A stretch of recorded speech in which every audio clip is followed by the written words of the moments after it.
Chapter 400.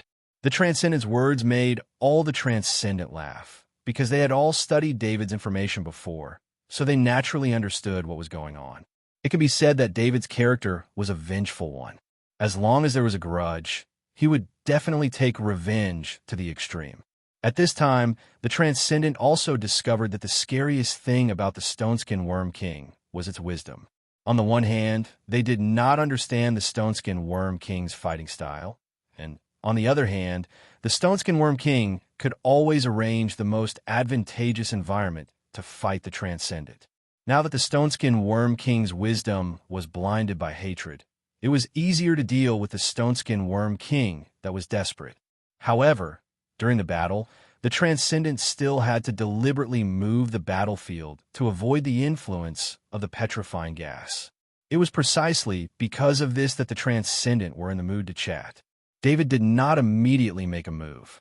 The experience of sniping the Stoneskin Worm King told him that if he could not inflict heavy damage, then it would be difficult for him to have a second chance. Either the Stoneskin Worm King would give up the battle with the Transcendent and chase after him, or it would immediately escape. David looked around, looking for the best sniping position, but he soon saw 2 frigates, and his eyes lit up. His Thundersnake modified warship was a small frigate. Although it was not the same model, it made him more familiar with frigates than other warships. The frigates were equipped with Gauss cannons, which were excellent sniping weapons. Of course, the Gauss cannons on the frigates were not prepared to deal with small single-target targets. They were used to deal with large targets, such as warships, and so on. Using the Gauss cannons on the frigates to aim at a moving target like the Stoneskin Worm King was very difficult. It was far from what the operators on the frigates could do. In addition, the level 3 Zerg's perception of danger was very strong. As long as this kind of dangerous weapon was aimed at the target, it would immediately be sensed. It was almost impossible to hit the target. Therefore, there was a reason why the 2 frigates had been using autocannons and missiles, but not the Gauss cannons. David compared the 2 frigates and chose the intact one. The short wings on his back spewed out energy, and he quickly approached the frigate that had crashed to the ground. As he approached, he felt a strange energy fluctuation, followed by a faint sense of danger. David naturally would not enter just like that. He first sent a trace of his consciousness into the Shadow Attendant's body, controlling the Shadow Attendant to pass through the frigate's wall and enter it. As soon as it entered, the Shadow Servant immediately retreated because it saw the familiar gray gas. It was the petrifying gas that the Stoneskin Worm King spat out.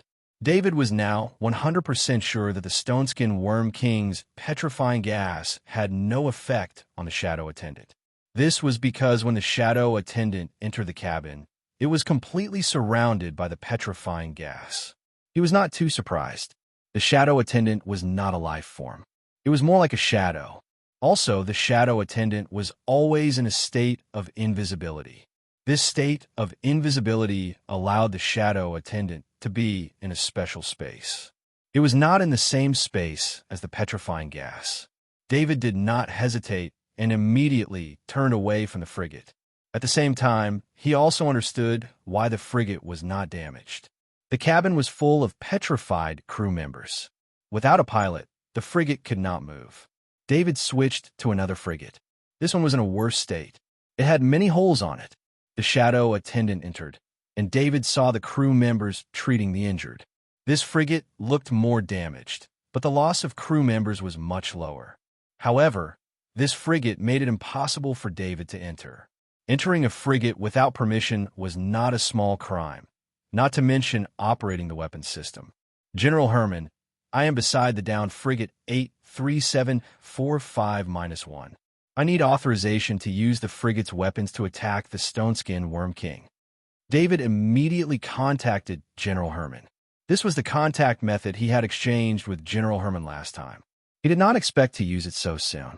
Master David, I am in the command room. I have given you the authorization of frigate 83745-1. All the crew members will listen to your command. General Herman quickly responded.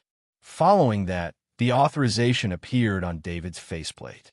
This was not just the authorization for weapons, but also a temporary management authority. This was the highest authority for this damaged frigate. Because it was directly given by the military base command, it was even higher than the captain's authority. Of course, if it was under normal circumstances, General Herman would not have given David this kind of authority. But now that the frigate could not even fly, and only some of its weapons systems could still be used, General Herman did not mind giving David more authority. David walked to the cockpit door, and the door opened automatically. This was the cockpit door. As soon as it opened, the crew members inside were shocked. However, the crew members immediately received the corresponding notification. The crew members who were not injured immediately stood up and saluted. "Master David, Captain Michener is at your command." Captain Michener saluted to David and said loudly. General Herman had just given him a personal order, asking him to fully cooperate with David. David was a well-known figure in the military. He was a sniper master who was still a student. Every soldier on the Guardian planet had heard of David's name. Captain Michener was very eager to cooperate with David. "Captain Michener, how many Gaussian cannons are still usable?" David did not have the time to chat and asked directly. "This frigate is equipped with 40 Gaussian cannons. Currently, only 8 are usable. If necessary, we can quickly repair 3. The rest cannot be repaired in a short period of time." Captain Michener immediately replied, "I need the authority to control these 8 Gaussian cannons." David said in a deep voice, "Please follow me." Captain Michener led the way. Soon, the two of them arrived at the weapon control room. There were more than 30 weapon operators there. Half of them were injured, but they did not hear the order to leave the ship. They insisted on staying at their posts, waiting for orders. When they saw Captain Michener enter, the 30 weapon operators immediately stood up. Even the injured ones were no exception. Their eyes were filled with passion. "Lieutenant, give your control seat to Master David. Transfer the authority to the remaining 8 Gaussian cannons to this seat. Also, organize the repair of the cannons that can be repaired." Captain Michener looked at a lieutenant and ordered loudly. "Yes, sir." The lieutenant replied and immediately gave up his seat. David sat in the control seat. The weapon system automatically checked his authority and activated the control authority.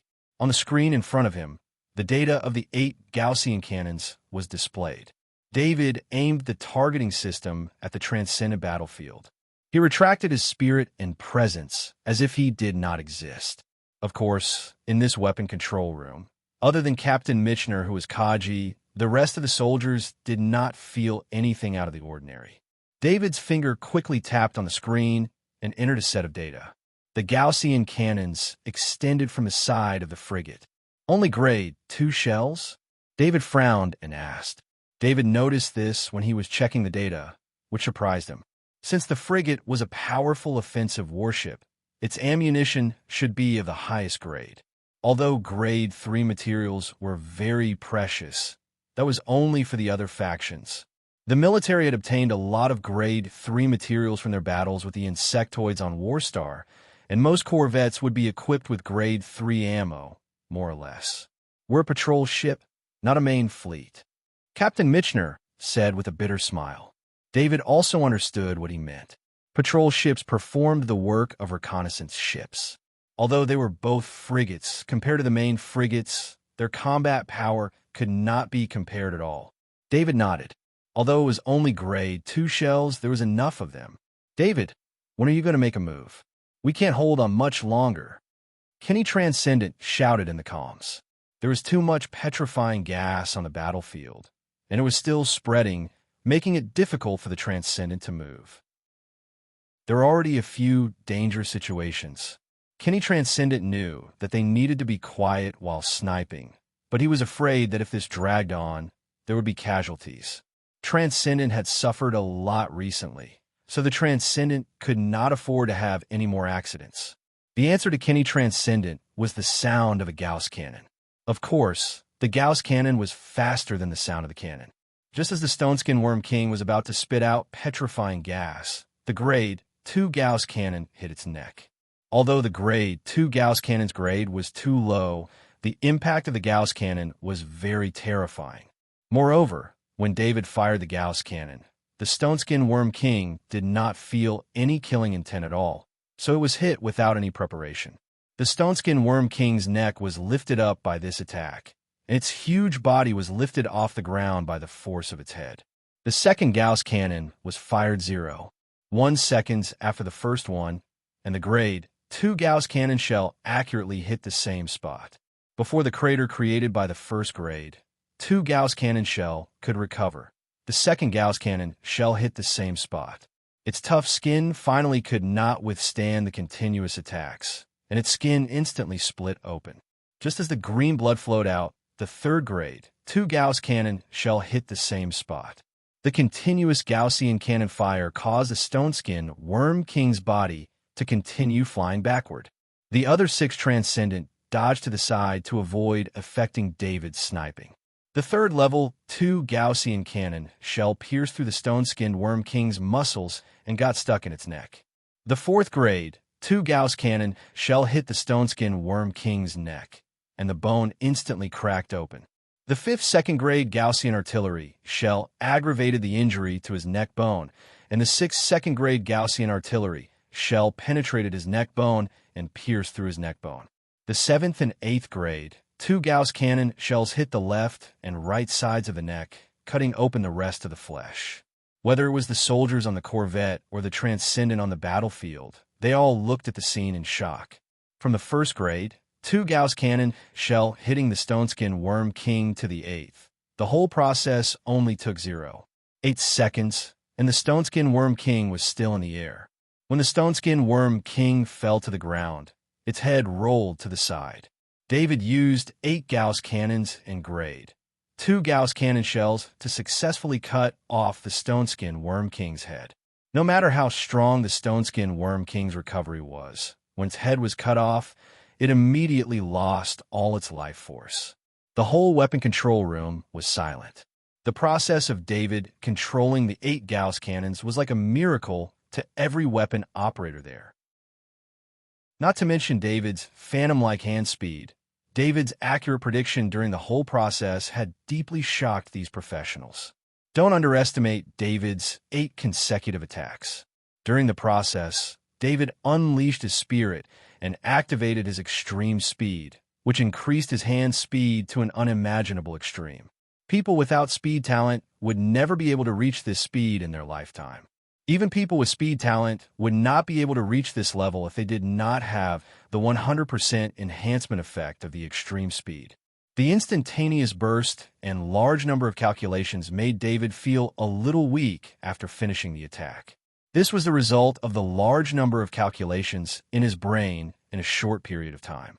Just now, David's brain was almost overclocked, which was why he was able to achieve this unimaginable result. Whoosh! Captain Michener's clap broke the silence, and the soldiers in the weapon control room also clapped enthusiastically. David nodded to them and turned to leave the weapon control room. He returned to the cockpit and left through the hatch. He needed to immediately go to the Stoneskin Worm King's body and let the shadow attendant absorb its soul. When David sped up and arrived at the battlefield, he saw a few Transcendents surrounding the Stoneskin Worm King's body. Although the Transcendent wanted to know if there were any Transcendent materials in the Stoneskin Worm King's body, none of the Transcendent touched the Stoneskin Worm King's body. They were all waiting for David's arrival. The biggest contribution to this victory was David's. From the destruction of the stone-skinned Worm King's nest until it lost its mind to the final attack, it was all David's doing. The most important thing these Transcendents could do was stall the stone-skinned Worm King for a while. David, you're really good. You're the strongest sniper master. Transcendent Kenny laughed and hugged David. Transcendent Kenny was a little too excited. He would not normally say something like this. If word got out, it would cause trouble for David, but he was too excited. The stone-skinned Worm King was dead, and the Academy could return to normal. Chapter 4:01. David's mind was focused on the Shadow Attendant. The Shadow Attendant had absorbed the soul of the Stone-Skinned Worm King. It was a huge amount of soul energy. The Shadow Attendant felt so comfortable that it made him a little dazed. Bring the body of the Stone-Skinned Worm King back to the base. We still need to discuss the follow-up. Transcendent Draper said in a deep voice as he gave a subtle signal to Transcendent Kenny. Kenny Transcendent woke up from his excitement. He immediately understood what Transcendent Draper was trying to say. The reason why the military was so enthusiastic about killing the Stoneskin Worm King was because they suspected that there was a transcendent material in the body of the Stoneskin Worm King. That was why they gathered so many Transcendent to launch Operation Hunting King. Although the only Transcendent left in the Guardian Planet military was the heavily injured Transcendent Frud, there were still many Transcendent Cater Academy, and Transcendent Draper had even sent out a distress signal to the other side. If they did not immediately decide on the distribution of the Stoneskin Worm King, there might be more trouble if Transcendent Draper came over.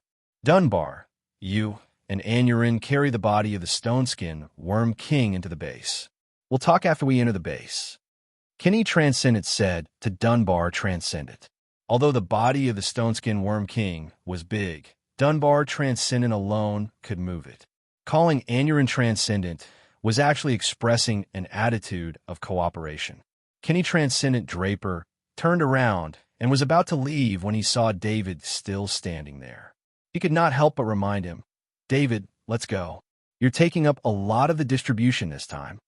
David had also recovered from the sensation of the shadow attendant, and he quickly turned around and followed after her.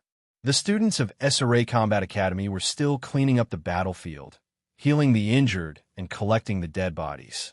When they saw the body of the Stoneskin Worm King being brought back by the Transcendent, they screamed crazily. After the death of the Stoneskin Worm King, the remaining Zergs lost control and turned to flee. Some of them were killed by the students, while the others disappeared into the night. "We've won," some students shouted loudly. Their emotions were surging. When the Stoneskin Worm King rushed into the base in an invincible manner, many students thought that the base that gave them hope was finished. The future base of SLA Combat Academy would be destroyed. Now, the invincible Stoneskin Worm King had become a corpse, and the Transcendent had returned without any losses. Was there a better ending than this? David walked through the ruins of the base. The battle had been going on for a while, and the Shadow Attendant had not absorbed any souls. He felt sorry for the loss as he responded to the cheers of the students of SLA Combat Academy. As the only student in this area who could fight alongside the Transcendent, he had become the idol of these students. Everyone walked into a complete meeting room. It was near the inner area of the base that was not yet built, so the battle did not affect this place. Transcendent Dunbar and Transcendent Anurin threw the body of the Stoneskin Worm King in the middle of the meeting room and returned to the side. "Draper, how do we distribute the spoils?" Kenny Transcendent smiled and asked the Transcendent Draper. As the party that came to rescue SLA Combat Academy's base, Kenny Transcendent had the priority to distribute the spoils. He asked this because he wanted to know the attitude of SLA Combat Academy. "I know how the spoils are distributed on the Guardian Planet. SLA Combat Academy will not be an exception. Just follow the rules," Transcendent Draper said with a smile. Transcendent Draper also wanted to distribute more, but if SLA Combat Academy wanted to survive on the Guardian Planet, they had to follow the rules. The price of breaking the rules was not only offending the First College of Iridia, but they would also be ostracized by everyone on the planet. Once they were ostracized by everyone, SLA Combat Academy would not be able to survive in this area, even if they had a base in Transcendent Draper to protect them. Just like today, if there were no reinforcements from the First College of Iridia and no military frigates, they would not have been able to win the battle. On a dangerous planet like this, if they could not help each other, survival would be a serious problem. Transcendent Draper would never abandon the long-term benefits of SLA Combat Academy for some short-term benefits. He understood that, and so did Transcendent Kenny Draper. Let's see how valuable the corpse of the Stoneskin Worm King is, Transcendent Kenny Draper said with a nod. Transcendent Draper looked at Transcendent Dunbar, a Transcendent Draper, and said with a smile. The two Transcendent Draper came to the corpse of the Stoneskin Worm King and took out decomposing knives from their space bracers. Their decomposing knives were made of level 3 materials. They had dissected countless Zerg corpses, so they were very experienced. To ensure that the materials would not go to waste, they chose to dissect the neck that was broken by David at the same time. Transcendent Dunbar dissected the head of the stone-skinned Worm King, while Transcendent Draper dissected the body. No one made a sound as they watched the two Transcendent Draper work. Transcendent Draper was clearly having a hard time cutting the skin of the stone-skinned Worm King. Transcendent Draper, is the skin of the stone-skinned Worm King still tough after death? Transcendent Draper asked with a bit of surprise. Normally, after a Zerg's death, the skin's defense would be a bit lower than before. Only after a professional treatment would it recover most of its defense. Looking at Transcendent Draper, the skin was still very hard to cut, but Transcendent Draper was holding a decomposing knife. This kind of thin and extremely sharp decomposing knife was much sharper than a weapon of the same grade. The sharpness of the decomposing knife was not without a price. When using the decomposing knife, one had to pay attention to the direction of the cut. If the direction was wrong, this expensive decomposing knife would break. It was because of this that even though the decomposing knife was extremely sharp, it could not be used as a combat weapon. It could only be used as a tool. Yes, this skin could be used as armor. Transcendent Draper exclaimed as he decomposed the skin. The skin of the stone-skinned Worm King was still so tough after death. One could imagine how tough its defense was when it was alive.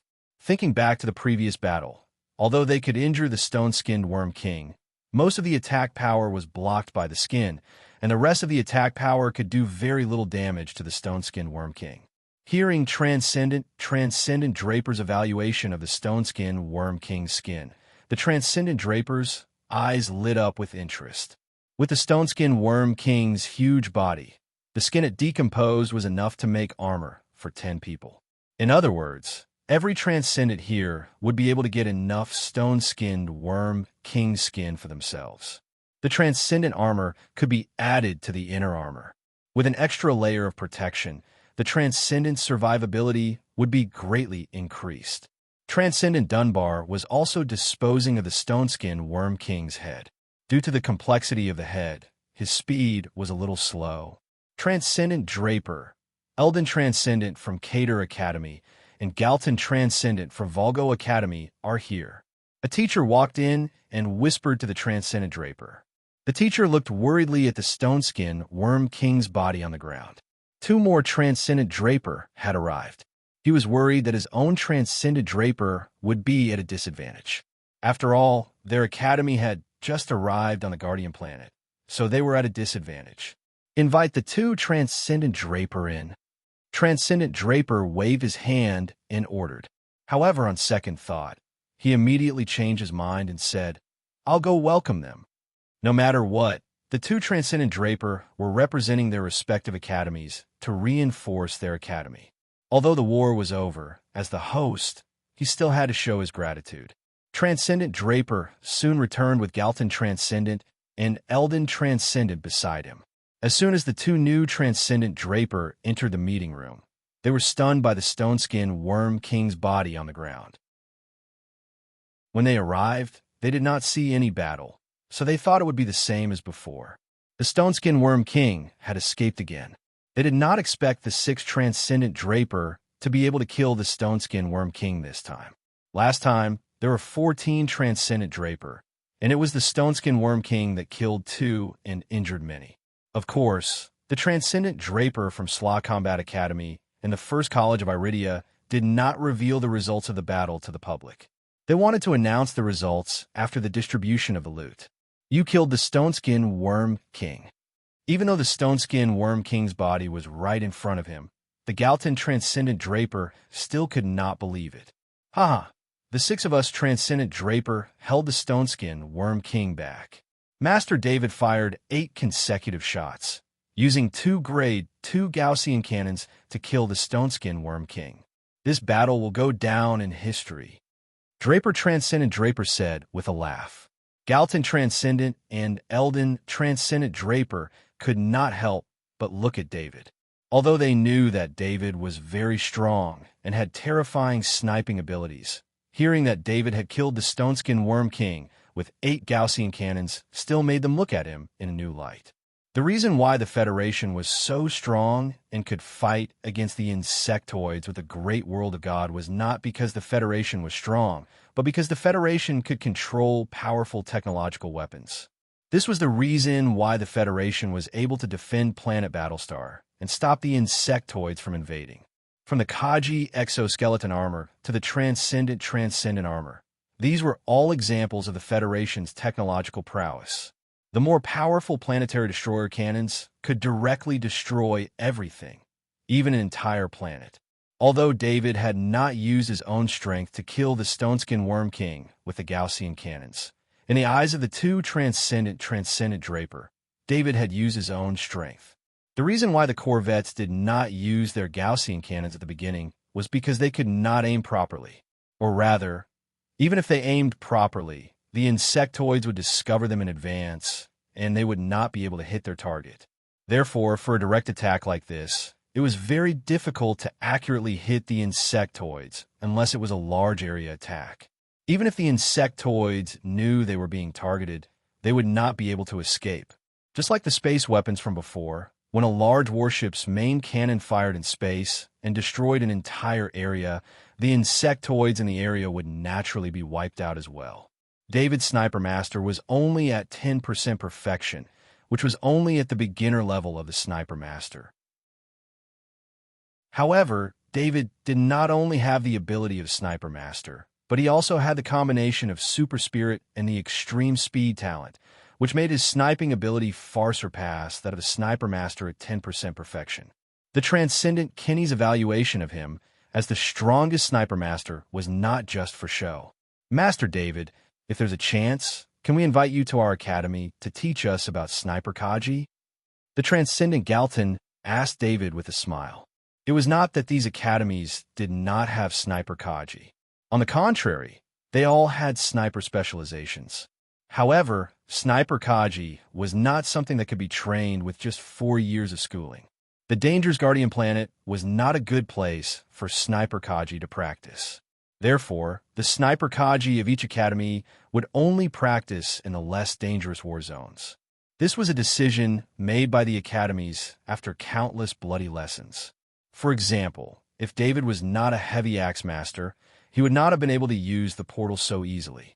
Without the ability to protect himself in close combat, a normal Sniper Kaji might have been killed by a level 1 insectoid from underground in a safe zone.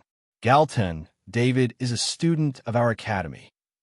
The Transcendent Kenny shouted angrily. The Transcendent Kenny was furious when he saw the Galton Transcendent try and poach him. Kenny, I just want to invite Master David to teach at our academy. I'm not trying to steal a student from the first college of Iridia. The Transcendent Galton shrugged. He then turned to David and said, If you come, we will give you the title of professor and a salary of 10,000 points per month. David was a little surprised. The Transcendent Galton actually said something like that, and even offered such conditions. The title of professor, and a professor from a top academy like the Volgo Academy, had a very high status in the Federation. With a salary of 10,000 points per month, as long as he worked at the academy for a few years, he would probably be able to learn most of the secret techniques in the academy. These conditions were not bad, but they were not in line with David's expectations. If he taught at the academy without any souls to absorb, his growth would be much slower. Although many of David's current abilities had nothing to do with his mental strength played an important role in battle. If he had to learn some secret techniques from scratch, it would take too long. It would not be as fast as absorbing souls to obtain the corresponding knowledge orbs. For example, if he were to learn the spirit forging metal body art on his own, even with his powerful mental power as a foundation, it would take him several years or even longer to reach the Grandmaster level. Therefore, David was very clear about his goal. He wanted to go to dangerous places and improve himself through battle. Chapter 402. Master David, you don't have to rush to reply to me. Think about it. Galton Transcendent quickly said with a smile when he saw David had the intention to reject. Galton Transcendent was very experienced. As long as he allowed David to go back and think about it, there might be an opportunity. If David rejected him now, he would really lose all hope of winning David over. Galton, David will not go to the Volgo Star Zone. Kenny Transcendent immediately rejected on behalf of David. Just when the atmosphere was getting tense, the instructor who had reported before walked in again. Transcendent Draper, 2 Transcendent from the military have arrived, but we stopped them at the door. The instructor said with dissatisfaction. He was dissatisfied with the 2 Transcendent from the military. After all, this was the base of SLA Combat Academy. Even if the military had indeed helped SLA Combat Academy, the 2 Transcendents' attempt to barge in without the permission of the owner was a provocative act. I would like to see which 2 Transcendent are looking down on SLA Combat Academy. You go and let them in. Transcendent Draper said with a sharp gaze. Entering the Academy's base without permission was definitely looking down on the SLA Combat Academy. Although the SLA Combat Academy had just entered this area, and it was necessary to maintain friendliness with the surrounding areas, this friendliness was two-sided. It was not to let the Academy be bullied. It wasn't just Draper, the other Transcendents present were also very dissatisfied. No matter how much they quarreled internally, no matter how many conflicts they had, it was still an internal matter of the Academy Alliance. This kind of provocation to any Academy was a provocation to the entire Academy Alliance. I will go with you, Kenny Transcendent Draper said in a deep voice. He and Draper, Transcendent Draper, walked towards the door of the conference room. As soon as they opened the door, they saw 2 Transcendent in major general uniforms. They were not familiar with these 2 Transcendent, but they knew their names. These 2 military Transcendent were not the Transcendent of the Guardian Planet. The Transcendent of the Guardian Planet did not come over. Hello, Draper. We heard that the Stoneskin Worm King was killed by a military frigate as soon as we arrived on the Guardian Planet. So we rushed here immediately. Justin Transcendent's words made Draper and Kenny Transcendent's faces darken. General Justin, the Stoneskin Worm King was killed by Master David. How could it be killed by a frigate? Transcendent Draper asked coldly. That's the truth. Frigate 83745-1 fired a total of 8 second-grade Gaussian cannonballs and successfully killed the Stoneskin Worm King. This can be found in the battle records of Frigate 83745-1. As for the operator, Master David, we will reward him accordingly after we retrieve the spoils. Transcendent Justin said calmly. Since when do the students of the First College of Iridia need to be rewarded by you? David killed the Stoneskin Worm King, so he will naturally participate in the distribution of the spoils according to the rules. After the event, we will provide a generous amount of credits as compensation for the soldiers who died on the frigate. Also, we will negotiate with the military of the Guardian Planet and reward all the soldiers who participated in the operation. Transcendent Kenny could not help but say, Kenny, Draper, the body of the Stoneskin Worm King must be taken away by us. Transcendent Justin operated his ID bracelet, and a screen appeared. On it was the authorization of the military. He had full authority to deal with the body of the Stoneskin Worm King. At this time, the other Transcendent also heard the conversation, except for Transcendent Anurin and Transcendent Dunbar, who were still dissecting the body of the Stoneskin Worm King. The rest of the Transcendent walked over. Military Department? Which military department is it? Don't tell me it's the Federal High Command. Transcendent Beecher sneered. The Transcendent here knew that the military referred to the military of the war zone. It could not be the Federal High Command. The Federal High Command would not issue such an order. Transcendent Justin said in a deep voice, This is the war zone. Everything must be carried out according to the war zone's orders. The body of the Stoneskin Worm King must be handed over to us. Normally, Transcendent Justin would not do this. Offending so many Transcendent was a very troublesome thing. However, the military already knew about the Stoneskin Worm King, especially since it was very likely that the Stoneskin Worm King had a pregnancy crystal. Under these circumstances, the war zone's military would not let it go. The two transcendents from the military had only come to gather information so that the military could organize an operation to kill it. However, as soon as they arrived, they heard that the stone-skinned worm king had been killed, so they immediately rushed over. Transcendent Kenny sneered, "We are not from the military. The war zone's military has no authority to order the First College of Iridia. You better get the authorization from the Interstellar Federation Council first." The Interstellar Federation Council was the highest authority in the entire Interstellar Federation. This kind of authority would not give an order for the body of a level 3 insectoid. "We request to observe the decomposition process of the stone-skin worm king," the other transcendent Julius from the military said in a deep voice. He waved his hand to stop Transcendent Justin from continuing. Transcendent Julius could already see the body of the stone-skin worm king being decomposed in the middle of the meeting room.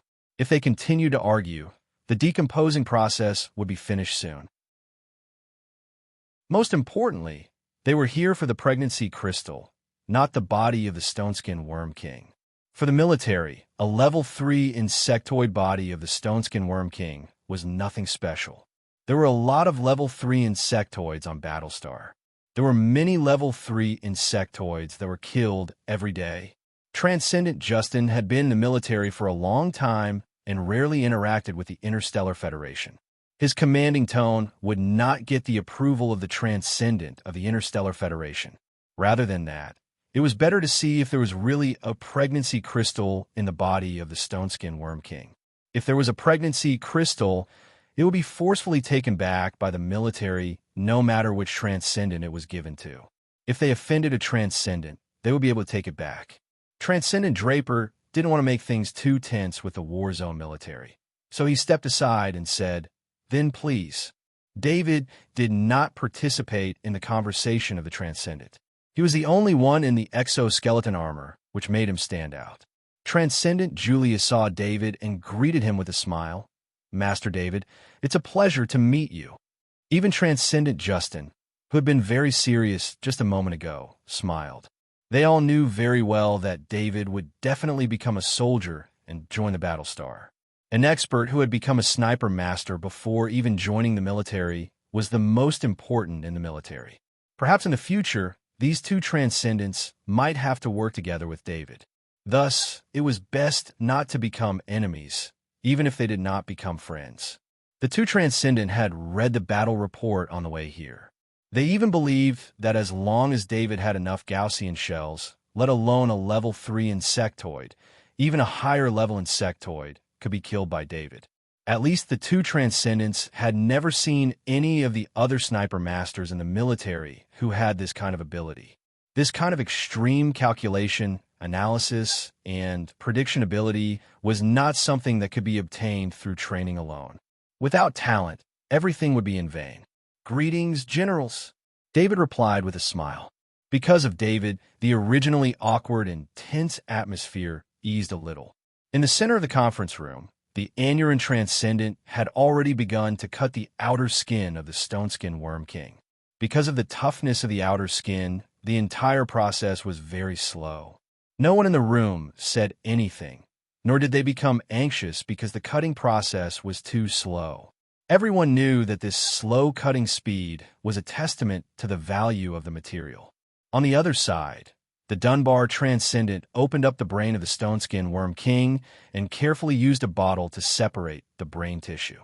This brain tissue was a material for some potions, especially for a level 3 insectoid with powerful recovery abilities. Its brain tissue was the main material for a level 3 special healing potion. After the Dunbar Transcendent finished processing the brain of the stone-skin worm king, he opened up the mouth of the stone-skin worm king and took out its teeth one by one. When the teeth were taken out and laid on the floor, the Kenny Transcendent shouted, "Damn it, this stone-skin worm king is going to reach level 4 soon." Since the stone-skin worm king did not have legs, it was hard to see all the teeth, even if they were to use their mouths to tear them apart. That was why no one had noticed that 2 of its teeth were dark green with a hint of purple. Purple was a level 4 material that only a level 4 insectoid could have. The The two teeth meant that the Stoneskin Worm King was going to reach level 4 soon. Once it reached level 4, a disaster would befall the Guardian Planet.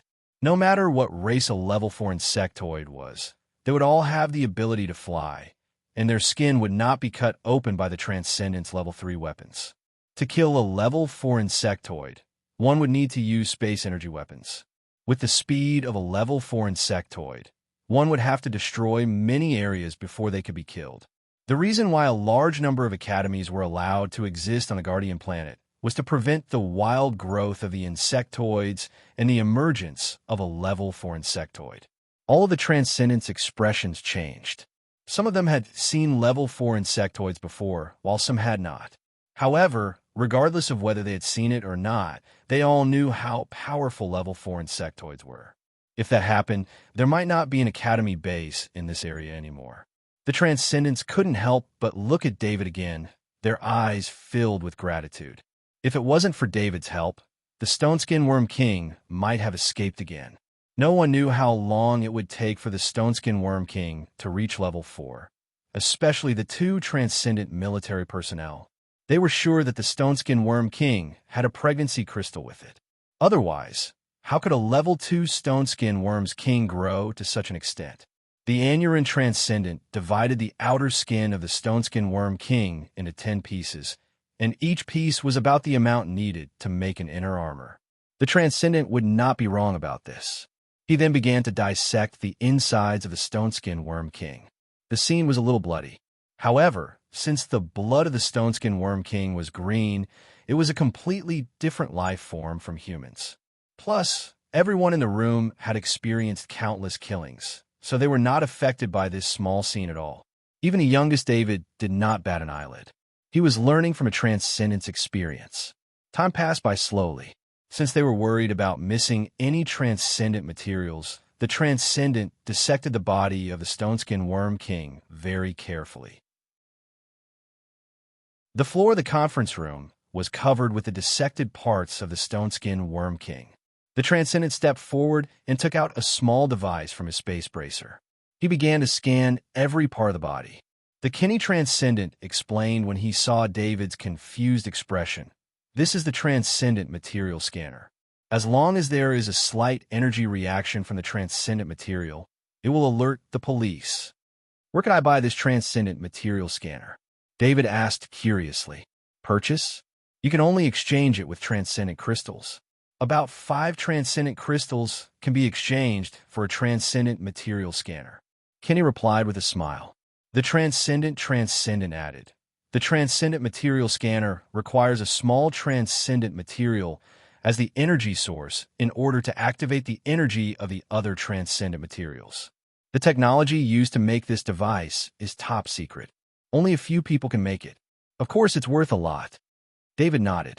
Needless to say, the value of a tiny Transcendent material must be very high. However, the technology might be even more valuable. Only a few people could master the technology, so no matter how high the value was, it was still worth it to those who needed it. 5 Transcendent crystals was very expensive in David's eyes. After all, a complete level 3 insectoid corpse was only sold for 3 Transcendent crystals. Therefore, when David heard the price, he immediately gave up on the idea of exchanging for a Transcendent material scanner. When the Transcendent material scanner scanned the Stoneskin Worm King's teeth, it stopped on a dark green tooth with a hint of purple.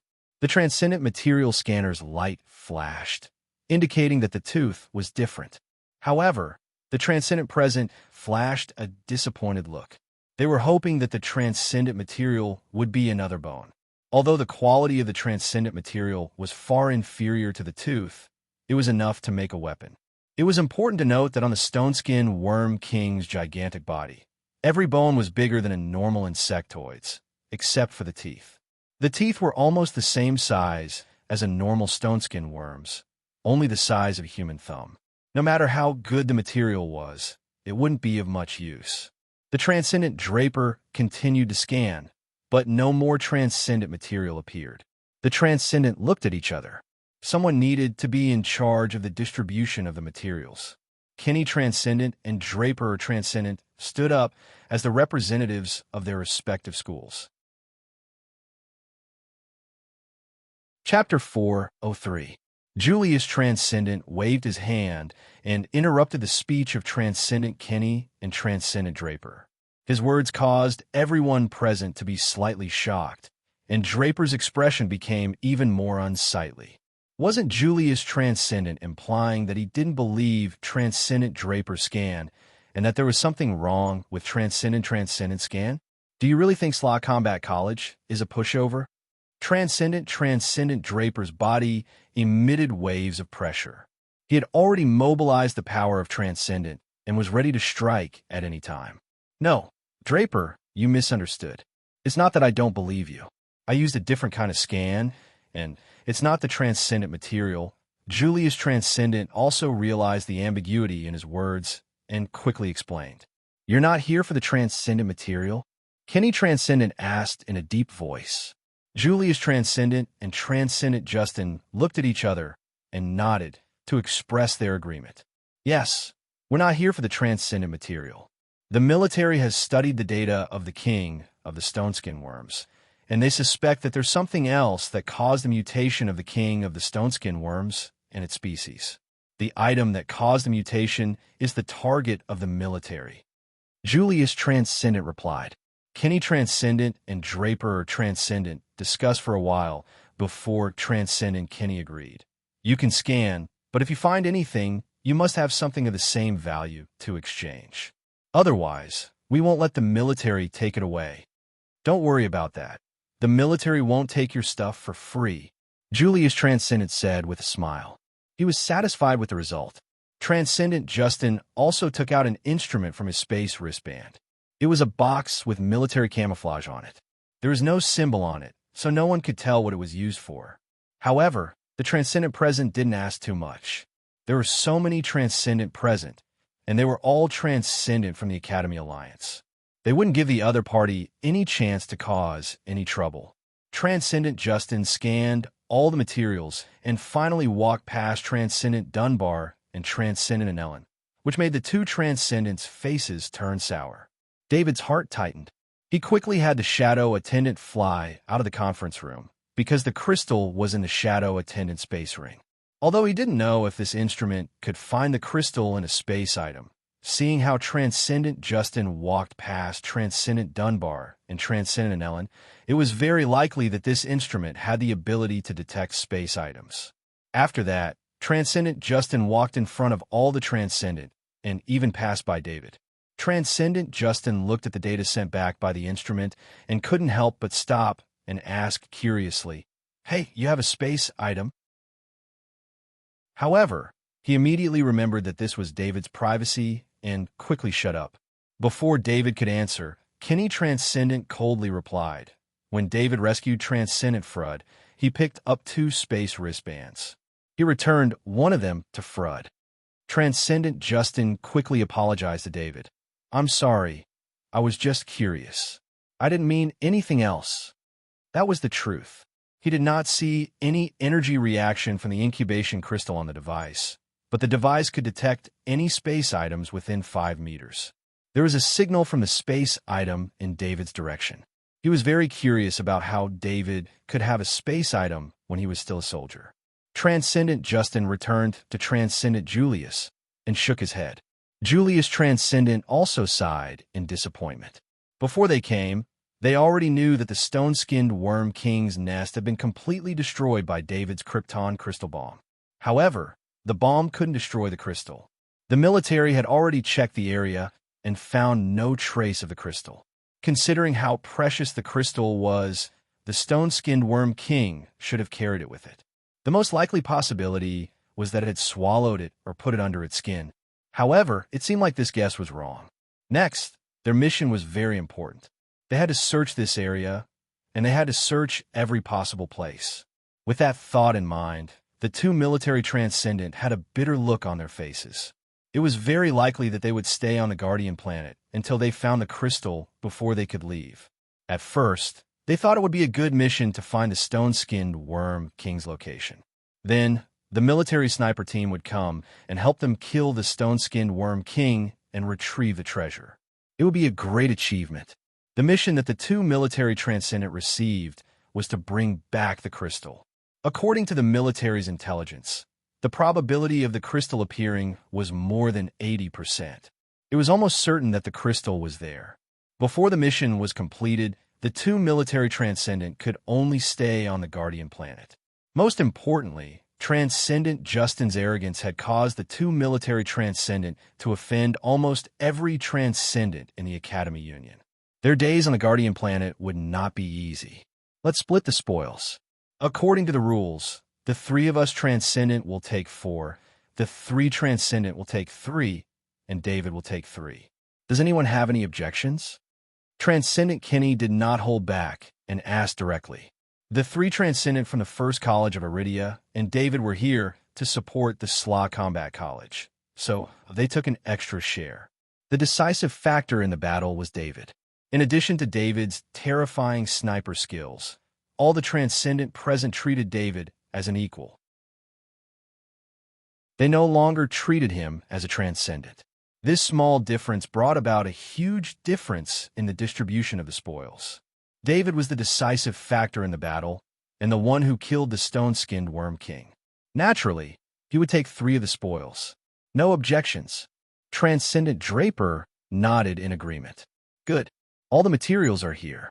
David, you have a first pick. Transcendent Kenny nodded with a smile. David looked at the tooth.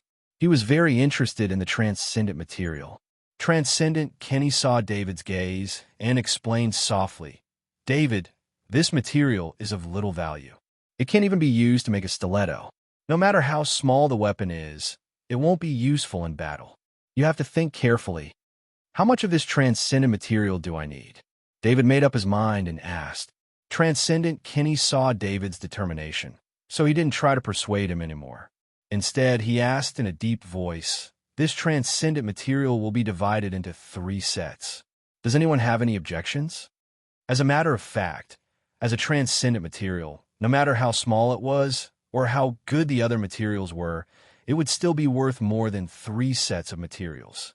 However, when Transcendent Kenny asked, the Transcendent from Slaw Combat College had nothing to say. To be honest, Slaw Combat College owed David too much. From the discovery of the kryptonite mine, David saving the Transcendent of Slaw Combat College, to David killing the stone-skinned Worm King and saving Slaw Combat College's base. All of these made the 3 Transcendent speechless.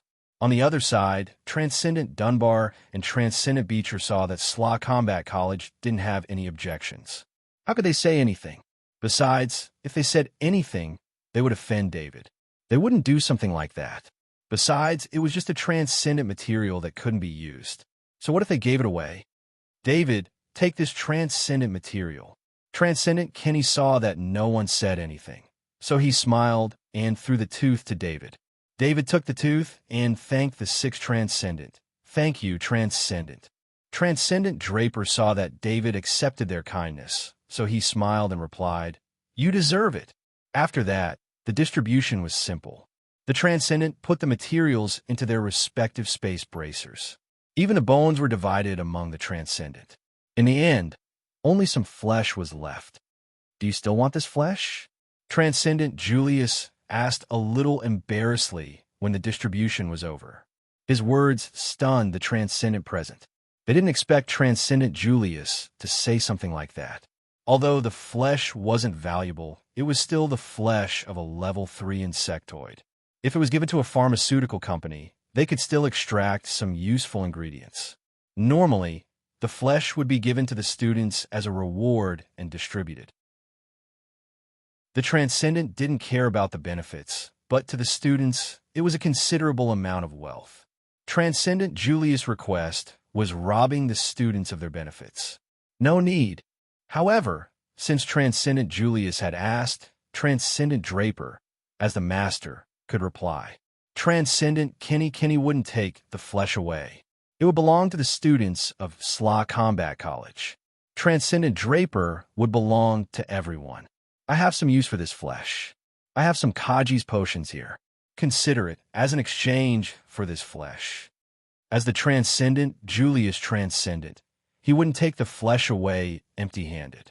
He took out 10 bottles of Kaji's healing potions from his space bracer and gave them to Transcendent Draper. These 10 healing potions were the best Kaji's potions in the military. If used in battle, they could save Kaji's life. In terms of value, 10 healing potions were worth more than the flesh. Transcendent Draper's face looked a little better. Julius Transcendent Draper was giving face to Slaw Combat College and didn't go overboard.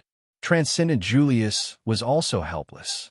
The reason he made this request was because he needed the flesh. By analyzing it, he could determine whether the stone-skinned worm king had been in contact with the incubating crystal for a long time. For this purpose, he could only be rude. This was related to whether it was meaningful for him and Justin Transcendent Draper to stay or not. If the analysis showed that the stone-skinned worm king hadn't been in contact with the incubating crystal, then they didn't need to stay. If the analysis showed that the stone-skinned worm king had been in contact with the incubating crystal, then it was necessary for them to stay. After the distribution, Transcendent Draper thanked Eldon Transcendent and Galton Transcendent and gave the gifts he brought from the Slawstar region to the 2 Transcendent. As for the 2 military Transcendent, they left after taking the flesh of the stone-skinned worm king. The Transcendent didn't take the initiative to say goodbye to them. Since the Slaw Combat College base was badly damaged, Kenny Transcendent rejected the Draper Transcendent Draper's banquet. The people from the First College of Iridia boarded David's spaceship and returned. When the spaceship appeared above the First College of Iridia's base, there was a burst of cheers from below. The stone-skinned worm king had brought a lot of trouble to the base. Normal students didn't know how scary the stone-skinned worm king was. They only knew that because of the stone-skinned worm king, they couldn't leave the base. The latest news was that the 3 Transcendents who went out this time had killed the king of the stone-skinned worm together with David. As soon as the news reached them, many students began to gather. Of course, the main reason for this was that the school forbade all students from leaving the base. This made the students idle in the base. David once again enjoyed the feeling of a hero returning. He didn't care about this. He was more concerned about the fact that he could go home now that the stone-skinned worm king was dead. When he got back to his dorm, he immediately called the shadow attendant. He placed one hand on the shadow attendant's shoulder, and soul energy immediately poured into his body and into his soul fortress. This time, the soul energy was very turbulent. It made the soul fortress rain and mist again. David enjoyed the coolness from the soul fortress. His mind was clearer. Shadow attendant, open the stats panel. David ordered in his mind. Then, his attributes panel appeared in front of him. Name, David Kerr Strength. 4, 99, 1 Dexterity. 4, 48, 1 Constitution. 4, 99, 1 Spirit. 7, 10, 1 Literature. 91% perfect. Mathematics. 86% perfect. General. 84% perfect. Spirit Forging Metal Body. 26% perfect. Electronic Countermeasures. 50% perfect. Warhammer Mastery. 97% perfect. Snipe. 10% perfect. Shield Mastery. 49% perfect. Heavy Axe Mastery. 100% perfect. Longsword Mastery. 67% perfect. Spear Mastery. 98% perfect. Spirit Pierce. 10% proficiency. Spirit Sleep. 99% perfect. Flexible Body Technique. 65%. Perfect. Spaceship Piloting. 77% perfect. Mechanical Maintenance. 87% perfect. Spaceship Maintenance. 65% perfect. Unarmed Combat. 66% perfect. Steel. 80% perfect. Divine Language. 99% perfect. Negotiator. 12% perfect. Singing. 88% perfect. Finance. 96% perfect. Power Shock. Talent. Power Increase. Talent. Power Overlap. Talent. Constitution Enhancement. Talent. Extreme Speed. Talent. High Frequency Sound Wave. Talent. Cooking. 99% perfect. David's current strength and constitution were about to reach the peak of Kaji's level. He was the true peak of Kaji. His dexterity was also slowly growing due to his constant practice of the flexible body technique. This time, The Stoneskin Worm King gave him 3 points of spirit. It raised his spirit to 7. 10. The Stoneskin Worm King's soul energy was equivalent to the soul energy of 3 rank 3 insectoids. Chapter 404. Shadow Attendant. Bring out the knowledge orb of the Stoneskin Worm King. David commanded in his mind again. What kind of knowledge orb could a nearly level 4 Zerg give him? This made David very curious. Among the many knowledge orbs in the Shadow Attendant's body, a white knowledge orb floated in front of David's eyes. He guessed that the ability of this knowledge orb must be the petrification ability. Thinking of the terrifying petrification ability that even the Transcendent could not resist, David was very excited. However, when he saw the name displayed on the knowledge orb, he felt a wave of disappointment in his heart. Underground sneaking talent. According to the explanation given by the knowledge orb, this was a talent that used the power of the mind as a power source. It could silently enter the ground, and whether it was mud or rocks, they could automatically separate to allow the talent to move underground. David did not know what to say about this talent. He had the hiding ability of a sniper master.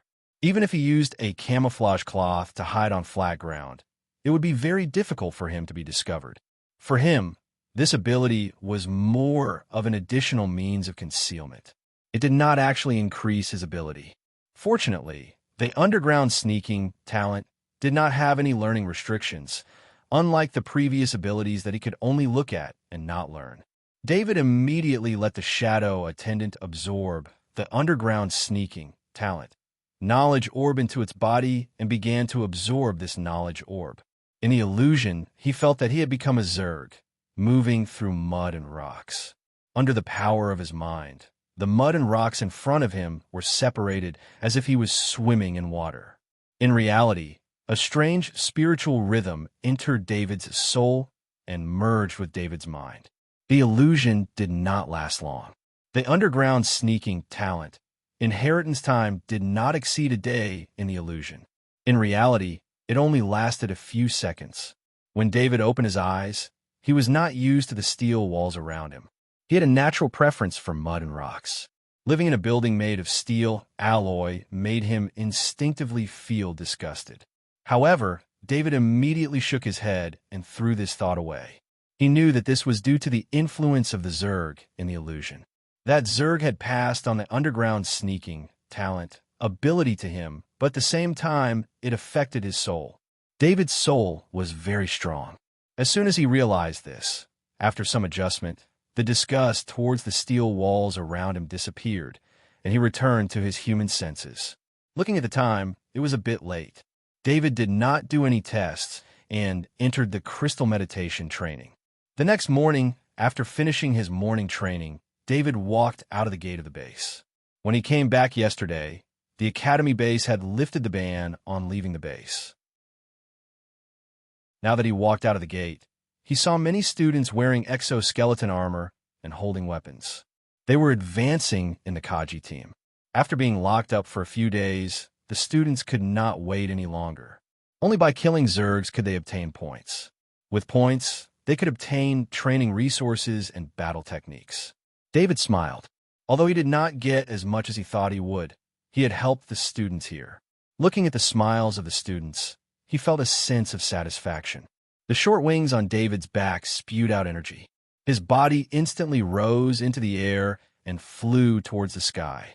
Far away from the steel base, he felt the warmth of the earth.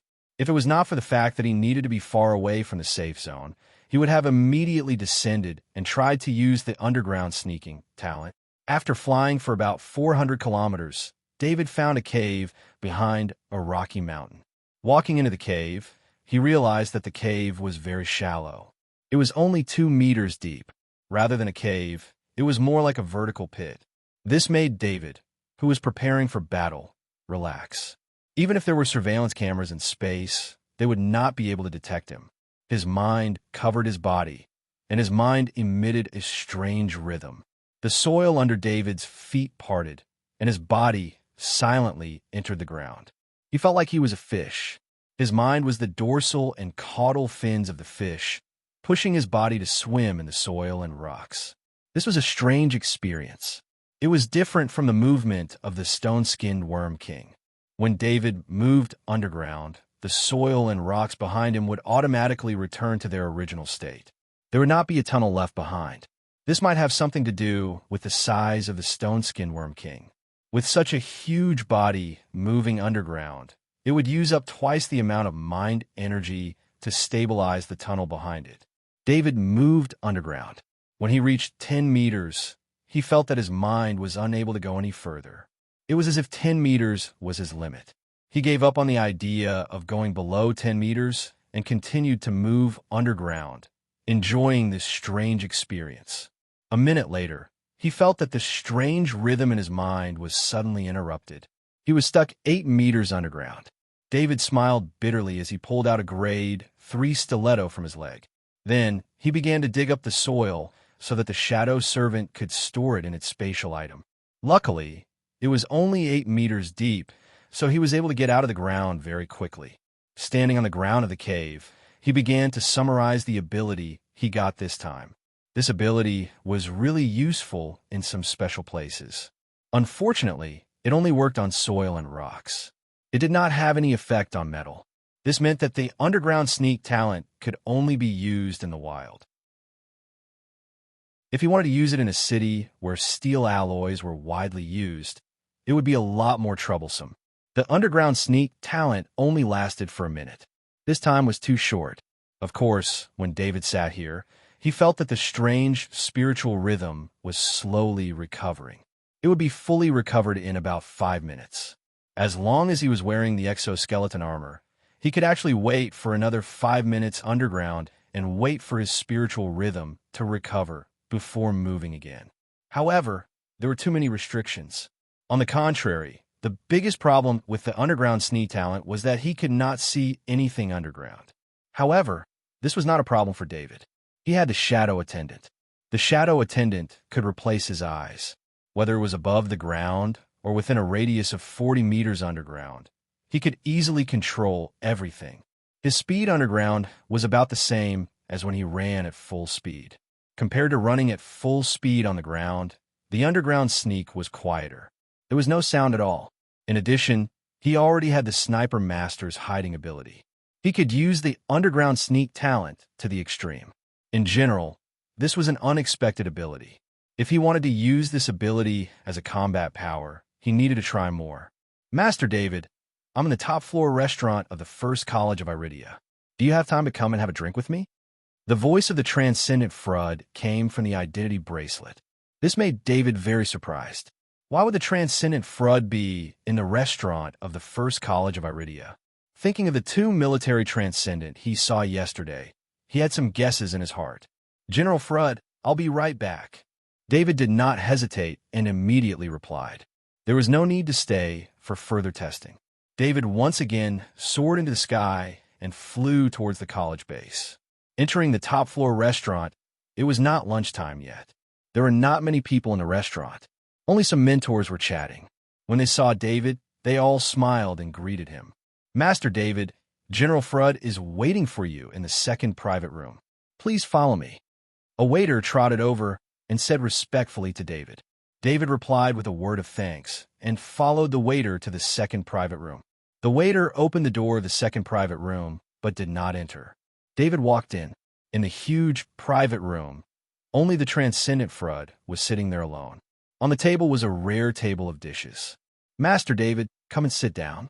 Today I asked the chef here to make all his best dishes. Let's have a good drink. The transcendent Frud said with a smile. David saw that although the transcendent Frud was smiling, there was no joy in the smile. Instead, there was a sense of loss. David did not stand on ceremony. He sat opposite the transcendent Frud, picked up the wine glass in front of him, and clinked it with the transcendent Frud. Then, he drank it in one gulp. I've been on the Guardian Planet for 30 years. I've always wanted to leave the Guardian Planet. Now, I've finally realized my wish. I'm going to return to my home planet, Yam, and become the Transcendent Guardian there. Today will be the last time I wear this military uniform. The Transcendent Frud wiped the red wine from the corner of his mouth with his hand. It was very rude but also showed that he no longer cared about these details. "The military advised you to retire?" David asked in disbelief. It was normal for injured soldiers to be advised to retire. For soldiers who had lost their combat ability, except for a few with strong professional knowledge, the rest of the disabled soldiers would withdraw from the military. The Federation government would arrange corresponding jobs for them according to their performance in the military. However, the Transcendent Frud was different. He was a transcendent and a general. According to the normal operation of the military, the rank of general could last for life.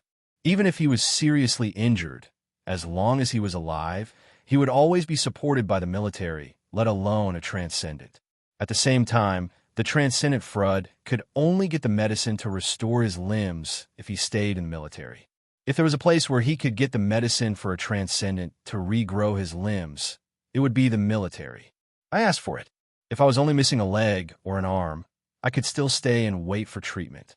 But I've lost all my limbs. The military can't use medicine to treat for transcendent just for a transcendent like me. It's better for me to withdraw and get some compensation from the military. The Transcendent Frud said with a bitter smile. David didn't know how to persuade the Transcendent Frud. There was silence in the box for a while. Why am I telling you this? I'm here to say goodbye to you. In addition, I have some items that I don't need anymore. I'll leave them to you. I hope you can become a transcendent. It's my reward for you taking the risk to save me. The Transcendent Frud poured another glass of wine and waved his hand. He took out a small box from his space bracer, put on the table in front of him, and pushed it to David. General Frud, you don't need to do this. David didn't take the box from the Transcendent Frud and shook his head. Master David, this is what I owe you. You must accept it. I don't want to leave with a favor that I haven't repaid. It will make me feel uneasy for the rest of my life. The Transcendent Frud said stubbornly. Seeing Frud's insistence, David didn't say anything and just let the box be placed on the table. As for your reward, I used my last connections to fight for it for you, so your military service will be put on hold. When you enter the army, it will become your military service. I believe that you will also make military service in the army. At that time, you'll have a high chance of receiving the highest honor. The Transcendent Frud said with a smile when he saw that David didn't refuse again. In fact, regarding David's military service, the military wanted to give him another Gold Star medal. However, David had already received a Gold Star and a Silver Star medal. An additional Gold Star medal would only give David a little honor and couldn't show his military service. Besides, with David's military service this time, whether it was saving the Transcendent of the military or blowing up the nest of the Stoneskin Worm King, the face that he had saved for the Guardian Planet's military was not something that a Gold Star medal could reflect. David's military service this time was still a little short of the Nation Knight title evaluation. This was mainly because of the Guardian Planet's military rank. If it was on the War Star, this kind of military service would be enough. The most important thing was that the Nation Knight title was not awarded to non-military personnel, so the Transcendent Frud used his connections to suppress David's military service. He didn't immediately reward David, but waited for David to enter the army so that he could quickly accumulate the military service needed for the Nation Knight title. Although the Transcendent Frud didn't mention the Nation Knight title in the conversation, the meaning he expressed was very clear. David was no stranger to the Nation Knight title. His father, Hans, was also a Nation Knight. It was the Federation's highest honor. Thank you. David sincerely thanked him. The Nation Knight title was a protective umbrella. Under this umbrella, very few people dared to touch a Nation Knight title. This was because the Nation Knight title was the Federation's highest honor for military personnel with outstanding military service. Neither the military nor the Federation government would tolerate anyone offending a Nation Knight title holder. The Transcendent Frud finished the last bit of wine in his glass, stood up, and said, "Well, I've said what I need to say. If you have a chance to go to Yam in the future, contact me. We will meet again someday." Without waiting for David to speak, he waved at David and strode out of the box. David vaguely saw the tears in the eyes of the Transcendent Frud. Perhaps the Transcendent Frud didn't want him to see him lose his composure. Today was the last day of the Transcendent Frud on the Guardian Planet. David didn't send the transcendent front off. A powerful transcendent didn't need sympathy, even if he was disabled. David casually opened the box on the table. Inside the box were 30 glowing green crystals. These crystals contained energy that David was very familiar with. It was the energy that every transcendent possessed, the transcendent power. Chapter 4:05. The high-speed spaceship left the Guardian planet. David did not pilot the high-speed spaceship. Instead, the spaceship's AI system operated the spaceship automatically.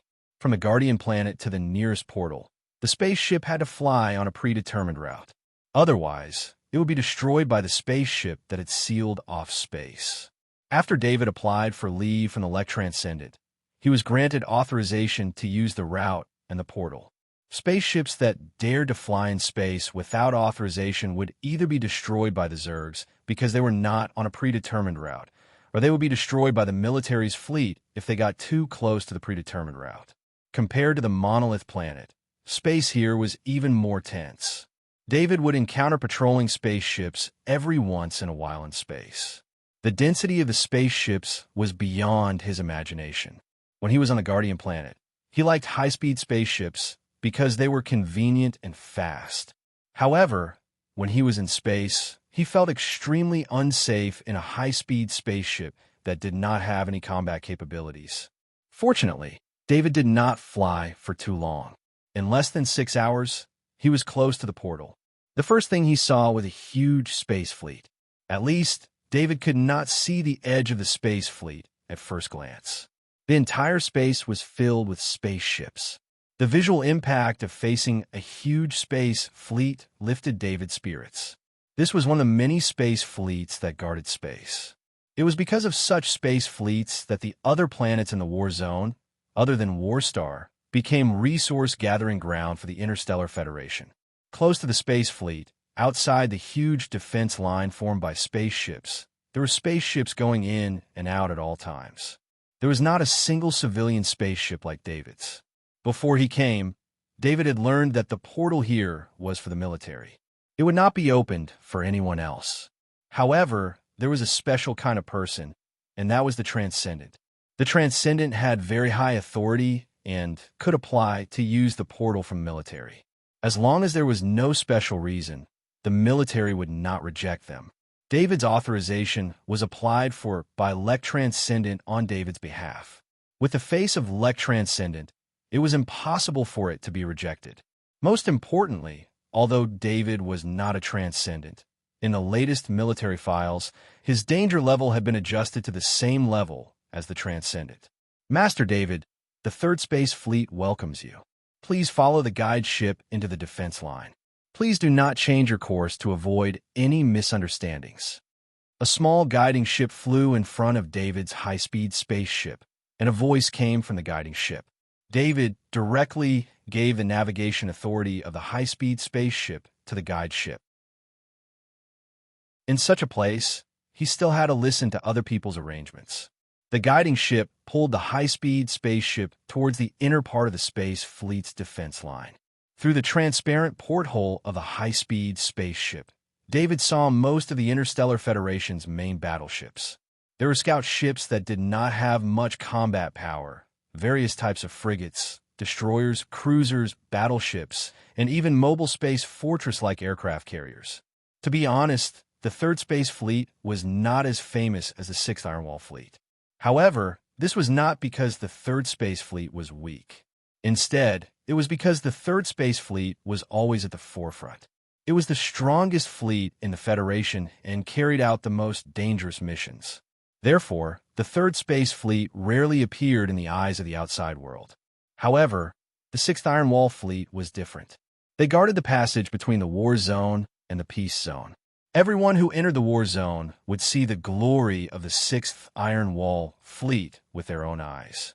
As the high-speed spaceship was being pulled forward, David suddenly felt a spatial fluctuation coming from behind him. His mind immediately entered the Shadow Attendant. The Shadow Attendant went through the wall and appeared in space, looking behind him.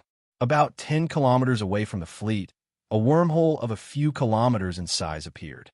Then, a terrifying aura that made David's heart palpitate came out of the wormhole. Through the eyes of a shadow attendant, he saw a fully black armored Zerg jump out of the wormhole. Almost as soon as the black armored Zerg appeared, dozens of energy cannons were fired at the same time. With David's research on sniping, these energy cannons were very accurate. First of all, when the Zerg appeared, the energy cannons were right in front of it. Secondly, the energy cannons blocked the Zerg's escape route. The black armored Zerg was hit by multiple energy cannons, and its body was sent tumbling back in space. What surprised David was that the energy cannons that could blast a level 3 Zerg to smithereens only caused the black armored Zerg to feel pain and let out a teeth-numbing shriek. Just as David was thinking, one of the cruiser's main cannons finally finished charging. Then, a destructive energy beam was fired at the black armored Zerg. The black armored Zerg seemed to have sensed danger. It wanted to dodge, but because it was hit by the energy cannons, it lost its balance. It needed some time to recover. However, the cruiser did not give it time. The energy beam hit the black armored Zerg directly. In the midst of a sharp scream, David saw the black armored Zerg melt in the energy beam through the shadow attendant. Is that a level 4 Zerg? David had studied Zerg knowledge and passed the test with full marks. However, there was no information about this Zerg in his knowledge, so he asked the guide of the ship. Yes, that's a Titan Black Beetle, a level 4 Zerg's main combat type. It's also the main opponent of our 3rd space fleet. The guide also saw the battle just now and replied in a relaxed tone. From the guide's point of view, killing a level 4 Zerg was very normal. This made David's pride from killing a level 4 Stoneskin Worm King on the Guardian planet disappear instantly. With his ability, even a Gaussian cannon would not be able to break through the Titan Black Beetle's shell. Level 4 Zergs were a taboo in the Federation. Level 4 Zergs were not allowed to break through Worcester's space defense line. Once they did, it would be a major dereliction of duty on the part of the space fleet. A level 4 Zerg was a huge threat to a planet. The ground bases could not stop a level 4 Zerg, and normal warship attacks would not be able to hit the extremely fast level 4 Zerg. David really wanted to know how the Federation and the great world of God worked together to stop a level 4 Zerg on Warstar. Because of the kryptonite mines, they could not use large energy weapons. In truth, David wanted to pilot a high-speed spaceship to the place where the Titan Black Beetle died to absorb its soul, but he did not want to be blasted to smithereens by a fleet, so he could only think about it. The 3rd Space Fleet's defense line was the furthest the Zerg could open a wormhole on Warstar. The Space Fleet constantly switched out their warships in this area to ensure that any warship facing the battlefield could launch an attack at any time. Because the main cannons needed to be charged, and no main cannons could maintain a charging state for long periods of time, all sorts of space tactics were used. What David had just seen was one of the most commonly used tactics. "You guys are the real heroes," David exclaimed. "Master David, this is just a surprise attack. If you see a large-scale battle, you will know that this is nothing," the guide said in a deep voice. Every year, hundreds of warships from the 3rd Space Fleet would be destroyed in battle, and each warship had thousands to tens of thousands of soldiers. The difficulty of guarding the defense line was unimaginable to outsiders. The guide did not tell David too much because of military rules, but the emotions in his words allowed David to guess a little. A single level 4 Zerg was nothing, so what would a large-scale battle be like? David found it hard to imagine such a scene. The strongest Zerg he had encountered so far was only level 3, and even that level 3 Zerg had only been killed by chance. The guide ship brought the high-speed spaceship to a portal. This portal was very simple, not as complicated as the interstellar portals. The portal was a giant ring, and there were some engravings on the ring. One could see a large number of krypton crystals embedded in the engravings. This portal was a short-distance portal, and it could only be used to jump through space within a war zone. The military would not set up a portal in a war zone that could directly enter a peaceful zone, as that would increase the risk of the Zerg entering a peaceful zone. "Master David, goodbye," the guide said, and the guide ship's traction force pushed the high-speed spaceship toward the portal. There was a white light in front of his eyes, and after a few seconds, David regained his vision. When he reappeared, he was in another space fleet. Master David, welcome home. As soon as the high-speed spaceship left the portal, David received a warm greeting. Thank you. David looked at the interstellar coordinates on the high-speed spaceship. He was already close to planet Monolith. This should be the 5th Space Fleet's defense line. There were many old friends of his father, Hans, in the 5th Space Fleet. It was no wonder he received such a greeting. David did not know that he had become the pride of planet Monolith.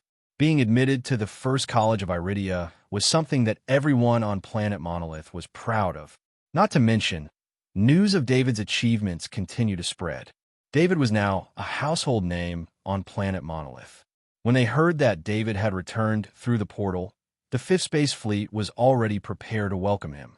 A video call request was sent to David's high-speed spaceship, and David accepted the request.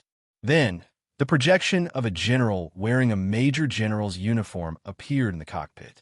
Master David, hello. I'm the Compton Transcendent. The Compton Transcendent smiled and introduced himself as he looked at the projection of the young man in front of him in his spaceship. Hello, it's an honor to meet you. David replied with a smile. If you need anything on planet Monolith, you can contact me. I've been good friends with Galen for many years. He has praised you in front of me many times. The Compton Transcendent said with a smile. Sorry, I should have called you Uncle Compton. David quickly corrected himself. Haha, putting aside my friendship with Galen, at our level, seniority is based on strength. Although you're not a Transcendent, you have the strength to influence Transcendent. Therefore, let's call each other as equals. The Compton Transcendent replied with a smile. Uncle Compton, may I know why you're looking for me? David did not correct himself. This was planet Monolith, and this was a friend of the Transcendent Galen. How could he call him an equal? Nothing. I just want to exchange contact information with you, so that it's easier to contact you in the future. At the same time, I want to see the super geniuses from planet Monolith. The Compton Transcendent waved his hand and said. The Compton Transcendent did not have anything to do. He was very curious about David's achievements and wanted to meet him. Since he was here, he used this method to get to know each other. David did not know that a sniper master was very helpful to the Transcendent. In the military, any sniper master will be highly sought after by many Transcendent. This was because a sniper master could greatly increase the success rate of a Transcendent's mission. The Compton Transcendent saw David passing by him. Of course, he wanted to get familiar with him to prepare for the future. The high-speed spaceship passed through the atmosphere and flew towards Parent City. When he saw Parent City, David felt like he was home. This was the place where he had first arrived in this world. It was also the home of his identity. It was here that he began his growth. The high-speed spaceship flew to the sky above Lanka Street and slowly landed on the open space in front of the house. Fortunately, the high-speed spaceship was not big and could completely stop. David walked out of the high-speed spaceship. He did not go home immediately. Instead, he opened his identity bracelet. Father, I'm back. He sent a message to Hans's identity bracelet. David, wait for me. I'll be back soon. Almost a second after David sent the message, Hans replied. David smiled and opened the door of the house with his identity bracelet. The interior of the house was the same as when he left. There was an AI butler taking care of the house, and it was in a spotless state. The AI butler was a copy of the AI butler Emma. At this moment, the AI butler Emma walked to David's side and stood there, waiting for David's orders. Give me 2 servings of fruit juice. David sat on the sofa and ordered casually. Yes, master. The AI butler Emma replied and walked towards the basement. Before the AI butler Emma could serve the fruit juice, there was the sound of a hovercraft landing at the door. Then, the door opened and Hans walked in quickly. The father and son looked at each other. David smiled while Hans looked serious. Then, he relaxed and went forward to hug David while patting David's back hard. No one knew that Hans was using his connections to worry about David every time he heard news about him. David's enemies were too strong. They ranged from large mercenary groups to large financial groups to transcendent.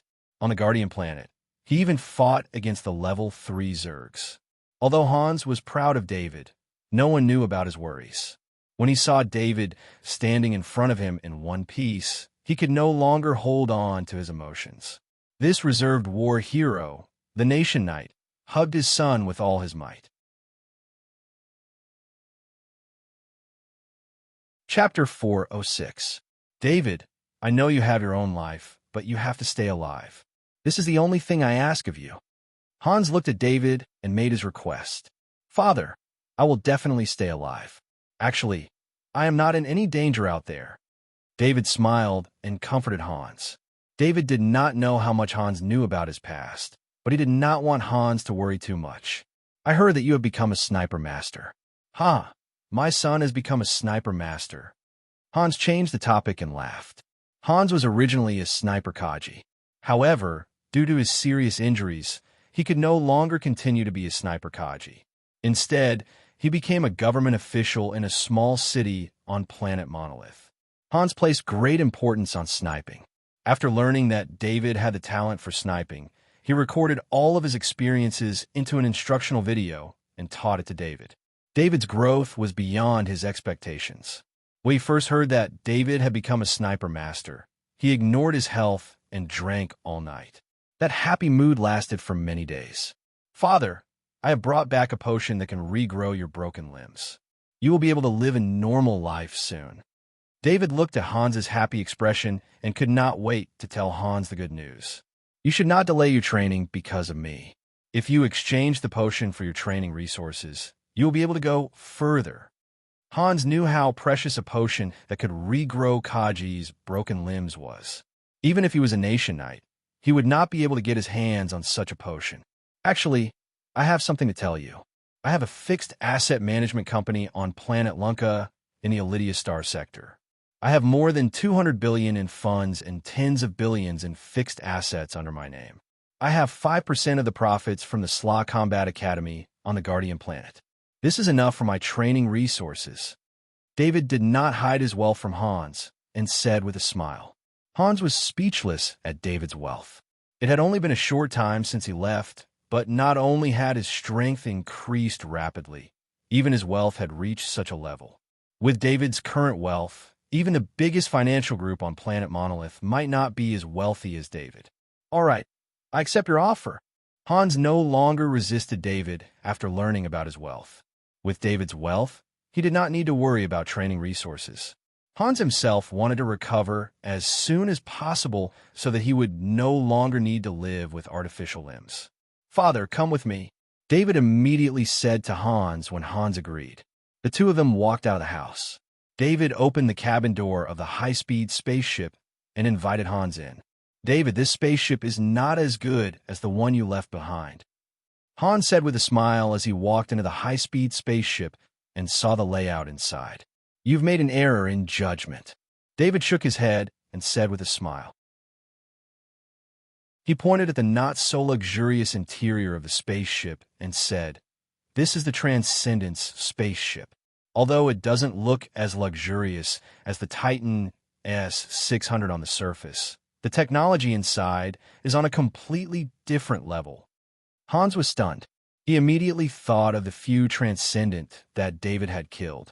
He wondered which Transcendent spaceship had fallen into David's hands. He began to look at the spaceship seriously and immediately found something unusual. The alloy used in the spaceship was very high grade. It was comparable to the alloy used in the high-grade warships used by the military. Moreover, the space inside was obviously a little small, indicating that other equipment had been installed that had special effects. David did not disturb Hans. He went to the side of the genetic repair cabin and changed the genetic repair fluid. Then he took out the Kaji Limb Rebirth Potion from the Anurin Transcendent and poured it into the genetic repair fluid. Father, the potion is ready. You can start the treatment, David said to Hans. Hans looked serious. He went to the front of the genetic repair cabin and looked at the potion inside. There was a hint of nervousness in his eyes.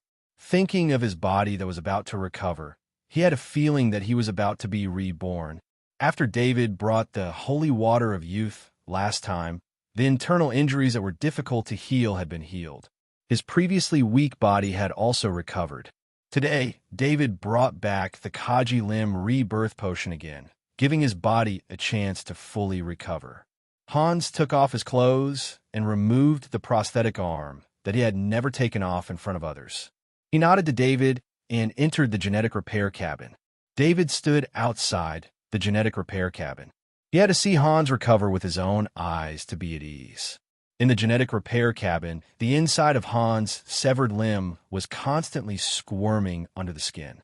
Then, the severed limb kept growing. The energy in the genetic repair fluid was constantly being absorbed and turned into nutrients for the severed limb's growth. This potion from the Celestar region was very magical. In just a short hour, Hans in the genetic repair cabin had a complete left arm and leg again.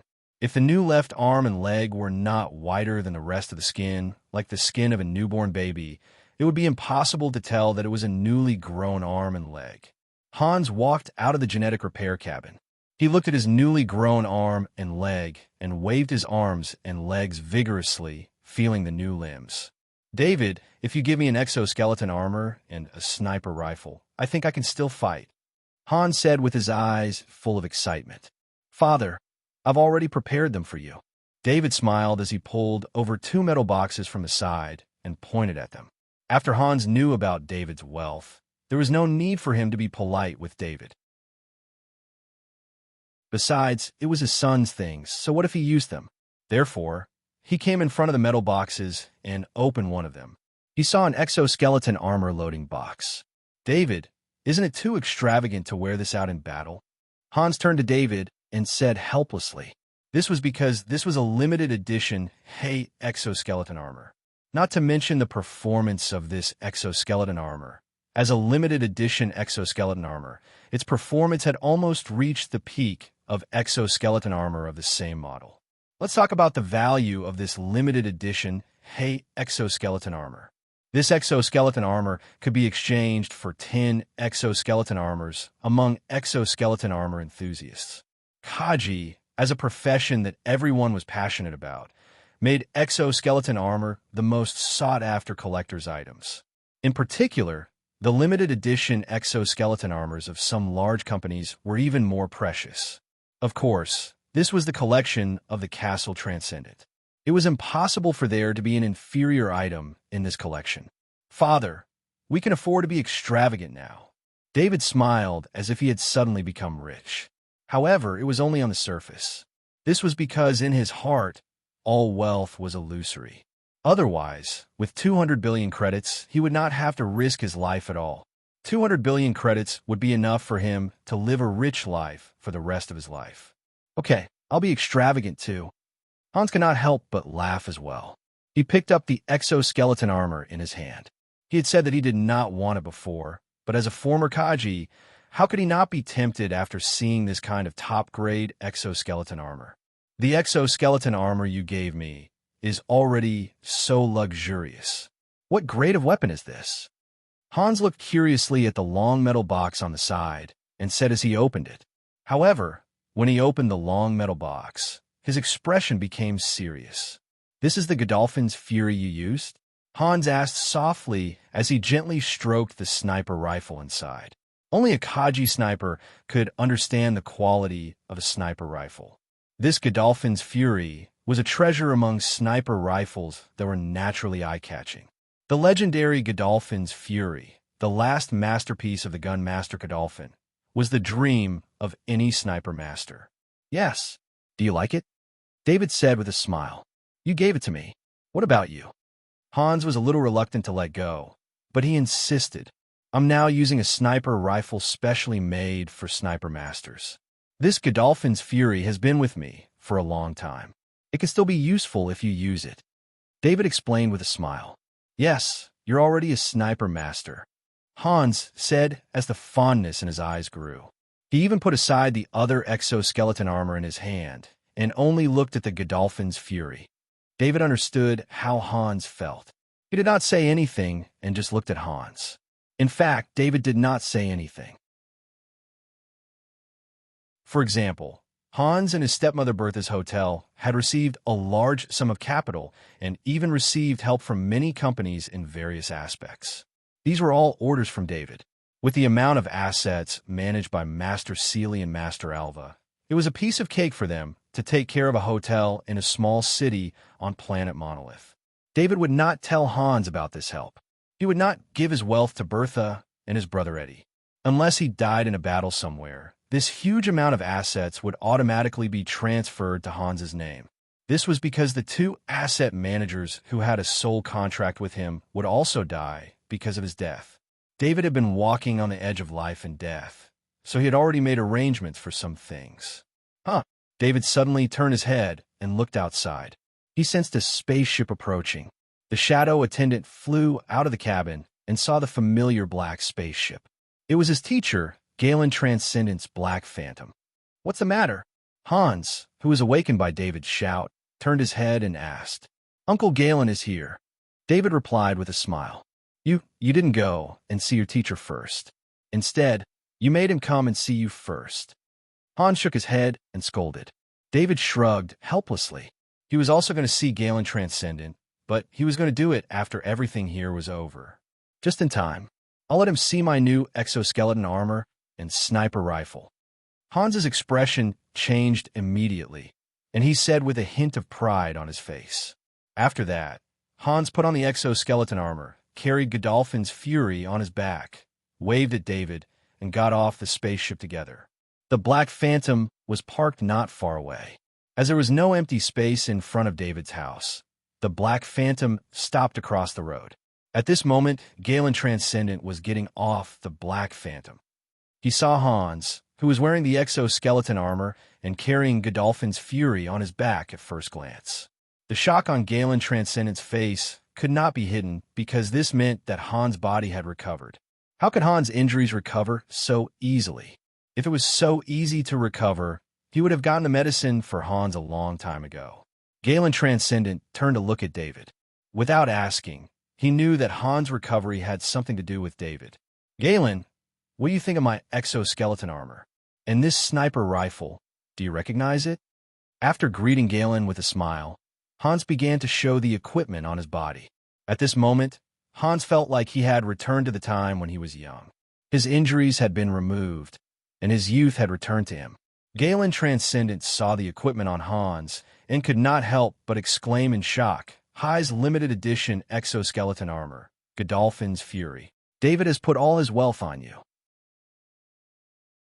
It was important to note that Galen Transcendent's own transcendent armor was only made of second-grade materials, and his weapon was also a second-grade weapon.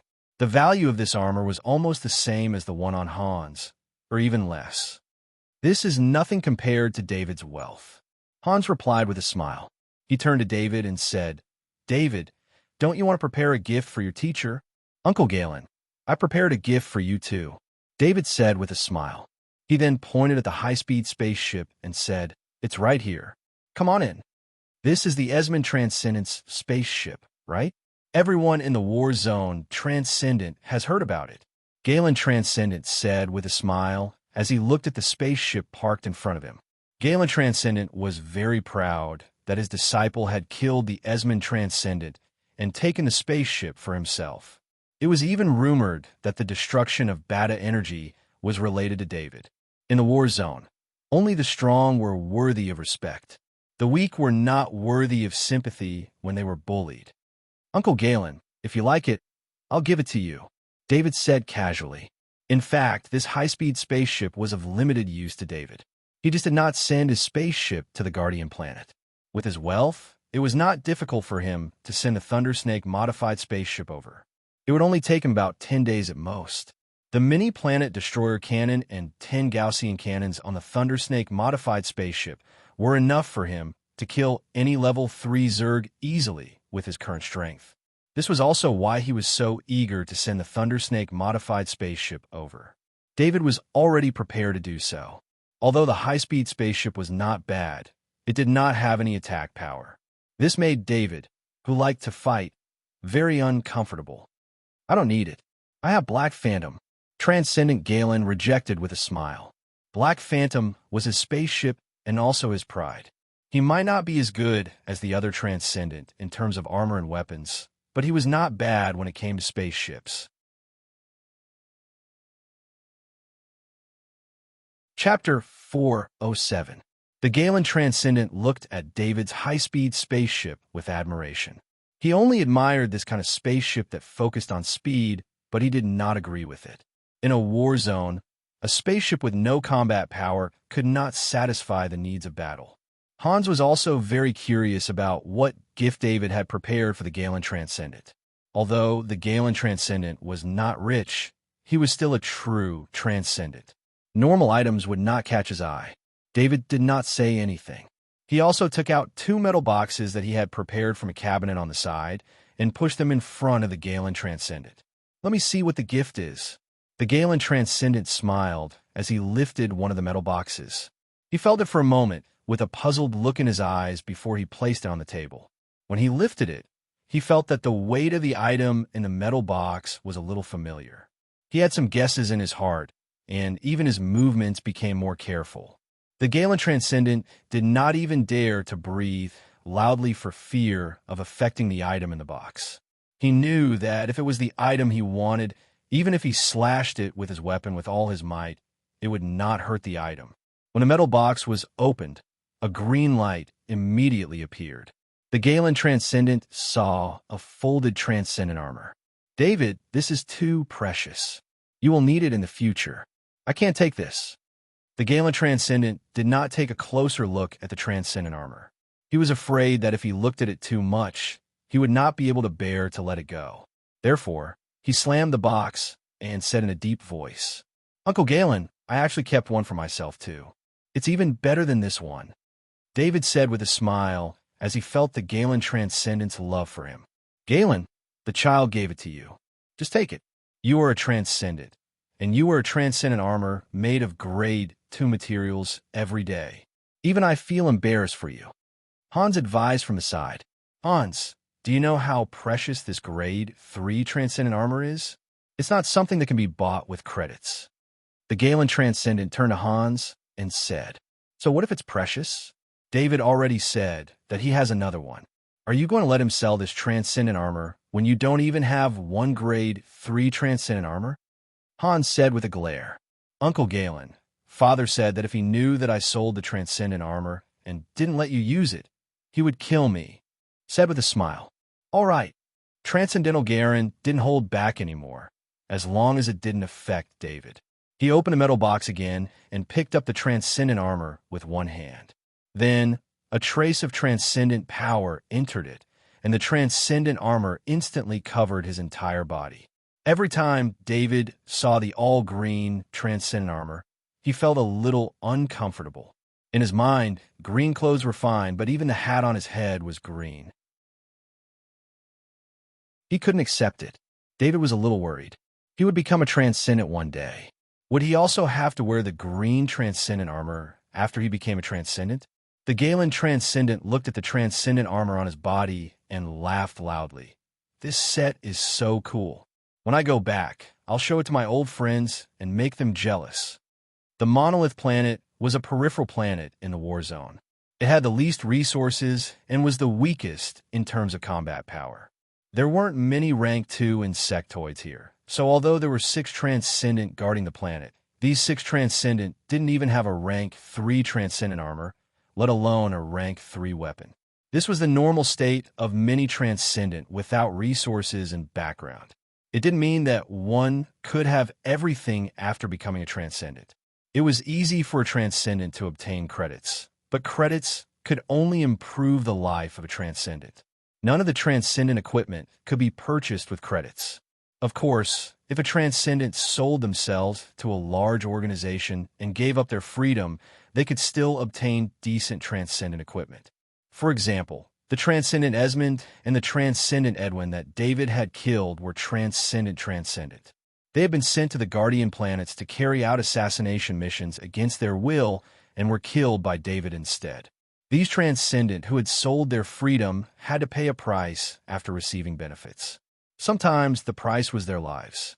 The 6 Transcendent on the monolith planet belonged to different organizations, but since the monolith planet itself wasn't strong, there were fewer restrictions and fewer resources. There's another one here. I was lucky enough to find one that suits you, David said with a smile as he pointed at another metal box.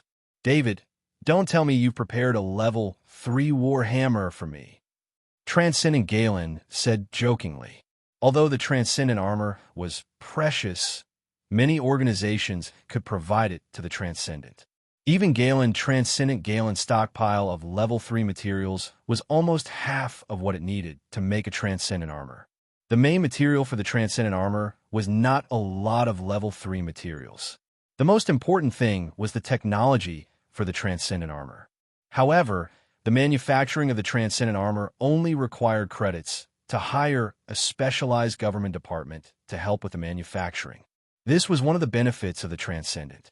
Therefore, although the level 3 Transcendent armor was precious, there was still a limit to how much it could be used. However, a Tier 3 warhammer was different. A warhammer was a heavy weapon and required a lot of materials to craft. It could be said that most Transcendents who joined large organizations would be lucky if they could obtain a Tier 3 longsword or a light weapon. It was almost impossible for them to obtain a Tier 3 heavy weapon. Transcendent Galen's hand that was opening the metal box paused when he saw the serious expression on David's face. Really, Transcendent Galen exerted force and opened the metal box, revealing the level 3 warhammer inside.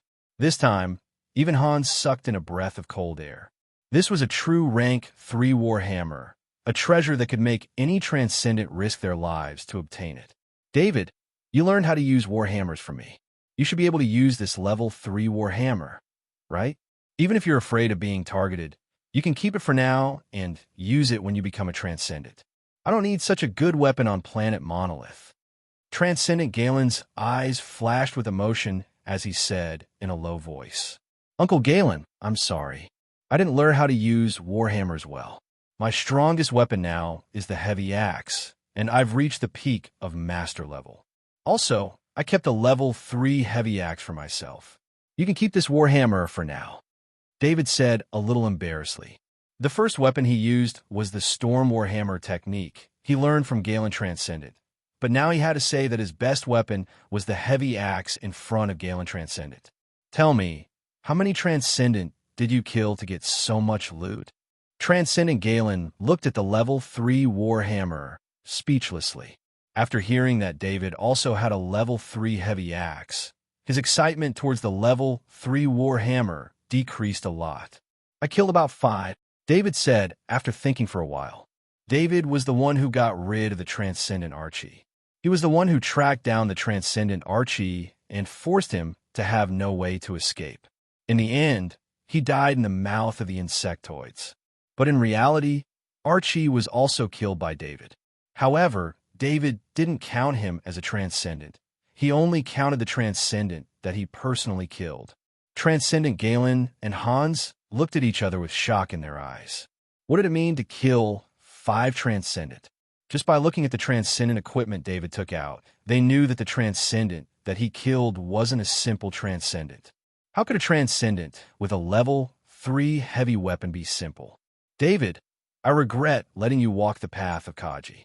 Maybe you can become a scientist or a government official by relying on your ability to learn. Plus, Hans gave you the title of National Scholar. It's enough for you to live a stable life. Transcendent Galen said with a bitter smile. Galen, let David walk his own path. Didn't we do the same in the past? Hans said in a deep voice, although he was also worried. We weren't as arrogant as him back then. Back then, our legs would go soft whenever we heard the name Transcendent. Look at him. He killed so many Transcendent. Transcendent Galen said with a shrug. After Transcendental Galen finished speaking, he picked up his level 3 warhammer and lightly swung it a few times. At this moment, his eyes were filled with intoxication. Ever since he became a Transcendent, he rarely used his warhammer. This was because a second-grade warhammer didn't increase his combat strength much. On the other hand, a second-grade longsword could increase his speed. His main enemies were the level 2 insectoids. The small number of level 3 insectoids that the level 3 Transcendent Galen and the 5th Space Fleet Transcendent Galen went together. Transcendent Galen pondered for a moment and said, David, my old friend will be envious if I wear the level 3 Transcendent armor, but if I use this level 3 Warhammer, they will only be jealous. Do you want to take it back? That's easy. David turned around and went to the cabinet after hearing Galen, Transcendent Galen's words. After a while, he took out a sheathed long sword and tossed it to Transcendent Galen. You can use this level 3 long sword as usual, and use this level 3 Warhammer when necessary. You have the spatial bracers anyway, so no one will know even if you don't want them to know, David said with a smile. Transcendent Galen caught the level 3 long sword David tossed to him and pulled it out. Looking at the green blade, he couldn't help but wonder if he was a Transcendent. David hadn't been out for long, but he had already brought back so much Transcendent equipment. The problem was that the equipment that Galen, Transcendent Galen, saw as very valuable was just superfluous to David. Transcendent Galen let out a long sigh and said in a deep voice, I won't ask if you have any extra level 3 longswords. I'll be taking all of this equipment. Hans was afraid that Galen, Transcendent Galen, would apply to go to Planet Battlestar after receiving this equipment. So he reminded him, Galen, your combat strength has increased. It's best if you don't take any risks. You're not young anymore. Transcendent Galen said with a smile, Don't worry, I'll always stay on Planet Boulder. This is David's home, so I'll protect this place and you well. Hans also laughed and said, Who needs your protection? I've also recovered. I have the exoskeleton armor on me. It's enough to protect myself. The three of them returned to their home from the high-speed spaceship. David listened to the two old soldiers talk about the battles of the past.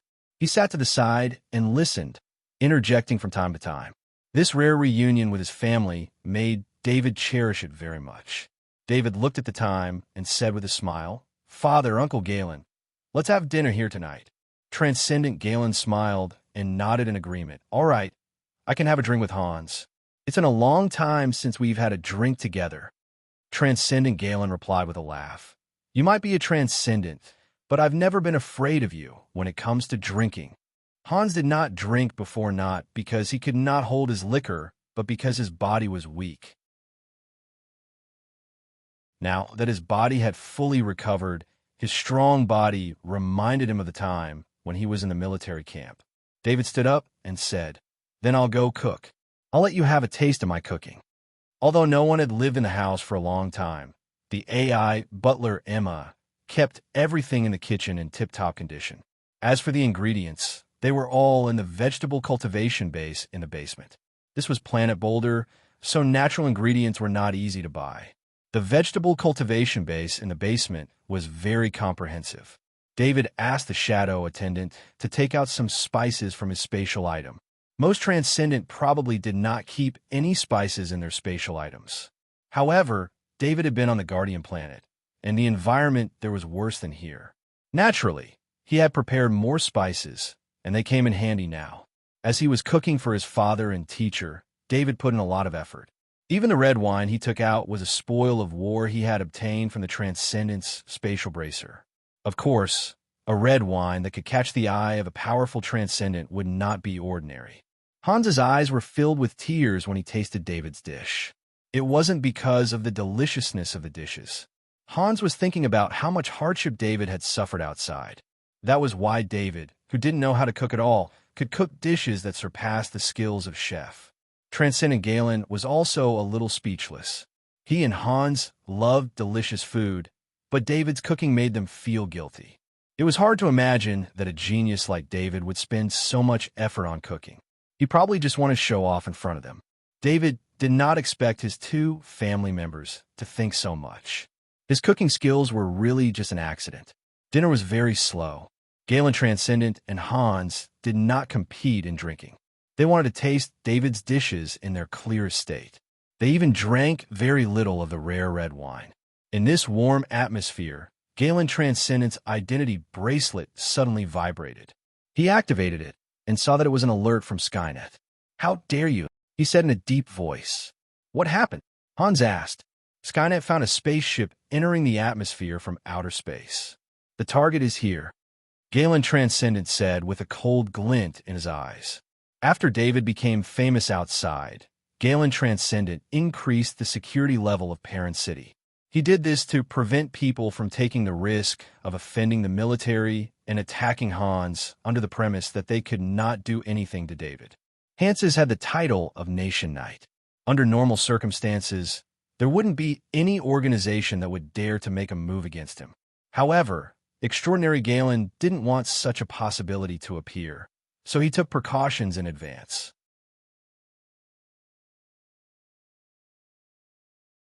Chapter 4:08. Transcendent Galen did not expect that the precautions he had taken would not work normally, but when David came back, it worked. Skynet spent a portion of its resources to mark all spaceships that were headed for Parent City, especially spaceships that came from space and were headed directly for Parent City. This task cost a lot of Skynet's resources, but it was proposed by Transcendent Galen. At the same time, it was to protect the Nation Knight title holder, and it was related to David, so this proposal was blocked on Monolith. David is in danger. Hans's eyes flashed fiercely as he stood up and asked. Transcendent Galen stopped Hans and said, "You don't have to do anything. With the equipment David gave me, I can guarantee that whoever comes will not be able to return." Hans ignored him. He picked up his exoskeleton armor and began to put on. Then, he carried Godolphin's wrath on his back. "Father, it's better if you don't get involved. Uncle Galen and I will be fine.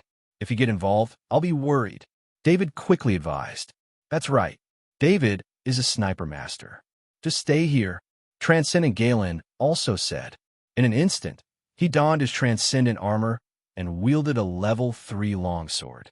He then charged out with large strides. David also began to put on his armor and carried a custom-made sniper rifle on his back. Hans silently touched his exoskeleton armor in Godolphin's wrath. He did not go out. Just as David said, he could not help much even if he went out with his strength. However, he was not someone who could tolerate people bullying his son.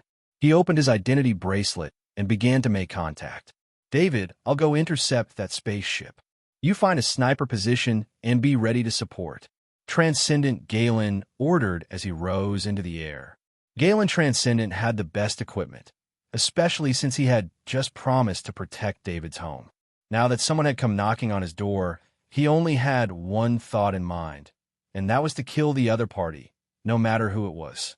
The Melville Transcendent spaceship was a modified military reconnaissance spaceship.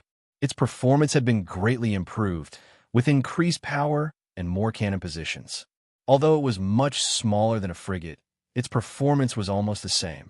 When they entered the atmosphere of the Monolith star, the spaceship discovered the Skynet scanning, but he didn't care at all. Transcendent Melville was well aware of the power of Monolith. As long as the Fifth Fleet was not alerted, even though there were 6 Transcendent on Monolith, they would not be a threat to him. Therefore, even though the Melville Transcendent knew that the spaceship was being monitored by Skynet, it did not have the intention to avoid the scanning.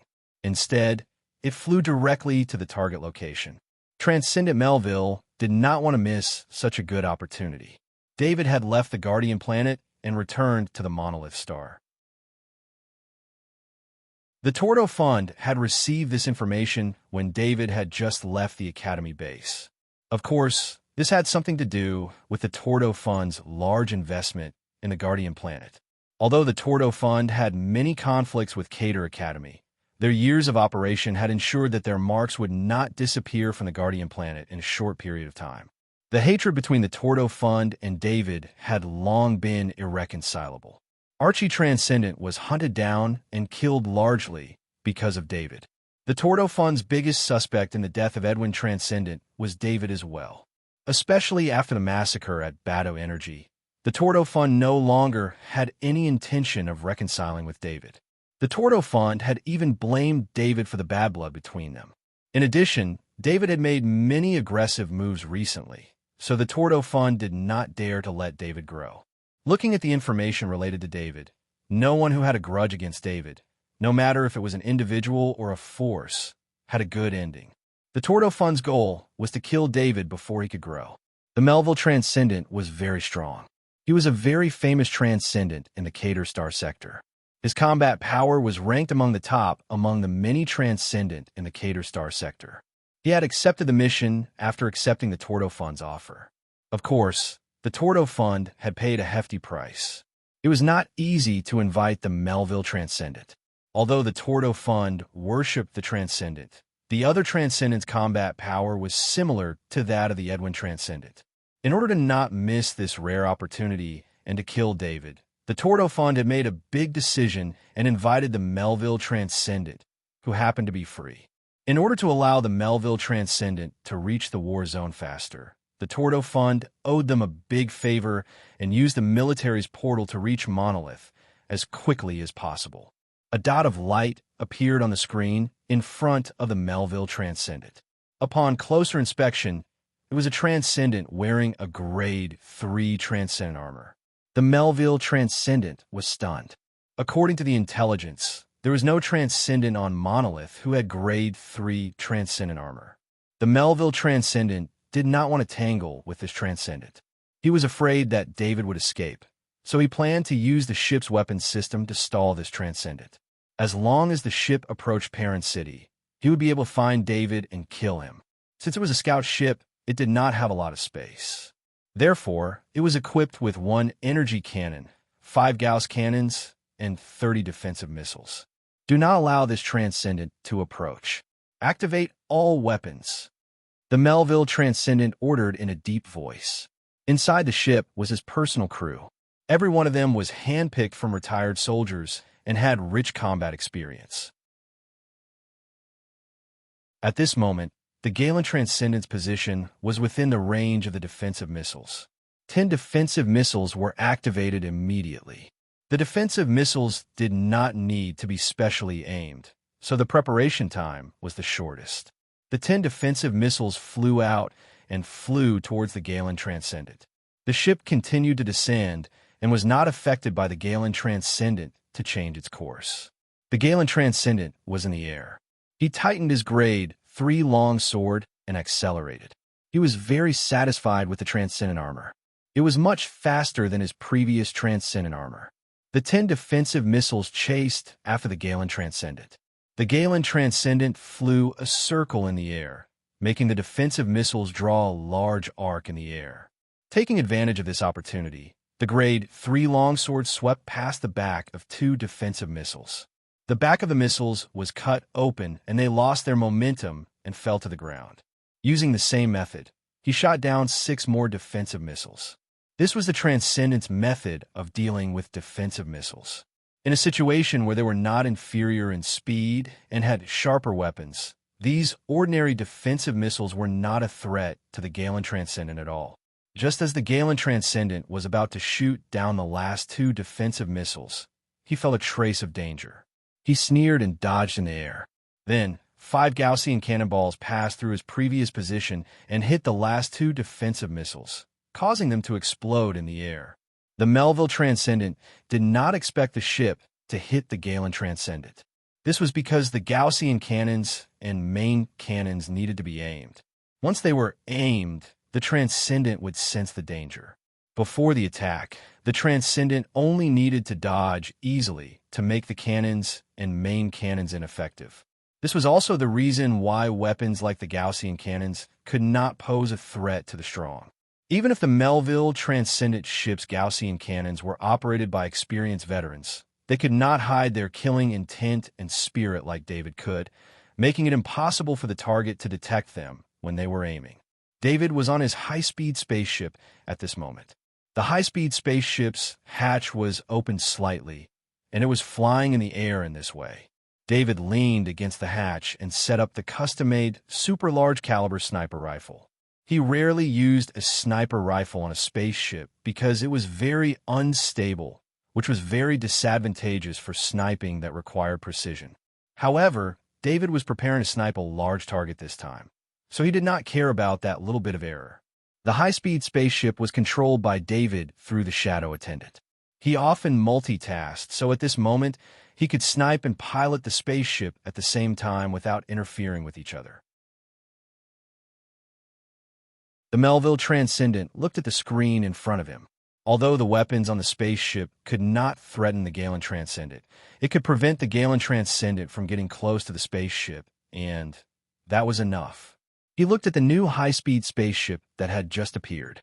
When he saw the high-speed spaceship, he immediately knew that it was David's spaceship. There was information about this spaceship in the intelligence reports, so the Melville Transcendent recognized it at a glance. David is escaping. The Melville Transcendent was shocked. He knew how fast the high-speed spaceship was. After sacrificing all means of attack, the high-speed spaceship was all about speed. Once David accelerated, his spaceship would not be able to catch up. Speed up. Speed up immediately. Catch up to that spaceship. Melville's heart was in a panic as he loudly ordered. The spaceship's engine energy supply increased, and the spaceship quickly chased after the high-speed spaceship. Main cannon ready. Blast them down. The Melville Transcendent ordered again. The two spaceships were getting closer and closer in the air. When there were only 5 kilometers left, the Melville Transcendent's main cannon began to lock on to the high-speed spaceship. However, the high-speed spaceship made evasive maneuvers. It was hard to imagine that a high-speed spaceship could make such nimble maneuvers. The Melville Transcendent's helmsman operated the spaceship, trying to catch up to David's high-speed spaceship, but he was always slower by a beat every time. The helmsman was sweating profusely. He was a veteran helmsman with 20 years of warship experience. He never thought that his piloting skills would be inferior to the high-speed spaceship in front of him. If he lost to the high-speed spaceship in terms of speed, he had nothing to say. However, if he lost to the high-speed spaceship in terms of nimble maneuvers, then there was a huge gap between their piloting skills. David's piloting skills had reached 77% perfection. A pilot of this level could be called a master pilot, and he was the strongest among the masters. The main cannon can't lock on, the helmsman reported loudly. The Melville Transcendent frowned. If the main cannon couldn't lock on, then the Gaussian cannons and defensive missiles couldn't attack the high-speed spaceship. This was because the moment they changed directions, the Galen Transcendent would close in on them. As the two spaceships flew at high speed, the distance between them increased from 5 kilometers to 3 kilometers. Just as they were about 3 kilometers away, David fired his custom-made sniper rifle. A second-grade sniper bullet flew out. Because they were chasing in the air, the second-grade sniper bullet's impact was increased by a lot because of the high-speed spaceship behind them. The second-grade sniper bullet easily penetrated the outer shell of the spaceship, followed by many of the cabin walls, and finally the Krypton crystal engine. The Melville Transcendent saw the flash of light from the sniper rifle on the high-speed spaceship in front of them. Although it was only for a moment, his eyesight exceeded that of an ordinary person. In addition, he was fully focused, so he discovered David's sniper rifle. The Melville Transcendent was shocked. He thought of the legend of David. A sniper master could silently kill his target. Even if the target had the ability to sense danger, they wouldn't be able to discover the sniper master's sniper rifle. Therefore, his first thought was that he had been locked on by David. Without hesitation, he dodged sideways in the cockpit. The Melville Transcendent soon realized that something was wrong. He felt that something was wrong with the spaceship. Then he heard the sound of the Krypton crystal engine shattering, followed by a flash of light from the engine. The Melville Transcendent knew what David's target was, but he couldn't imagine that David could accurately aim at the Krypton crystal engine while shooting at a spaceship. At least, the sniper masters that the Melville Transcendent knew didn't have this ability. In this situation, the calculation required was too complicated, and it wasn't something that could be done by the human brain. As for why he didn't use other equipment to assist him, it was a helpless matter. It wasn't that there weren't any auxiliary equipment, but the auxiliary equipment needed to obtain the corresponding data, and the result had to be transmitted to Kaji. Sniping Kaji would have to make a judgment before executing the shot. This process was more troublesome than sniping Kaji himself. Auxiliary equipment might be useful against fixed targets, but against moving targets, auxiliary equipment was useless. It wasn't as good as sniping Kaji's mental strength, which was naturally strong. The Melville Transcendent didn't know that David's mental strength had reached more than 7 points. 7. 10 mental strength couldn't be reflected in external combat, but in a real battle, it was constantly helping David. With such a strong mental strength, David could easily complete a sniping attack of this level. The Melville Transcendent swept the ship's wall with his grade 3 heavy axe, and a hole appeared in the spaceship. His figure flashed and jumped out of the hole. He didn't hesitate at all during the process. He couldn't care less about the crew that had followed him for many years. With a boom, the spaceship exploded. The explosion wasn't very strong, but it was enough to destroy the spaceship. All the crew on the spaceship were within the explosion's range. David, you deserve to die. Melville's transcendent heart was bleeding. His ride and all the treasures in it had been reduced to nothingness in the explosion. David was in the high-speed spaceship and couldn't hear his screams.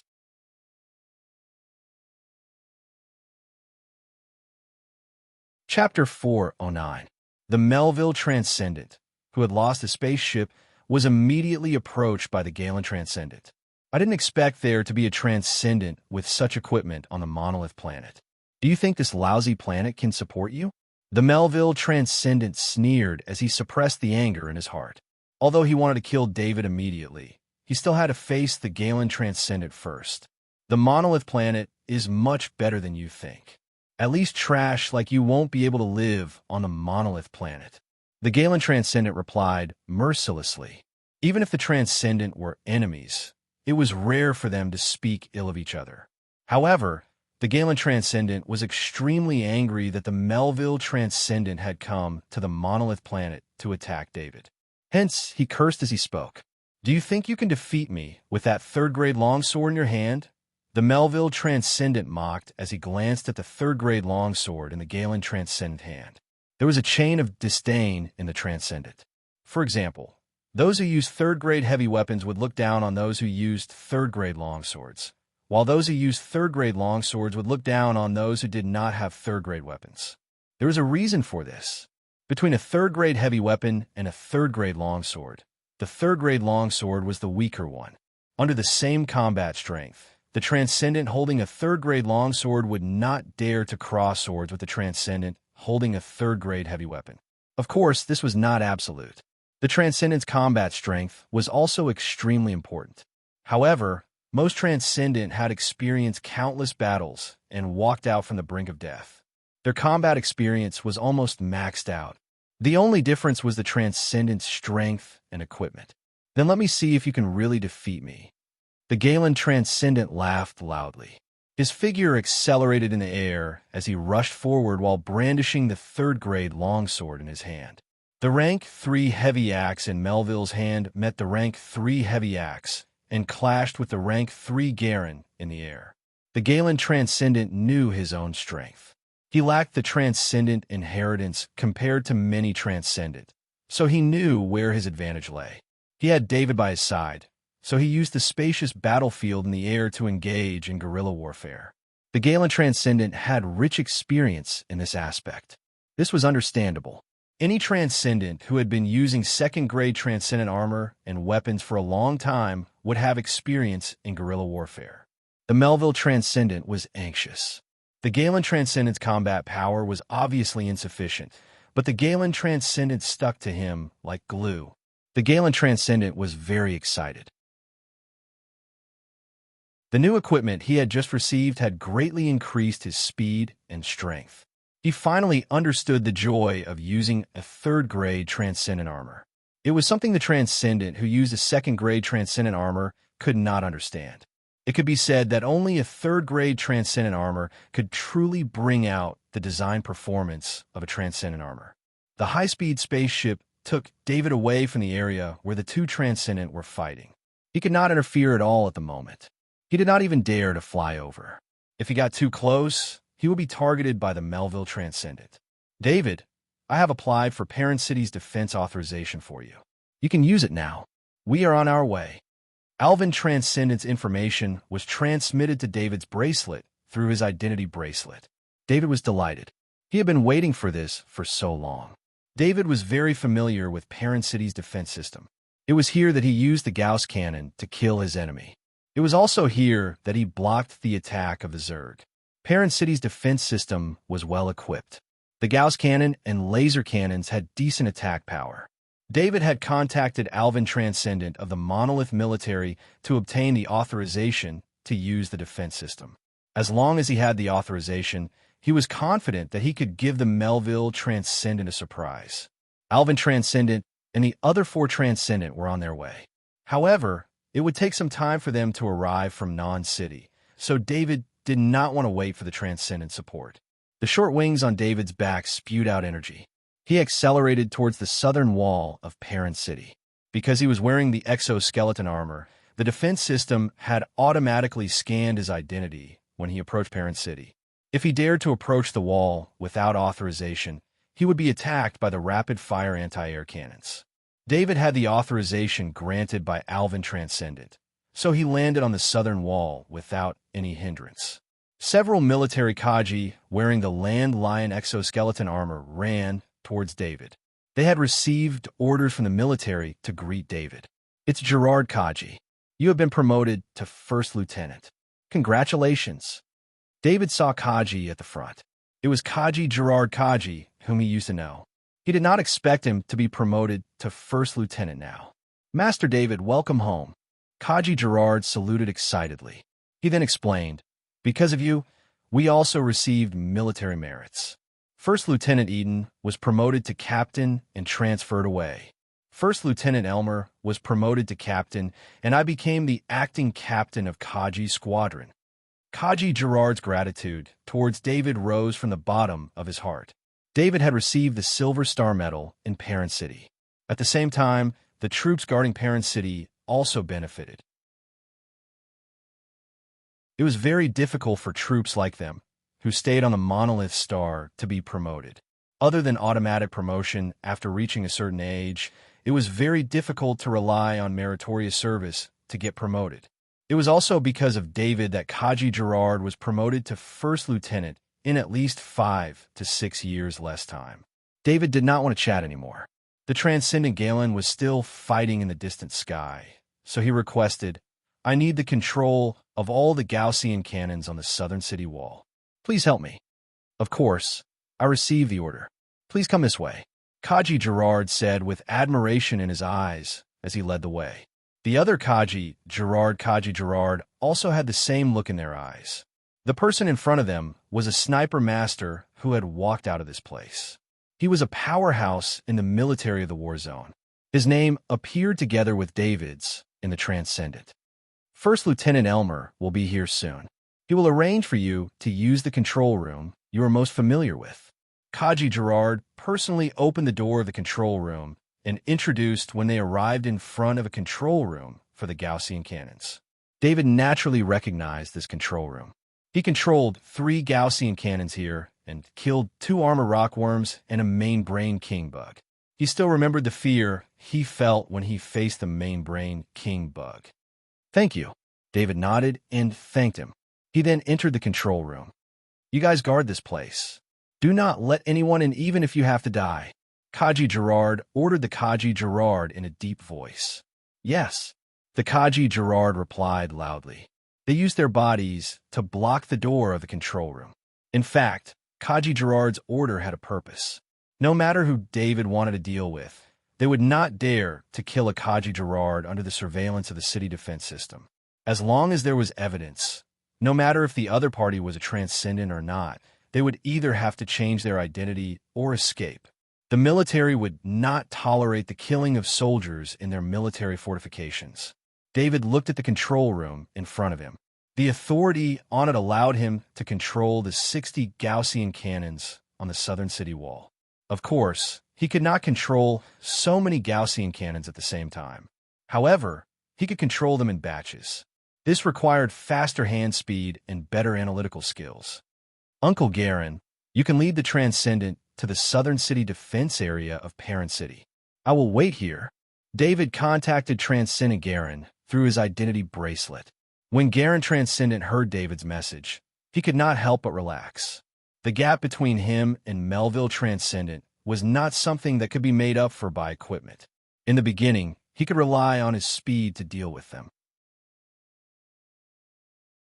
However, as Melville Transcendent got used to Garen Transcendent's speed, it became harder and harder for Garen Transcendent to deal with him. In the end, Garen Transcendent had only obtained this set of equipment for a short period of time. He could not fully utilize the equipment's performance. Garen Transcendent consciously shifted the battlefield and descended towards the southern part of Parent City. Finally, you can't hold on anymore and want to run. Melville Transcendent sneered when he saw that Garen Transcendent wanted to escape. It wasn't an easy task to hold back a Transcendent with decent equipment. That was why he had provoked Transcendent Garen to fight him for a longer period of time. He was confident that he would be able to severely injure Transcendent Garen in just a few minutes, and he wouldn't be able to stop his next move. Garen Transcendent ignored him and continued to move. David readjusted the data of all the Gaussian cannons. Then, he entered the Shadow Attendant's body with his mind. The Shadow Attendant went through the wall and arrived at the nearest Gaussian cannon. The Shadow Attendant took out a Grade 3 Gaussian cannon shell from his space ring. This was the Grade 3 Gaussian cannon shell that he had exchanged with points in the Academy base. Although he had only used a Grade 2 Gaussian cannon shell to kill the Stoneskin Worm King, it would not have been so troublesome if he had a Grade 3 Gaussian cannon shell. So when he returned to the Academy base, he used some points to exchange for a third Grade Gaussian cannon shell. It wasn't that he didn't want to exchange for more, but the points required for a third Grade Gaussian cannon shell were too high.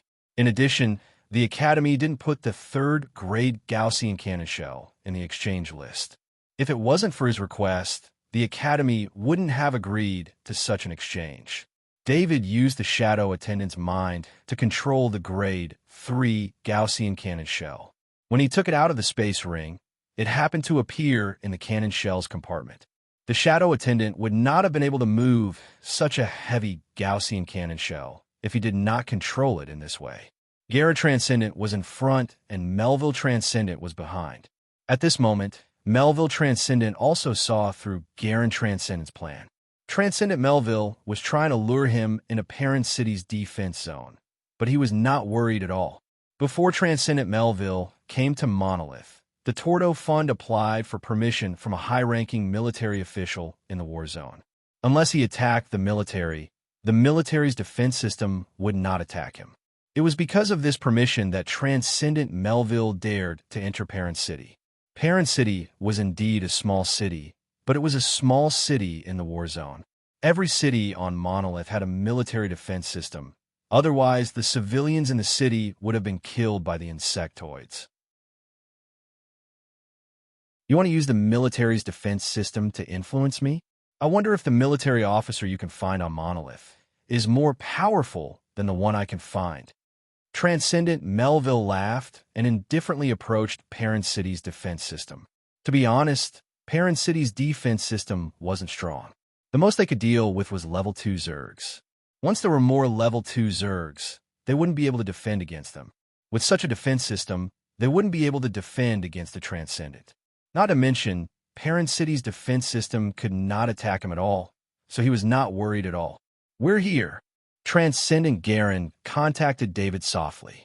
David was operating the Gaussian cannon's aiming system, but he realized that as long as the aiming system wanted to lock onto Transcendent Melville, it would sound an alarm. "Target cannot be locked on. Please check the corresponding permission." David frowned. He knew that Transcendent Melville had obtained permission from the military, just like him. If he could obtain permission from the military to use the city's defense system, then Transcendent Melville could also obtain permission from the military to avoid being attacked by the city's defense weapons. "You think you can't lock onto it just like that?" David sneered.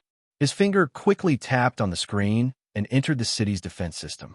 With his Master of Electronic Countermeasures ability, he did not need to go through too much trouble. He did not need to invade the city's defense system core. He only needed to add a jump command to solve the problem of not being able to lock onto the target. Of course, this also had to do with David sitting on the city's defense system terminal, which lowered the difficulty of his electronic countermeasures ability by a few levels. David tried to lock onto Transcendent Melville's aiming system again, but this time there was no notification. Transcendent Melville in the air did not know that in just a few seconds, the military's defense system had undergone a huge change. Since David's aiming system did not create any danger, Transcendent Melville would not notice it before the Gaussian cannon was fired. Boom!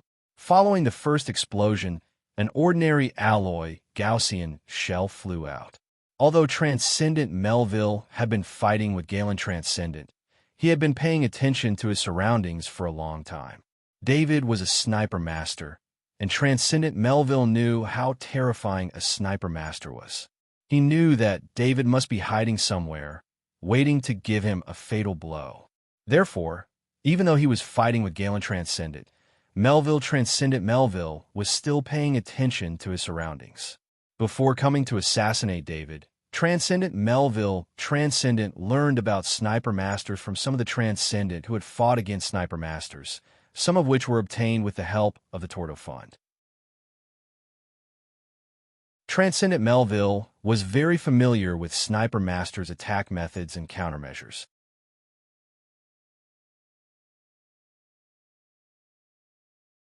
Chapter 410.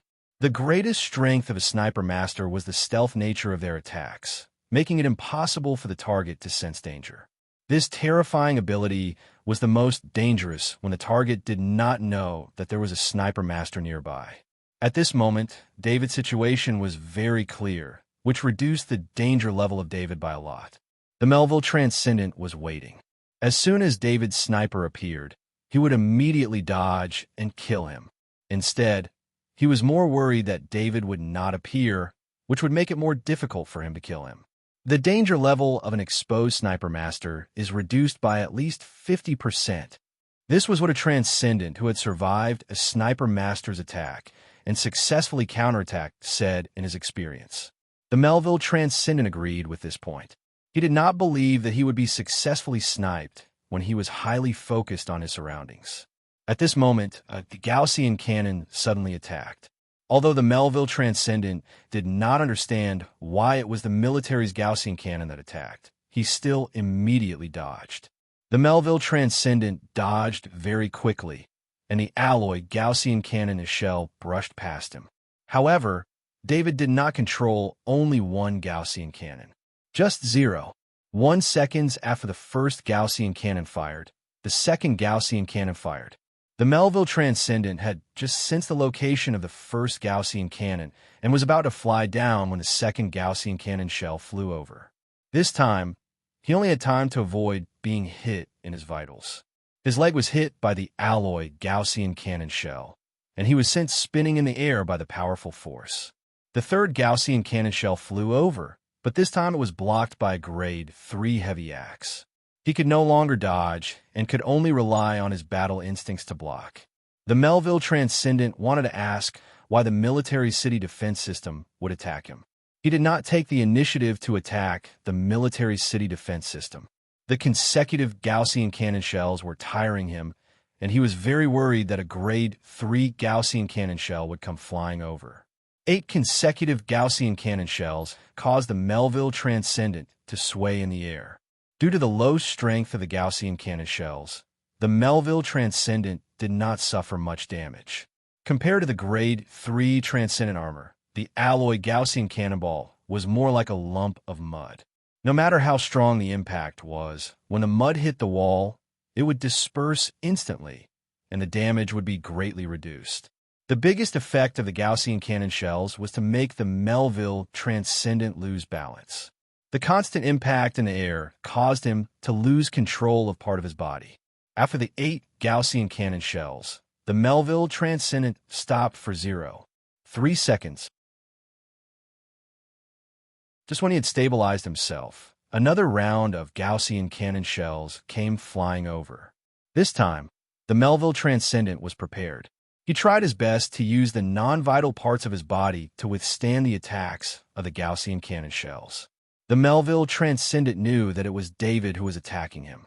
Perhaps it was because the city defense system did not have grade 3 Gaussian cannon shells, or because grade 3 Gaussian cannon shells were very rare and low grade. That was why David could not deal any fatal damage to him. The Galen Transcendent had already retreated to the side. He saw that the Transcendent could not move an inch. He could not even escape, because the continuous attacks caused the Melville Transcendent to lose its balance in the air. It could not fly at all.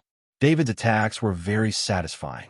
His calculations were not very precise because the Melville Transcendent was not the Stoneskin Worm King. When dealing with the Stoneskin Worm King, he could not deal much damage unless he hit its vital parts. When he attacked the Melville Transcendent, he only needed to hit the Transcendent. This greatly reduced his calculations, which was also why he could attack the Melville Transcendent for a long time. If he used the same calculations and attacks as when he killed the Stoneskin Worm King, he could only attack 8 times at most. The Melville Transcendent was like a toy in the air. It was constantly being hit by the Gaussian cannon shells. Finally, the Melville Transcendent was enraged by the attacks.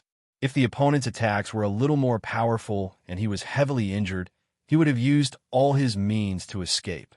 But now that David was only using Gaussian cannon shells, if the Melville Transcendent were to escape, his story would probably spread throughout the Transcendent world. Block for me. The Melville Transcendent roared. The power of his Transcendent burst out. He used the grade 3 heavy axe to block his face and bent his knees to block his chest. Borrowing the 0.3-second interval between David's 8 attacks, he stabilized his body and immediately rushed down in this form. Consuming the power of the Transcendent could instantly double his defense. He believed that he could block the Gaussian cannon shells for a short period of time. As long as he got closer, the Gaussian cannon would lose its effect. The next thing he needed to do was to find David. In fact, the Melville Transcendent had already seen David's position. On the city wall, there were only a few Kaji soldiers guarding the control room. Needless to say, that was where David was. As for whether or not there would suddenly be high-grade shells, Melville thought that he would have used them long ago, if there were any. If he had used them just now, he would have at least suffered some injuries, unlike now where his body would at most be affected by some tremors. Besides, even if there was a high-grade Gaussian cannon shell, it wouldn't pose a fatal threat to him. He didn't believe that the defense system of this small city would install grade 2 Gaussian cannon shells. Normally, grade 2 Gaussian cannon shells would be stored in the warehouse. They would only be transferred out in an emergency. The procedures involved were not something that David could handle in a short period of time. The Melville Transcendent suspected that David was waiting for the grade 2 Gaussian cannon shells to arrive. Perhaps he used the alloy Gaussian cannon shells just to delay him while the parent city's defense army completed the procedures and transferred the grade 2 Gaussian cannon shells from the warehouse. Therefore, the Melville Transcendent immediately made the decision to rush down. What the Melville Transcendent didn't know was that the Gaussian cannon closest to David had turned and locked onto him. David only had a single grade 3 Gaussian artillery shell. Now that he was famous, he was no longer like before, where Transcendents did not care about his attacks at all. David had his own considerations on how to use the grade 3 Gaussian cannon shell. He could only kill in one shot. Otherwise, his life would be in danger. The Melville Transcendent felt that the Transcendent's power was being consumed. The alloy Gaussian cannon shell hit his leg and the grade 3 heavy axe. The impact caused him to be unable to move. Fortunately, the alloy Gaussian cannon shell would shatter into pieces after hitting him. This allowed him to rely on the Transcendent's power to forcefully hold on. Just when he judged that he only needed one more second to enter the Gaussian cannon's blind spot, he seemed to feel a different Gaussian cannon shell flying towards him. Just as this thought appeared in his mind, he felt pain in his legs. Then a force passed through his legs and through his body. This feeling was very strange. He actually felt that his heart was breathing air. There was even a unique coolness in the air outside. Then, the Melville Transcendent lost all strength in his body. At the last moment of his consciousness, his brain told him that he had been killed. After David fired the grade 3 Gaussian cannon shell, he immediately opened the door. He nodded to Kaji, who was guarding outside, and then soared into the sky. Kaji was already stunned. The legendary transcendent fell from the sky like a wild goose shot by an arrow. Was this still the so-called invincible transcendent? When a Melville transcendent's corpse fell to the ground, David immediately rushed to the side of the corpse. The shadow attendant absorbed the soul of the Melville transcendent. Only then did David feel at ease to check the corpse of the Melville transcendent. The Melville transcendent's legs were broken and his chest was pierced through. Anyone who was hit by a grade 3 Gaussian bullet while using their legs as a cushion would be left with such a terrifying wound. Not to mention a transcendent. Even a pinnacle grade 3 insectoid would not be able to withstand a grade 3 Gaussian bullet fired from a Gaussian cannon. It was a pity that this transcendent armor could not be used again without major repairs. David, this guy is dead? The transcendent Galen flew over and asked with a surprised face. This was the first time the transcendent Galen saw David kill a transcendent in person. The transcendent Melville was toyed with by David's Gaussian cannon. If it was the transcendent Galen himself, he would not have immediately fled after being hit by the alloy Gaussian cannon shell. It was precisely because David had given the transcendent Melville hope that the transcendent Melville gave up on dodging and allowed David to deliver the fatal blow with 100% accuracy. Of course, if David wanted to take the risk, he could have mixed in the previous attacks with a grade 3 Gaussian cannon shell. However, David chose the safest method. The Melville Transcendent was very powerful. In the previous attacks of the alloy Gaussian cannon shell, the Melville Transcendent Melville lost its balance and used its weapons and non-vital parts of its body to block the attacks. This was also an important reason why David did not want to take the risk. He only needed one fatal attack, so of course, he had to choose the best opportunity. Whether the Melville Transcendent Melville wanted to close in or escape, there would always be the best opportunity to attack. Therefore, no matter what the Melville Transcendent Melville chose, as long as it was within the attack range of the Gaussian cannon, it would not be able to escape unscathed. His heart was hit. "He's dead," David said with a nod. David casually took off the Transcendent Melville Transcendent armor and the dimensional bracer from his body. His movements were so familiar that even the Transcendent Galen was stunned.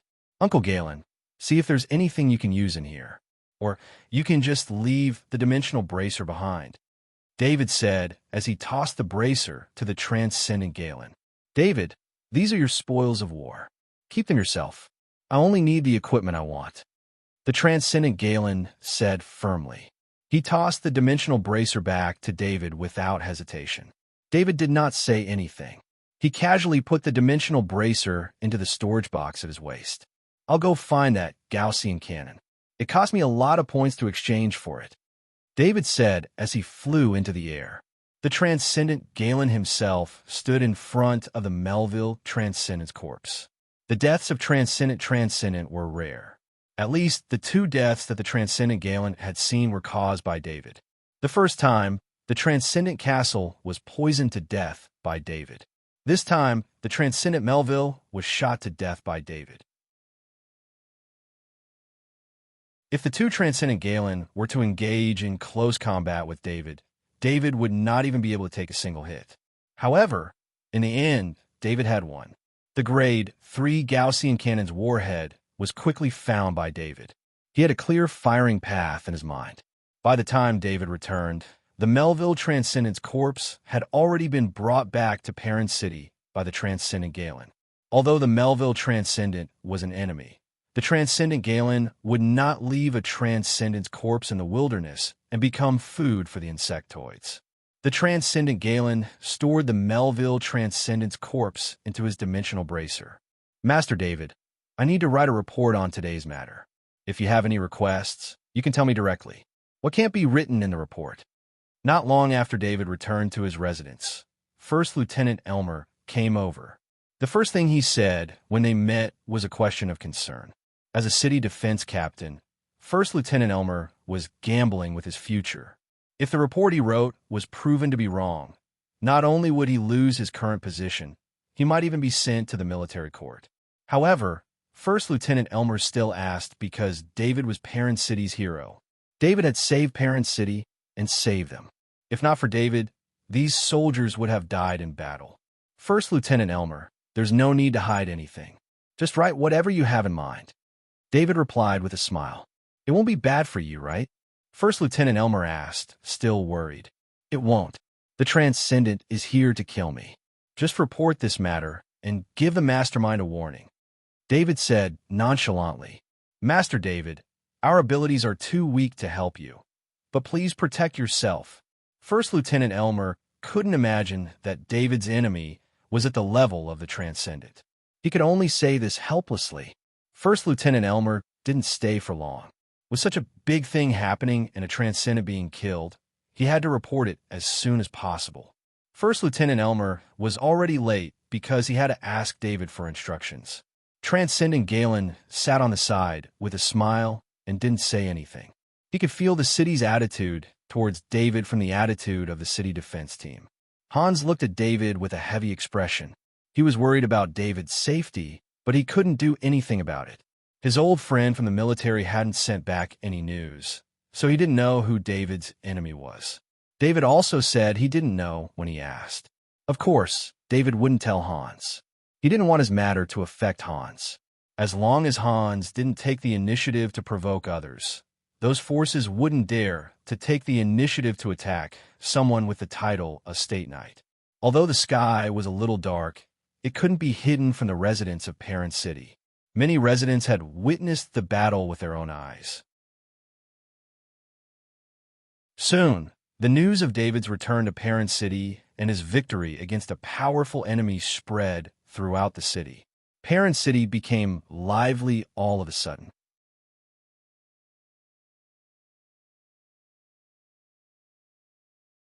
Chapter 411.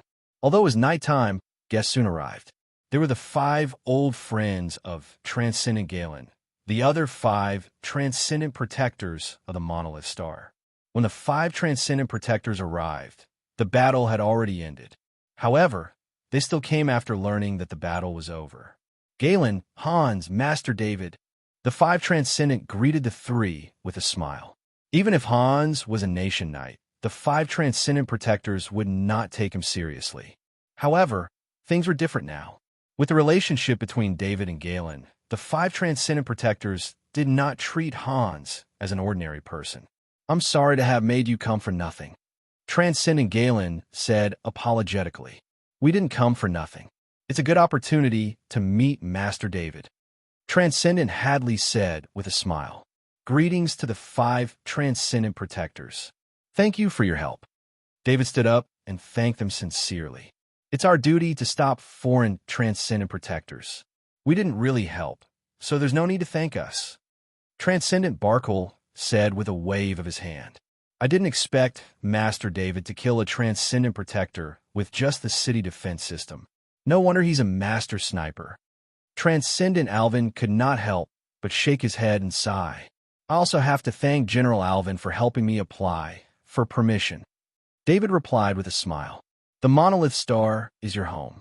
How could we watch you get bullied at home? You've done so much for the military before. The military can't help you much. Transcendent Alvin said with a smile. Mervyn Transcendent turned to look at Galen Transcendent and asked in disbelief, I heard that Galen was dragged to the Melville Transcendent alone. The Melville Transcendent is a very famous Transcendent in the Cater Star Zone. Are you that powerful? They had heard about the course of the battle. Transcendent Galen had single-handedly blocked the invading Transcendent, giving David the opportunity to snipe, especially when they learned that the name of the Transcendent was Melville. After they found out about the Transcendent Melville, they found it even harder to believe. Transcendent Galen was the same as the other Transcendent. The only thing they could do against a powerful Transcendent was for the 6 Transcendent to work together and rely on their many years of experience to fight against a powerful Transcendent. That Melville Transcendent is really powerful. I almost couldn't stop him even with all my strength. Transcendent Galen said with a proud smile.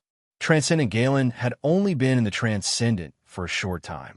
Coupled with his equipment, he was considered to be at the bottom of the transcendent. He could fight a powerful transcendent like Melville for so long with his strength at the bottom. This was unimaginable in the past. Of course, he was proud. I don't believe you can really do it.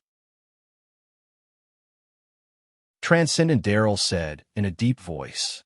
Suddenly, the eyes of the five transcendent froze, and then a look of horror appeared on their faces. This was because a Grade 3 transcendent armor had appeared on Transcendent Galen's body, and a Grade 3 longsword had appeared in his hand. Transcendent Mervyn immediately understood the origin of these transcendent equipment and shook his head helplessly. Why didn't I receive a good disciple like Master David? Transcendent Alvin pointed to the transcendent armor on Galen Transcendent and said, Galen, if we encounter any trouble in the future, you have to be at the front. Although the five transcendent were envious, after many years of getting along, they were only happy that Galen Transcendent had a set of Grade 3 transcendent equipment. The stronger Galen Transcendent was, the safer the monolith star would be. They all understood each other's personalities. A transcendent with ambition would not stay on the monolith star at all. They had already made great progress. The six transcendent were the same. They did not want to be restrained too much, and at the same time, they had strong feelings for the monolith star. The six transcendent, including Galen Transcendent, did not stay for long. Their main goal was to protect Non-City. They could not leave that place for a long time, so after chatting for a while and deepening their relationship with David, they all returned.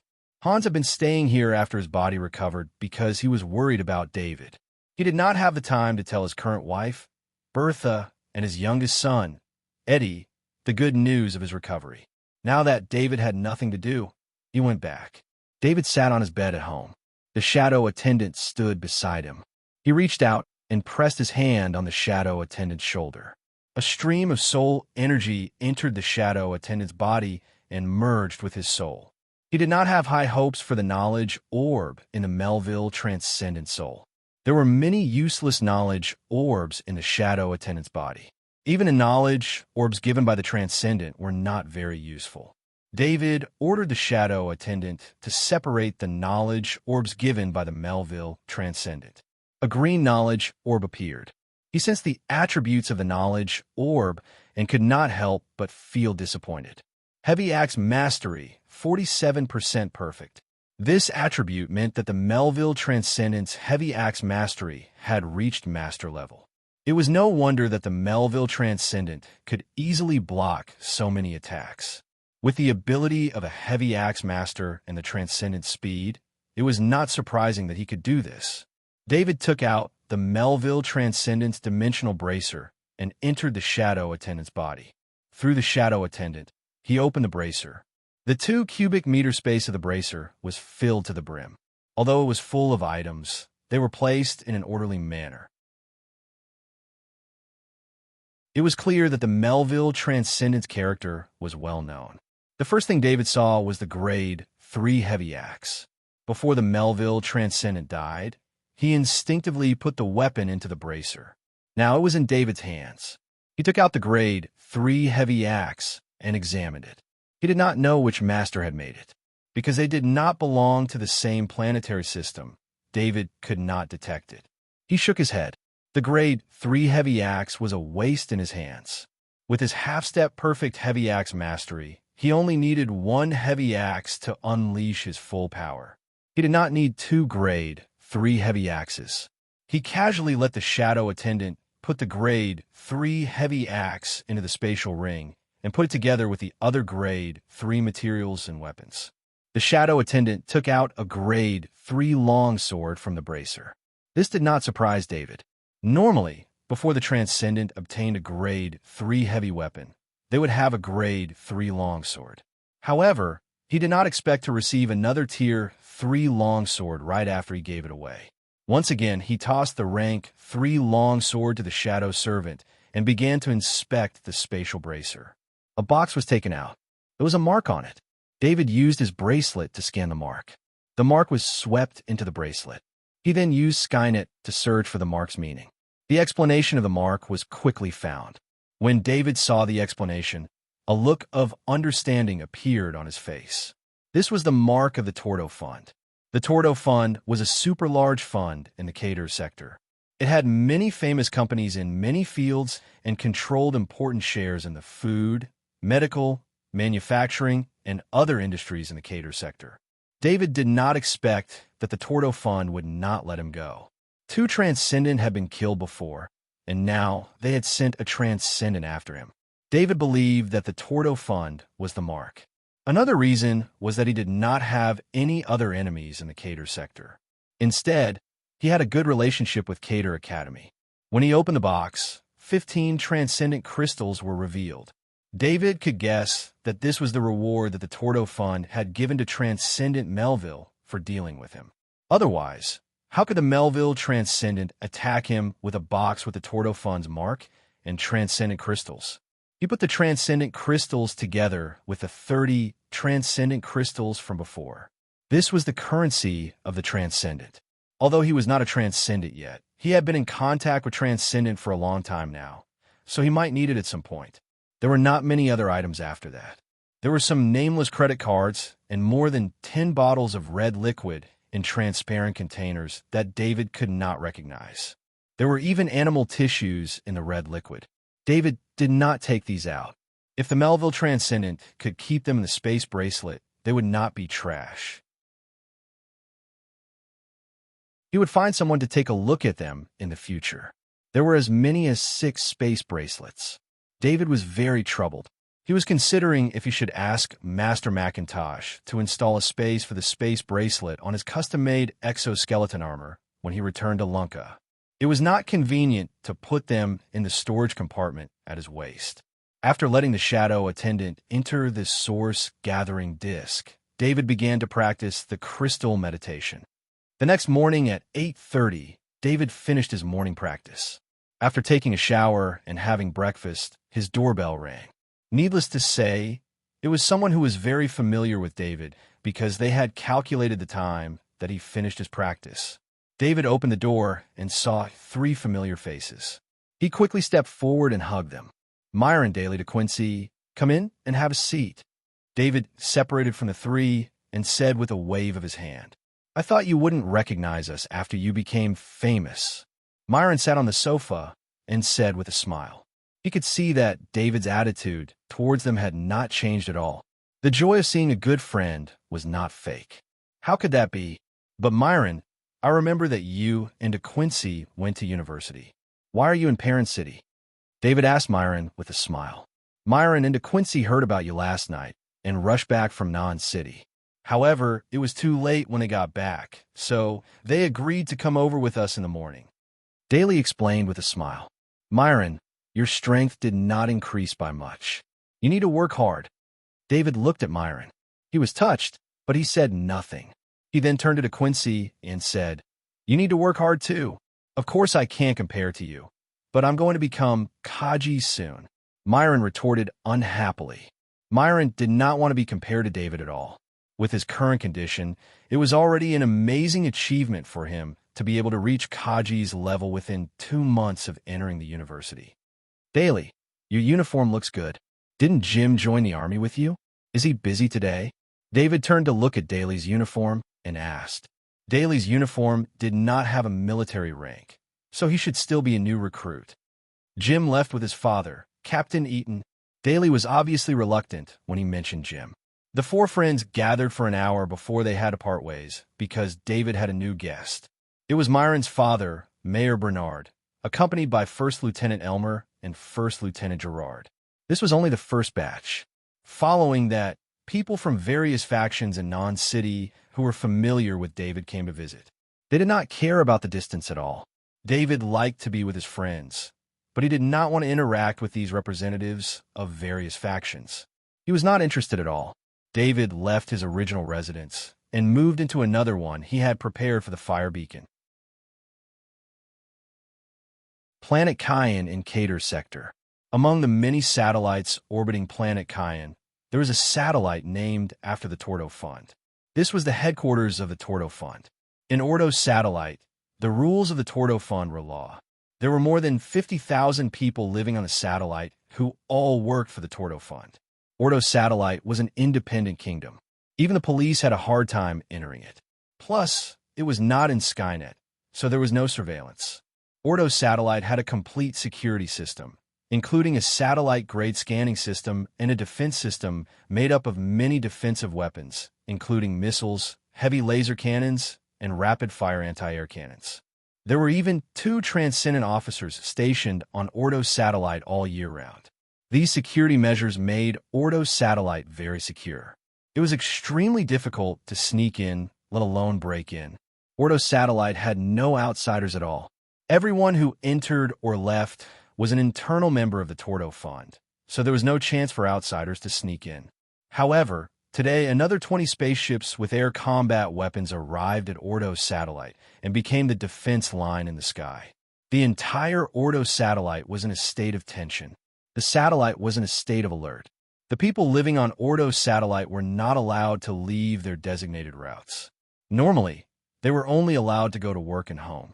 If this was any other city, such an order would definitely cause a huge riot. However, it was different here. Everyone relied on the Tordo Fund for survival. This order was immediately carried out. All the places on Ordo's satellite where people could gather were closed. The entire Ordo satellite had never been so quiet before. The elite Kaji from all over the world were patrolling Ordo satellite. The scanning was also at the maximum to find any intruders. All of this was because of a piece of news. The transcendent Melville sent by the Tordo Fund was dead. He was killed by David. The failure of the operation would lead to consequences. David's revenge would definitely come. However, the Tordo Fund did not know how David would take revenge. Therefore, they could only prepare for it from the moment they received the news. Just by looking at beta energy, the Urdo Foundation had no choice but to take it seriously. Fortunately, the Tordo Fund paid more attention to their own safety than beta energy.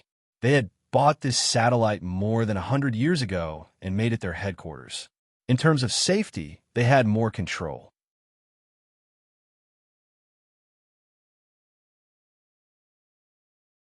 Chapter 412. The Kerr Intelligence Organization had been paying attention to the Tordo Fund's intelligence. They used the Shadow Intelligence System to collect information about the Tordo Fund through various channels. David hid in a secluded house.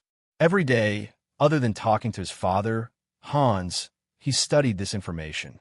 The Tordo Fund was indeed very powerful. This was not only referring to the wealth in the hands of the Tordo Fund. They paid more attention to safety and had many defensive weapons.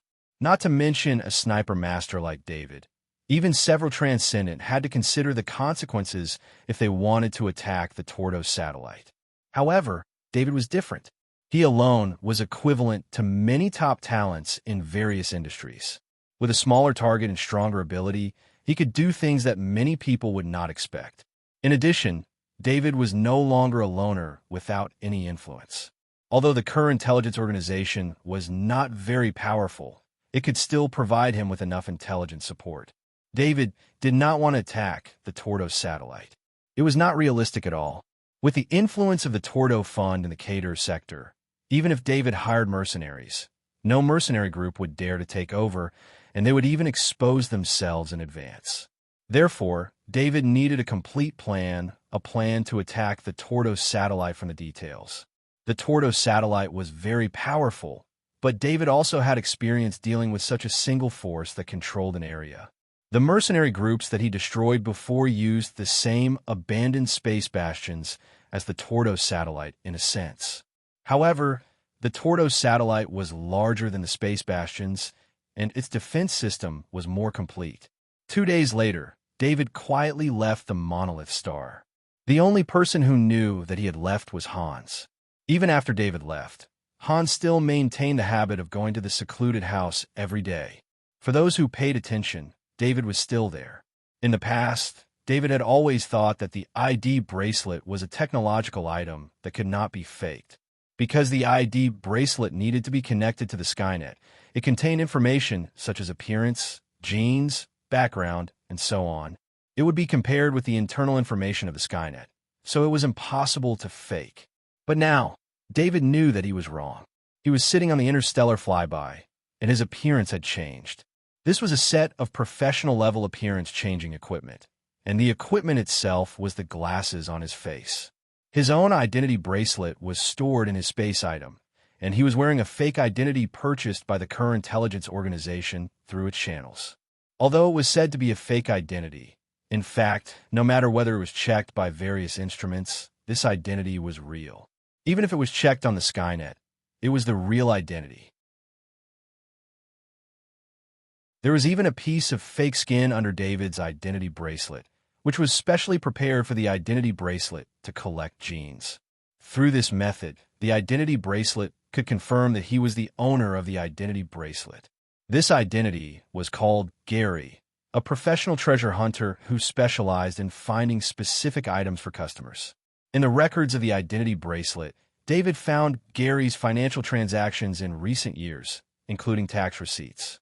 It could be said that this identity was an ordinary member of the many wanderers in the galaxy, so real that there were no flaws to be found.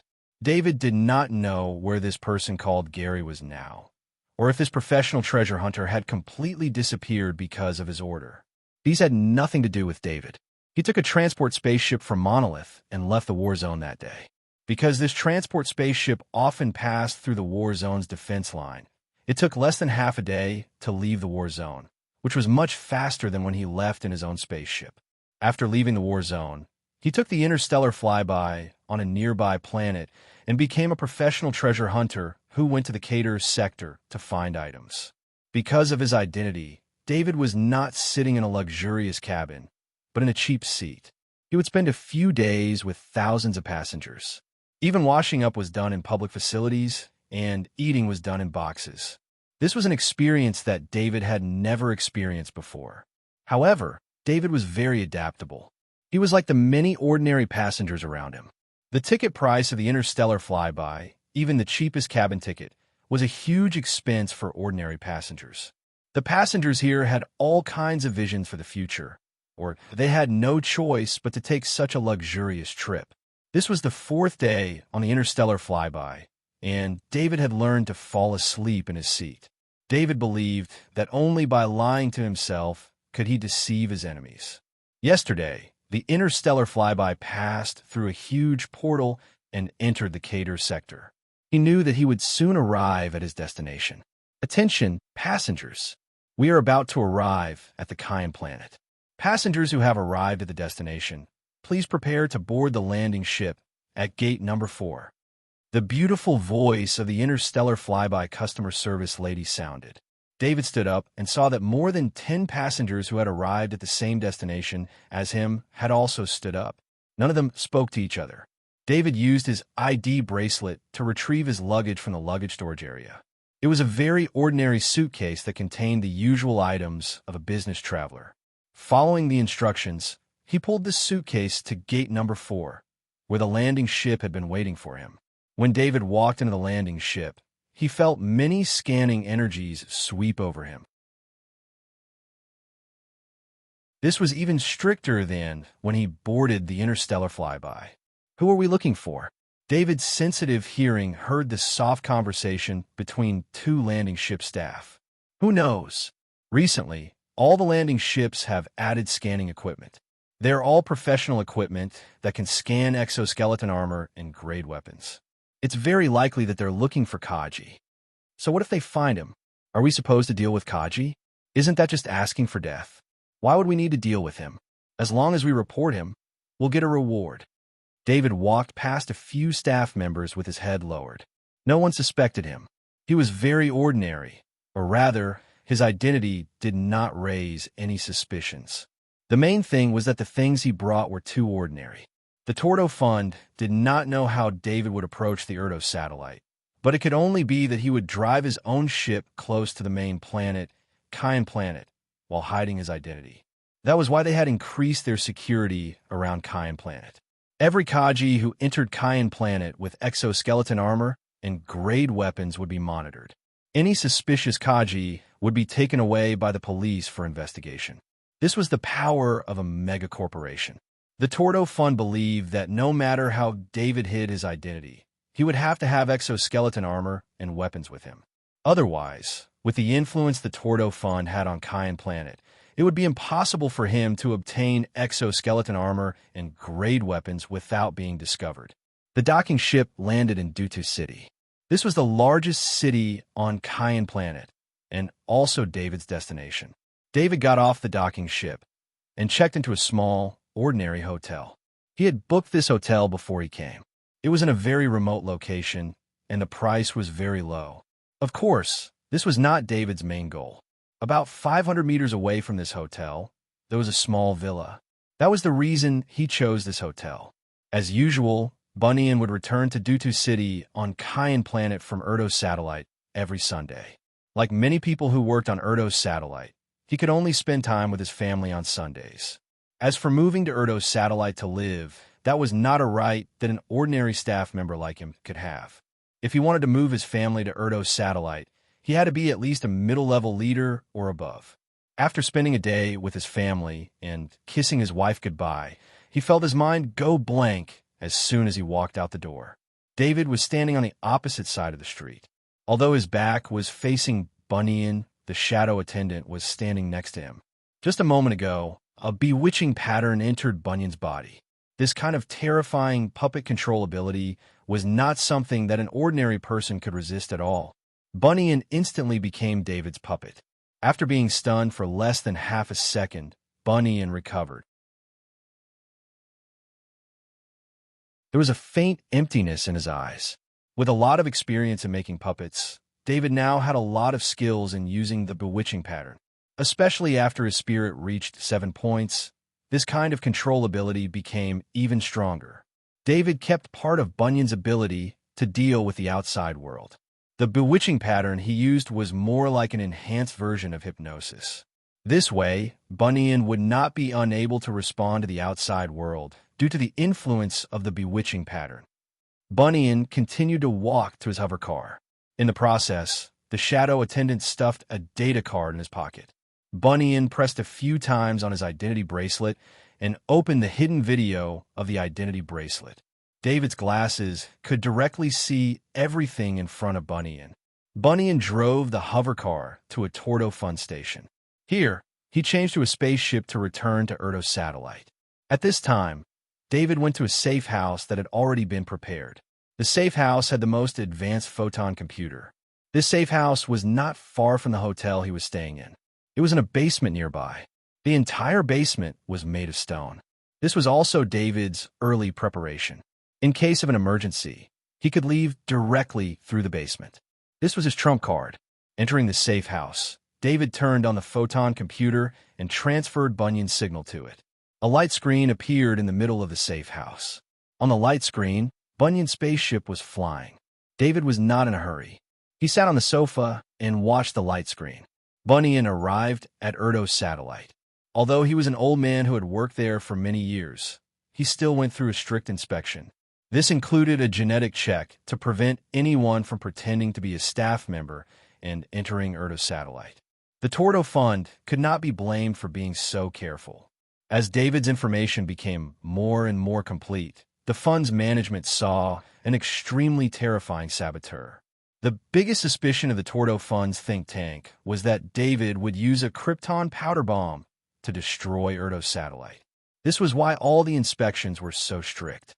According to the latest information obtained from the Guardian planet, David had used a krypton powder bomb to destroy the stone-skinned Worm King's nest. This matter was covered up by the military, but could not escape the attention of those who were interested. More importantly, the military had compensated David with a krypton powder bomb. This meant that David had at least one krypton powder bomb in his hands. The entire Cayenne Planet security level had been increased. The military and government of Cayenne Planet did not want a krypton powder bomb to explode near Cayenne Planet. Coupled with the influence of the Tordo Fund, Cayenne Planet fully cooperated with the Tordo Fund's operation. Of course, none of this was announced to the public. No one knew if David would really come. Bunyan accepted all kinds of inspections without any expression on his face. As for the data card he had on him, no one suspected anything. As a data analyst on Erdo's satellite, it was normal for him to have a data card. Bunyan walked all the way to the work area. Almost no one greeted him. He was not very popular. This was not because of his temper, but because he was naturally cold. This was also the reason why David chose Bunyan. Among the tens of thousands of staff on Erdo's satellite, David had found Bunyan through analysis. Everything was in line with the plan. Bunyan had almost no friends. His work also allowed him to access the internal server. His work environment was also independent. David sat in front of the screen and watched Bunyan walk into his office. So far, the plan was going smoothly. Bunyan poured himself a glass of water, as usual. He then took the kettle and watered a few green plants in the office. Only then did he slowly sit in front of the server. Bunyan casually took out the data card from his pocket and inserted it into the server's data card slot. He then began to work. A large number of data streams appeared on the screen in the safe house. With a smile on his face, David crossed his arms and moved his fingers. Then, his fingers began to operate on the screen like a phantom. The Tordo Fund definitely had an electronic countermeasure master. This was the first thought that came to David's mind when he entered the Tordo Fund's internal network. However, unlike the previous hurried breakthroughs, David had enough time and preparation to break the Tordo Fund security system this time. In order to better crack the Tordo Fund security system, David even bought some very high-level cracking support equipment through the Kerr Intelligence Organization channels. Of course, these equipment were not on Cayenne. They were not even in the Cater sector. Instead, they were on Lunka Planet in the Iridia sector. David was now connected to the professional equipment on Lunka Planet through a hidden interstellar communication system. In a large office on Lunka Planet, Master Seeley looked at the three people in the office with a sharp gaze. These three were all electronic countermeasure masters who had signed confidentiality agreements. For the sake of these three electronic countermeasure masters, Master Seeley and Master Alva had put in a lot of effort. They had used all kinds of methods such as bribery, threats, and so on. With the support of all kinds of intelligence, these three electronic countermeasure masters were all invited here because of their different weaknesses. Of course, these three electronic countermeasure masters would also receive a huge amount of credits. Their work was just their own profession.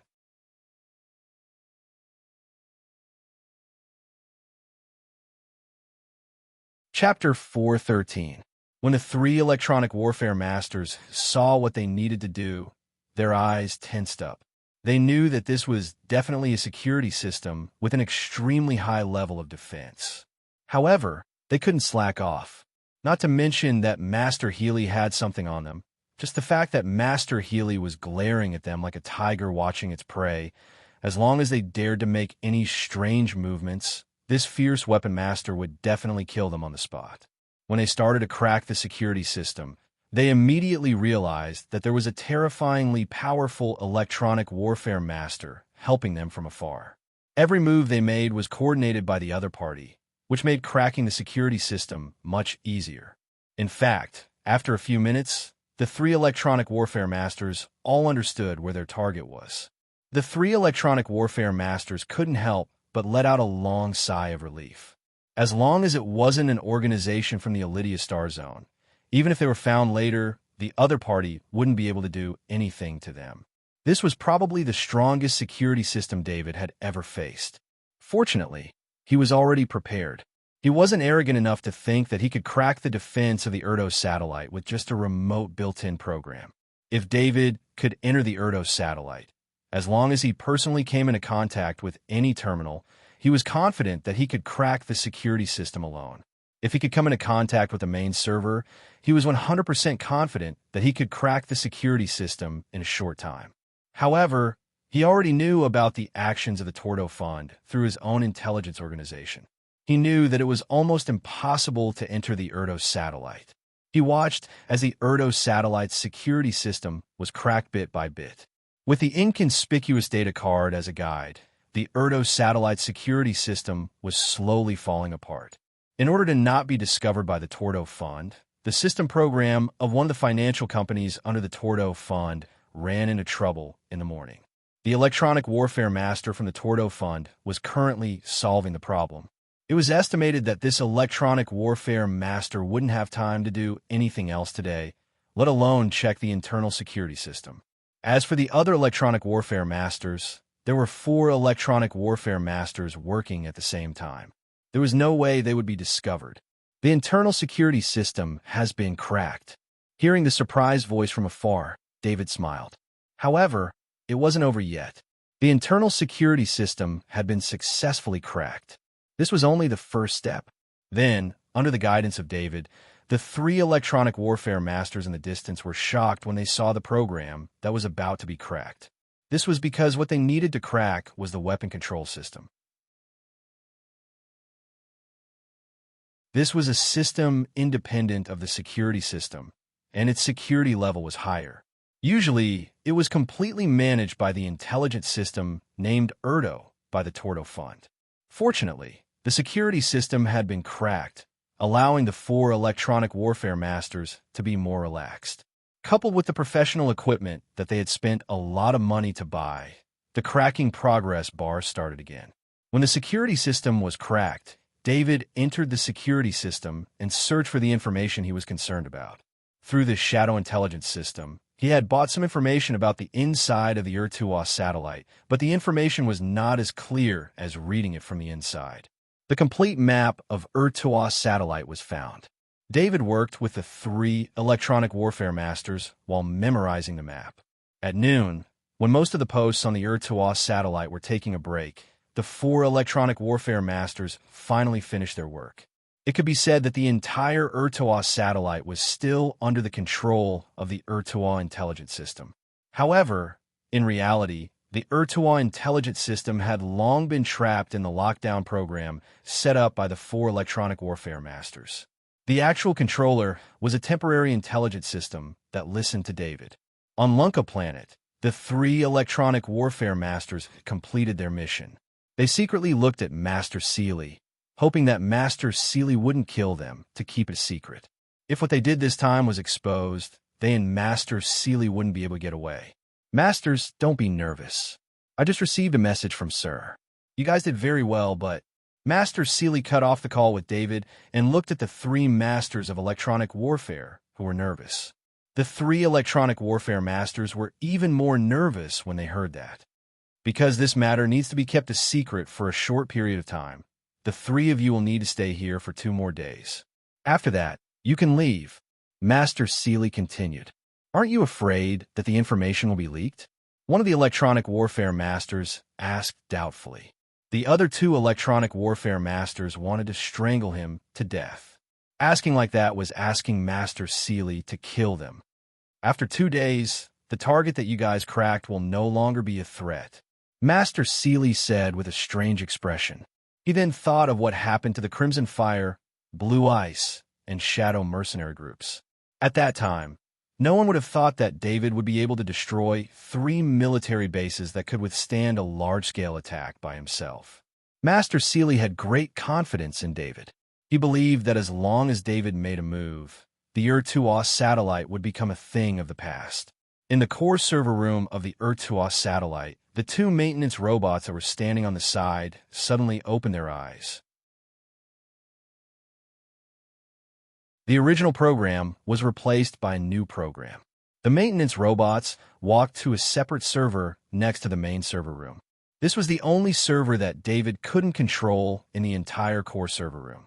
Since there was enough time, David wanted to control the entire Ur-2A satellite 100%. He didn't want any accidents to happen. Controlling the 2 maintenance robots, he was multitasking. Because the maintenance robots were a little slow, only the 2 maintenance robots could barely keep up with his input speed. The 2 maintenance robots' hands that weren't meant to input code were typing on the server room. Because they were directly operating on the server room, it didn't take long this time. It only took 10 minutes for the server room to be completed. David finally understood why this server room wasn't connected to the entire system. It was because this was the financial server room.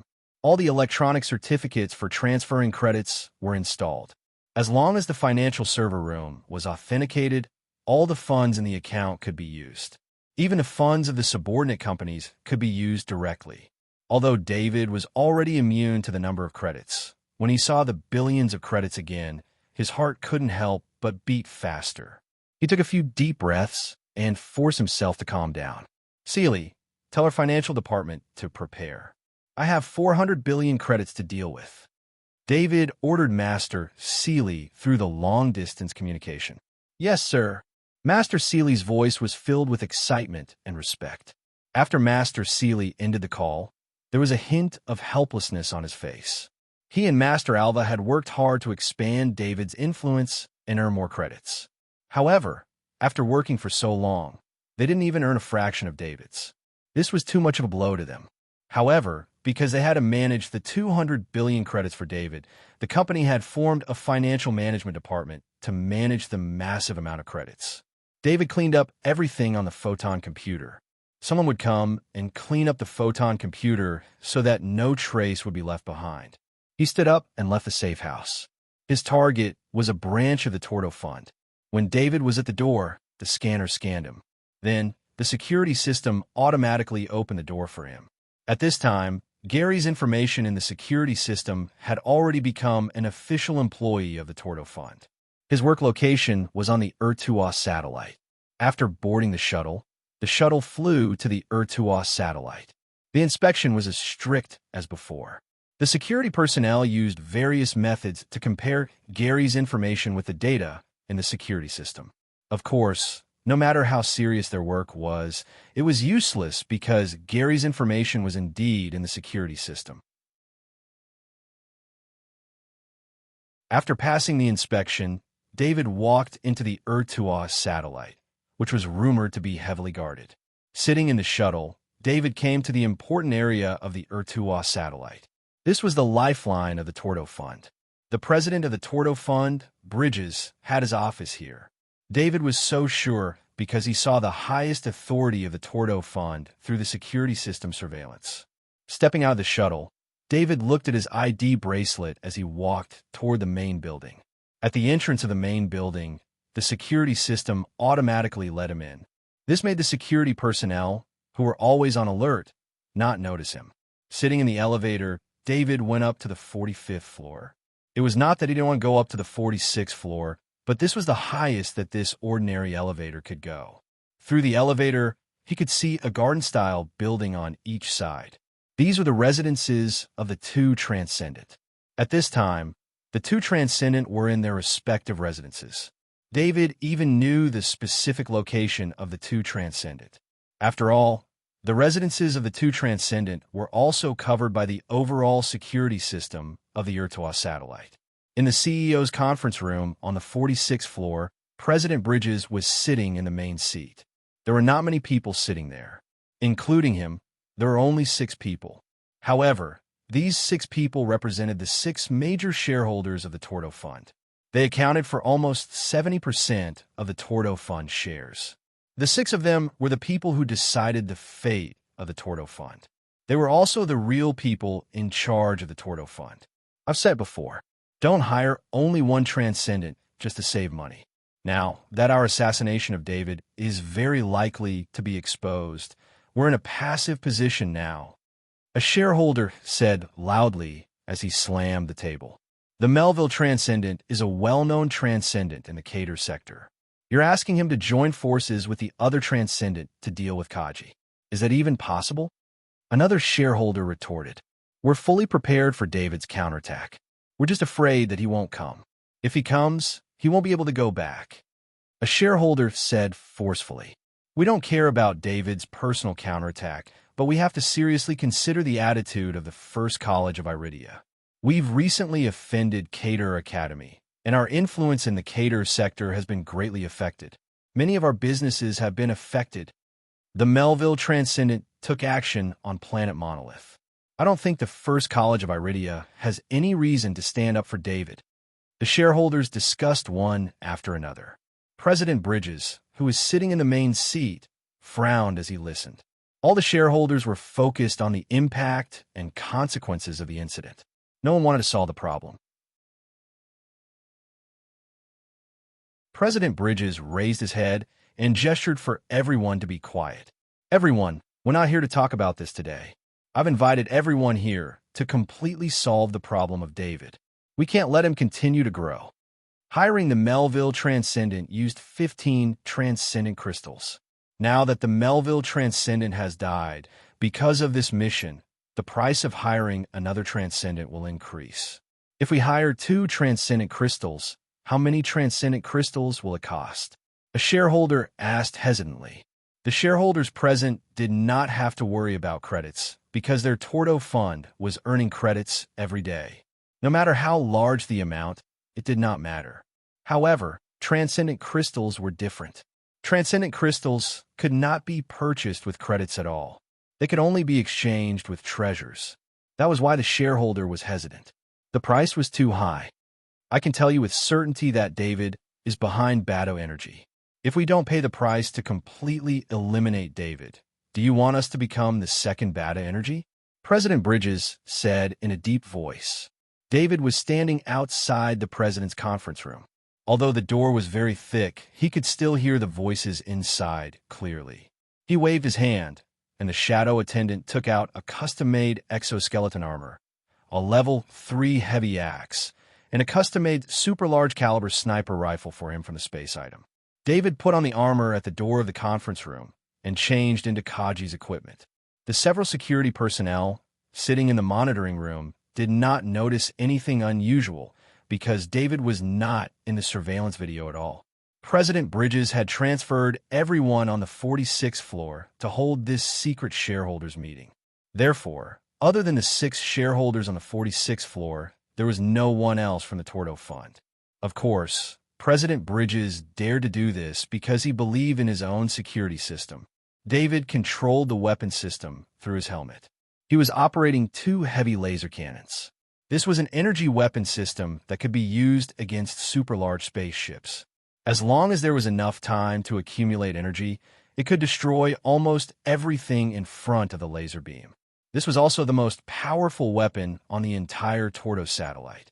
There were only 6 heavy laser cannons on the entire satellite, and only these 2 heavy laser cannons could attack nearby. The staff naturally noticed the abnormality of the heavy laser cannons. They looked up at the sky, thinking that something unusual had happened. However, nothing appeared in the sky. Some staff wanted to report to their superiors, but they found that the communication was cut off. They could not contact anyone at all. The 2 heavy laser cannons began to slowly turn, and their target was the residence of the 2 Transcendent. If it was anyone else operating these heavy laser cannons, as long as they aimed, they would immediately alert the 2 Transcendent. However, the person operating these 2 heavy laser cannons was David, the sniper master. The 2 heavy laser cannons did not produce any killing intent.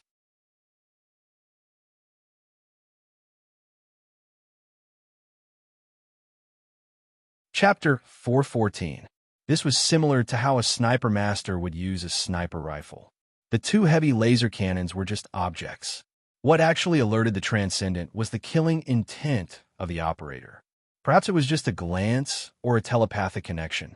The 2 laser cannons were very far away from the homes of the 2 Transcendent. The charging of the 2 laser cannons did not attract the attention of the 2 Transcendent. David also hid all of his killing intent and telepathic connection, making the 2 heavy laser cannons look like ordinary objects.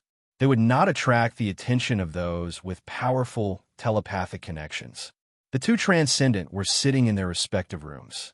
They were doing different things, but at the same time, they noticed that the light in the room suddenly became brighter. How fast was the laser cannons? The attack ended as soon as it started. The 2 Transcendent did not expect that they would still be attacked while sitting in the safety of their home with so many security alarms. Especially because this was their home, which was especially safe. They did not even have time to put on their Transcendent armor until they were hit by the laser cannons.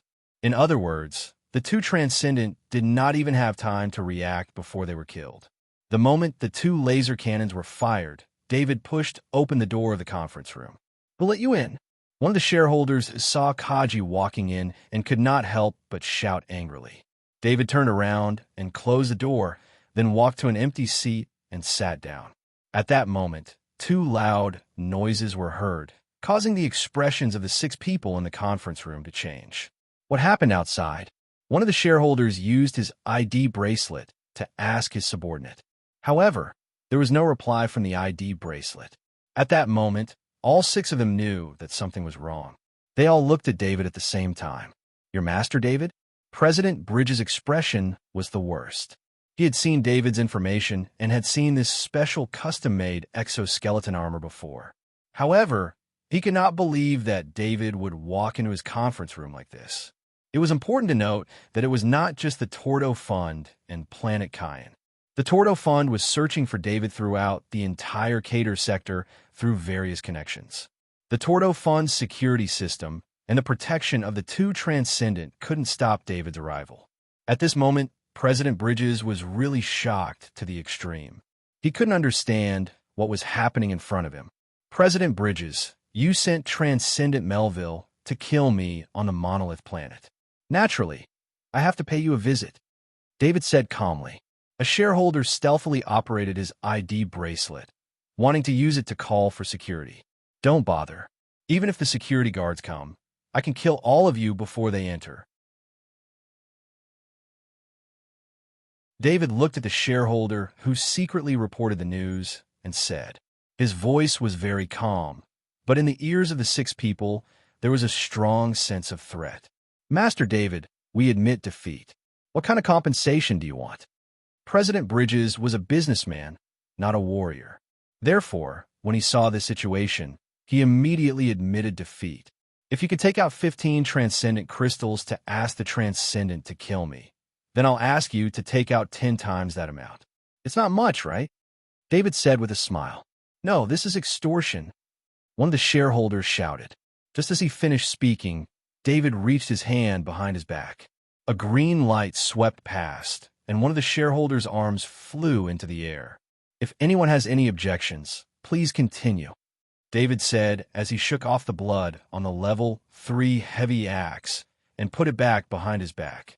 Only the scream of the shareholder could be heard in the conference room. The rest of the shareholders were pale. They were all people who had been in high positions for a long time.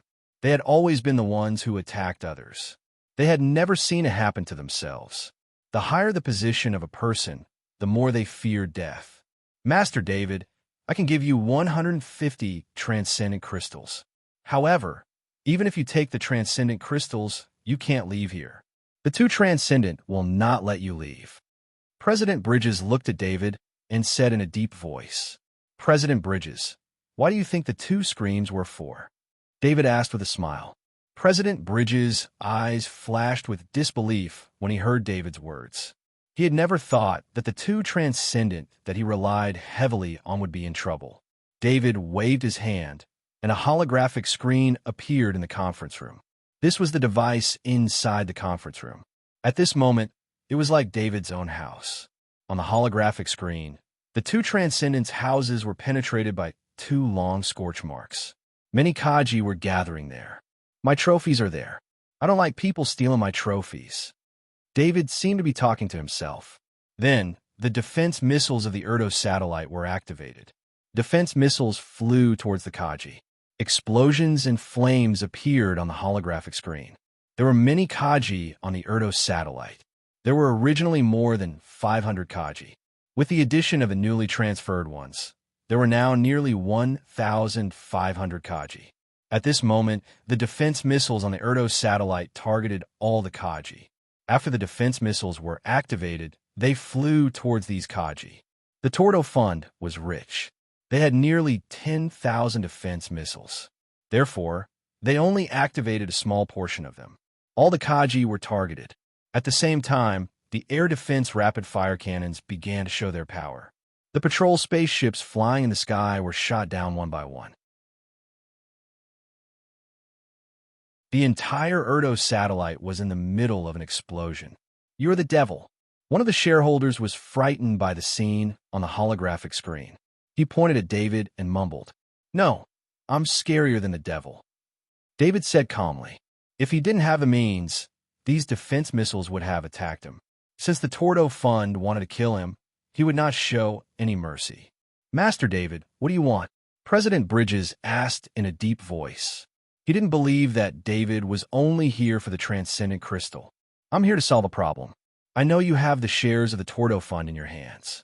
I just need you to sign this." Of course, You can choose not to sign.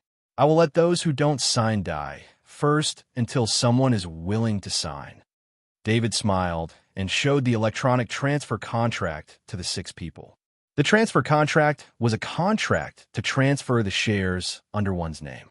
On the other side of the contract were 6 unknown companies. These 6 companies were shell companies set up in the Alidia Star sector through the Kerr intelligence organization. "Master David, do you think you can get the shares just because we signed the contract?" President Bridges asked in a deep voice. He knew what David was thinking, and his eyes flashed with disdain. The Tordo Fund was huge. Although they had 70% of shareholders, these shares involve a lot of benefits. How could it be transferred so easily? "You don't have to worry about that. As long as you sign the contract and give me 150 transcendent crystals, I will leave immediately," David said. The 6 shareholders looked at each other. They didn't know whether to laugh or cry. "Okay, we'll sign it," President Bridges said first.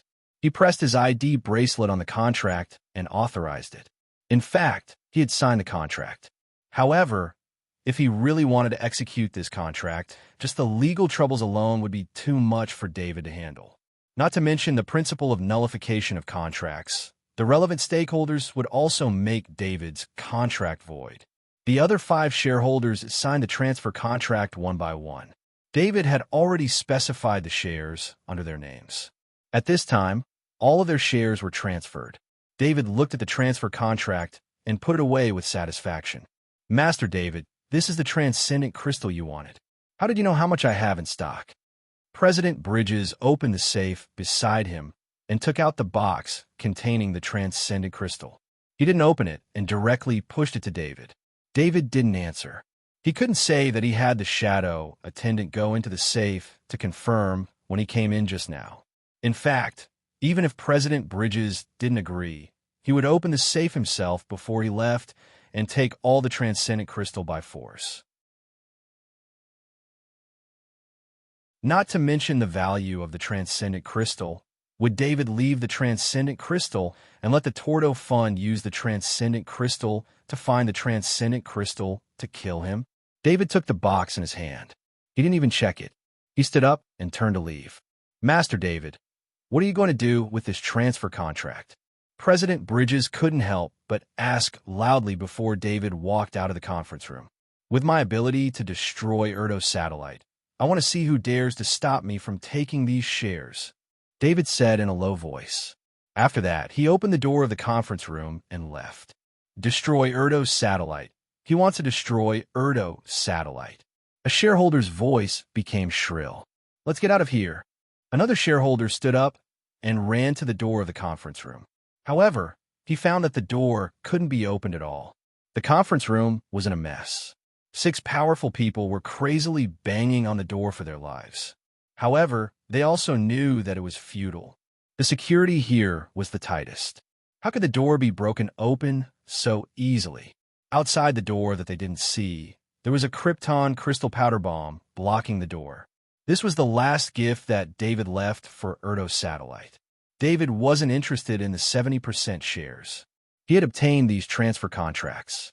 After the death of the 6 shareholders of the Tordo Fund and the destruction of Erdo's satellite, he could take advantage of the fragile opportunity of 400 billion credits being taken away from the Tordo Fund.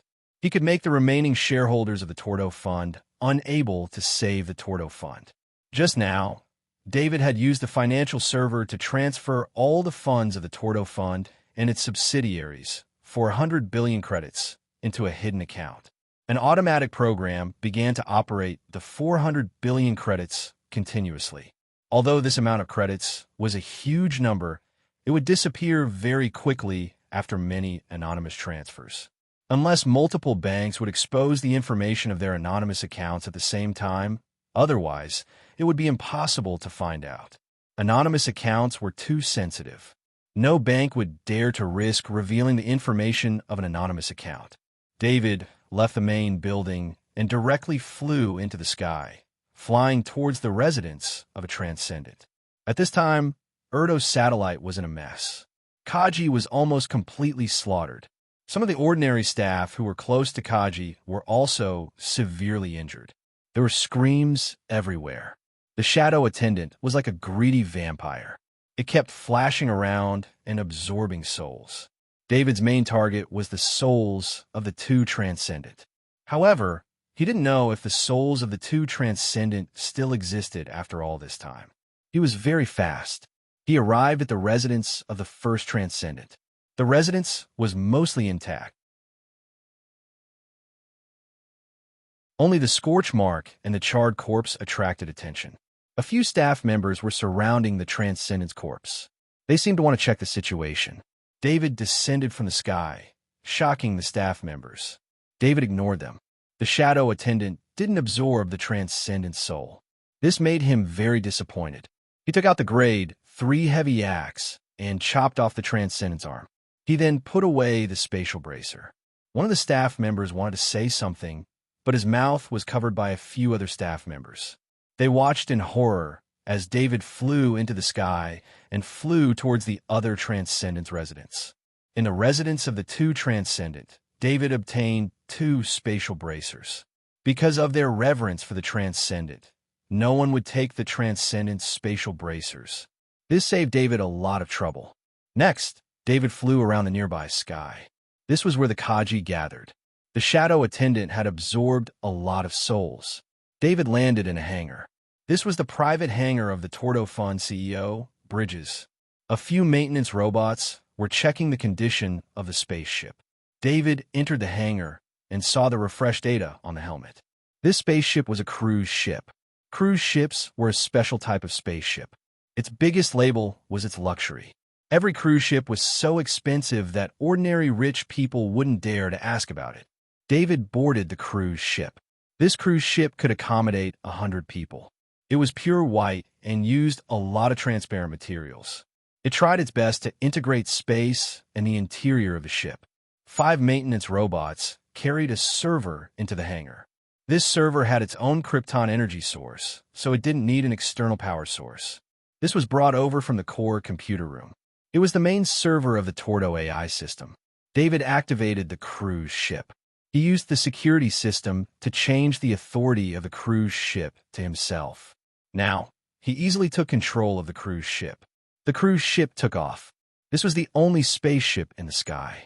The other spaceships were shot down by the rapid-fire anti-air cannons and defense missiles. Seeing the cruise ship take off, some spaceships thought that the sky was safe.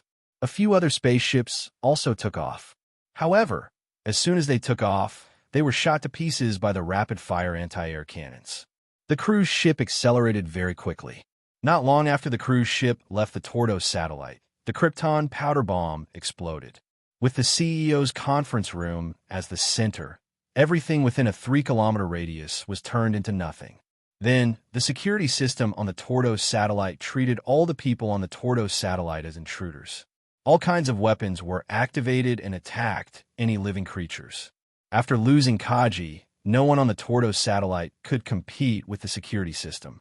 Blood flowed on the Tordo satellite.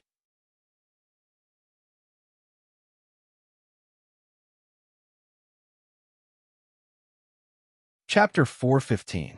After the cruise ship left Erdo's satellite, David got busy on the cruise ship. He spent an hour to completely change the highest authority of Erdo's AI system. This was only possible after he lowered the energy supply of Erdo's AI system to the lowest possible level. Erdo's AI system had been growing in the Tordo Fund for God knows how many years. The long period of learning made its defense almost impregnable. If David didn't reduce its energy supply, it would be almost impossible for him to change the highest authority level. After changing the highest authority level, the owner of Erdo's AI system became David's. David spent some more time setting up a super long-distance flight path for Erdo's AI system. He then left the cruise ship in space near Cayenne. The cruise ship was handed over to Erdo's AI system.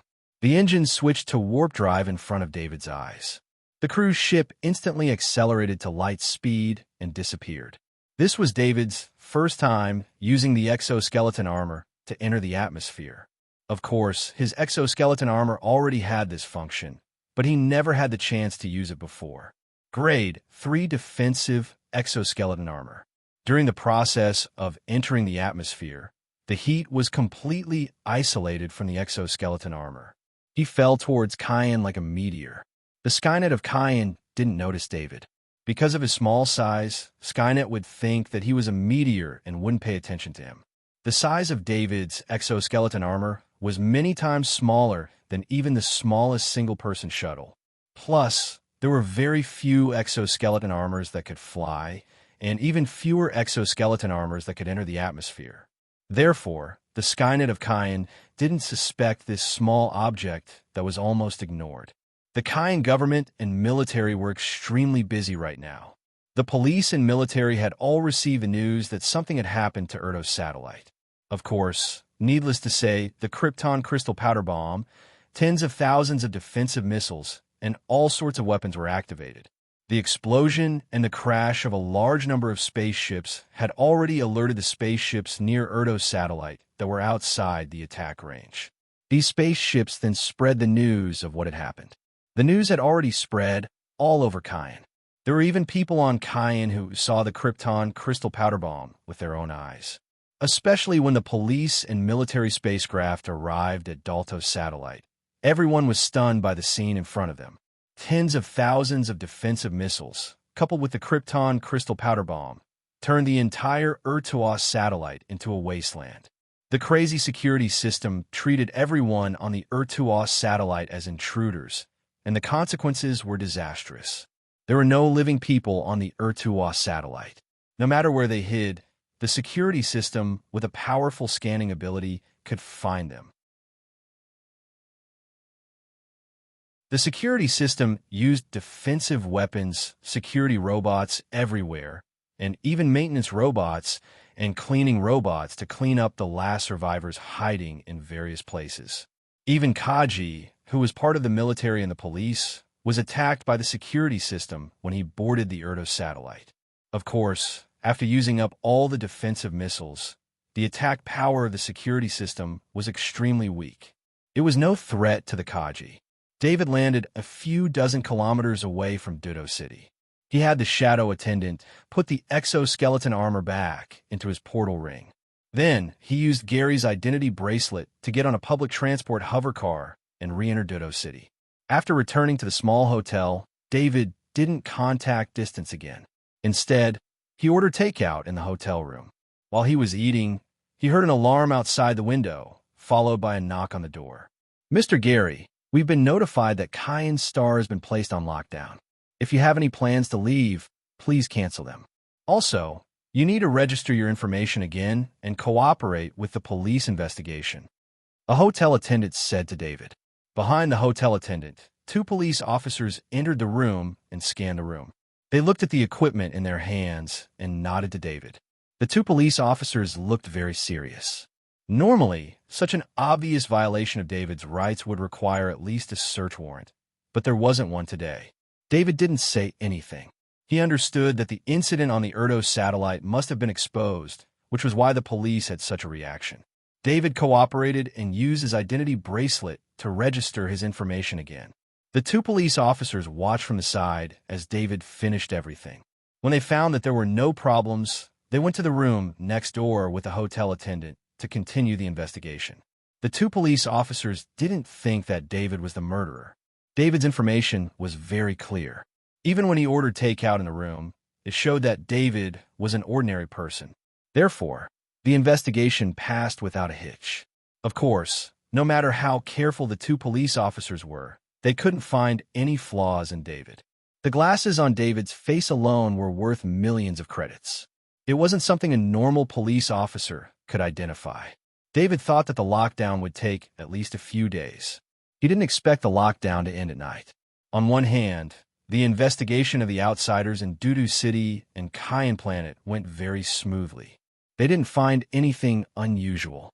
On the other hand, according to the information provided by some spaceships near the Erdo satellite, a spaceship left the Erdo satellite after the incident.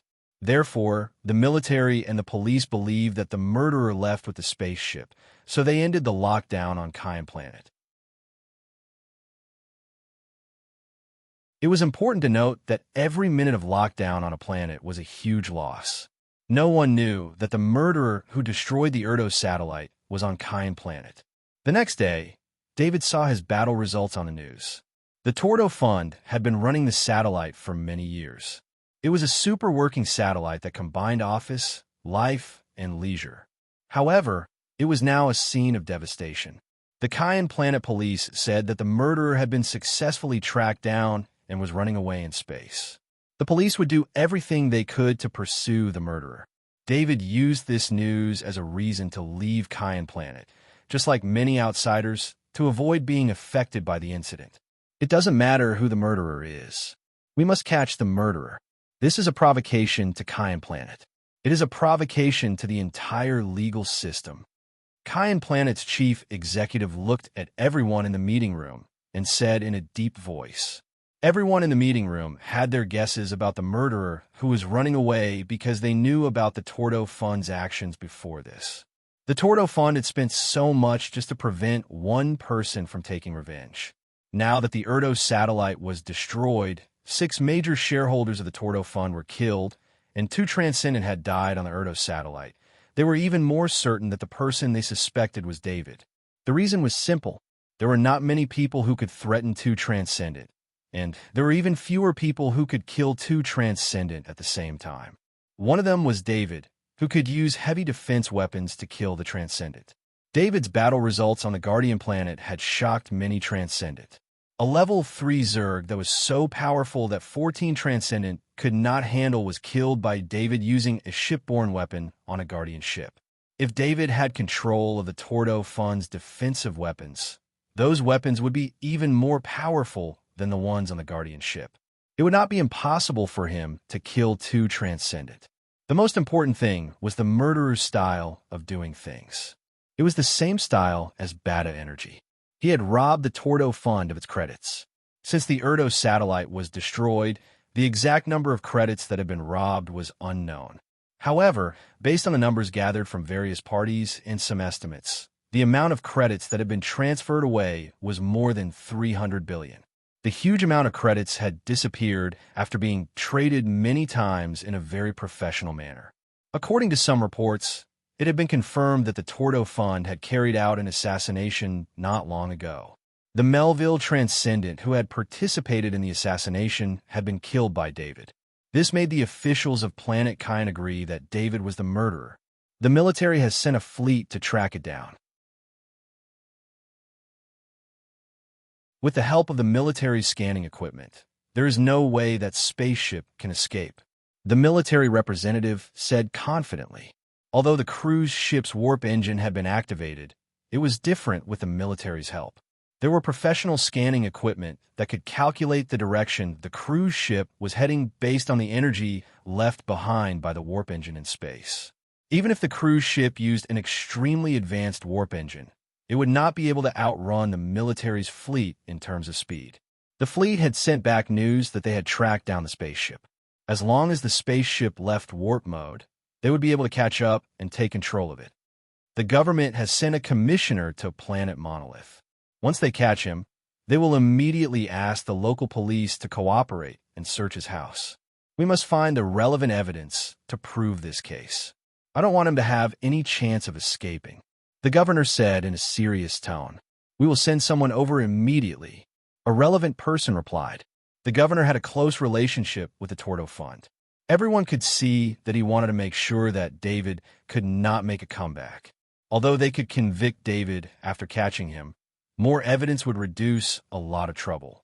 In their opinion, David had been on Planet Monolith before, so the location of the plan to attack the Erdo satellite should be on Planet Monolith. To attack the Erdo satellite, especially the heavily guarded Erdo satellite, without careful preparation, it was impossible. Therefore, there must be a lot of relevant information on Planet Monolith. There might even be more relevant clues that could help them find more relevant people. As for the military, if that person resists, you can kill him on the spot. The governor hesitated for a moment before saying in a deep voice, "Sir, if it is really that person and he has a gold star medal, without any final evidence, the most we can do is to make him lose his ability to resist. Killing him on the spot is out of the question." The military representative rejected directly this time. The military could help catch criminals, but David had the military's Gold Star medal, so the military had to consider the impact of military merit. If the military didn't value such an important military merit medal, then who would care about military merit medals? Although there were no written rules, the military handled it this way. The military of planet Cayenne did not want to make an exception and break the military rules. The impact would be too great, and it was not something they could bear. Then catch him. We must not let him escape. The governor clenched his fist and said in a deep voice. David returned to planet Monolith on the 6th day. When he appeared in front of Hans, Hans was obviously relieved. 6 days ago, Hans heard about what happened in Erdo City. He was especially worried when he heard that the military was tracking the culprit. However, David had told him before he left, so he could only hold it in and pretend that he did not know anything. Hans could not sleep for the past few days. If his body was not so different from before, his body would have collapsed a long time ago. Father, I'm sorry for making you worry. David looked at Hans's bloodshot eyes and said guiltily, It's good that you're back. Hans waved his hand and said with a smile. He did not have anything to say about David's way of doing things. He also came back from the battlefield, and mercy to his enemies did not exist. The only thing Hans cared about was David's safety. Now that David had returned safely, nothing else mattered. Hans thought of something important and said quickly, By the way, Galen came to see you these past few days. I told him that you were in an important period of cultivation. I can see that Galen probably guessed it. Also, your identity bracelet could not be connected. The transcendent Kenny from your college also contacted me to ask about you. I used the same excuse to reply. I'll show up today. All the trouble is solved, David said with a smile. As long as there was no evidence, with his current status, no one could do anything to him. Even if someone guessed that he was the culprit, so what? Previously, Bada Energy also guessed that he was the culprit. Many Transcendent even believed that he was the culprit. However, there was no evidence. David was not caught on the spot, and even some indirect evidence was not very useful to him. David's wealth was enough to hire a group of lawyers. Any organization that wanted to fight a lawsuit against him would have to consider a long and drawn-out legal battle. Usually, such a long legal battle would not have a result. The lawyers on both sides would restrict and compromise with each other, and in the end, nothing would be settled. Ordinary credits did not have much effect on the Transcendent, but the impact on ordinary society was too great. In space, a fleet of 20 warships was traveling in a beam of light. Among them, 5 reconnaissance ships were in front, and 15 frigates followed closely behind, forming a battle formation. On one of the corvettes, Captain Darrell was communicating with the other captains. Captain Dreyer was the captain of this fleet. He was in charge of the mission of tracking the target spaceship. At first, he thought that this was a simple mission. No matter how advanced the civilian spaceship was, it could not be compared to military warships that were built without caring about the cost. Moreover, entering warp mode was not so easy. After a long period of operation, the warp engine needed to exit warp mode and cool down for a while before continuing.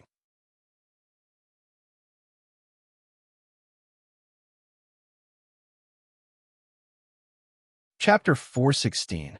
The warp drive of the military warship was of the best quality. It was not something the spaceship in front could compare to, so Captain Darrell was very confident. In 6 days, the warp drive of all the warships in the fleet was about to reach its limit. They had to leave warp drive. However, the spaceship in front was still continuing. It had no intention of leaving warp drive. Captain, our warp drive is showing signs of overloading. We can't risk the lives of the crew. The captain of a scout ship in front pleaded. Yes, Captain. Even if we stop the warp drive now, we have to repair it when we get back. Another captain added. Captain Darrell looked at the screen in front of him. His frigate's data was also on it. The constant flashing red on the warp drive also indicated that his warp drive could not hold on anymore. The fleet has left warp drive. Report to headquarters that the operation has failed, Captain Darrell said in a deep voice. The fleet of 20 warships decelerated and left warp drive. However, The cruise ship in front of them was still flying at warp drive.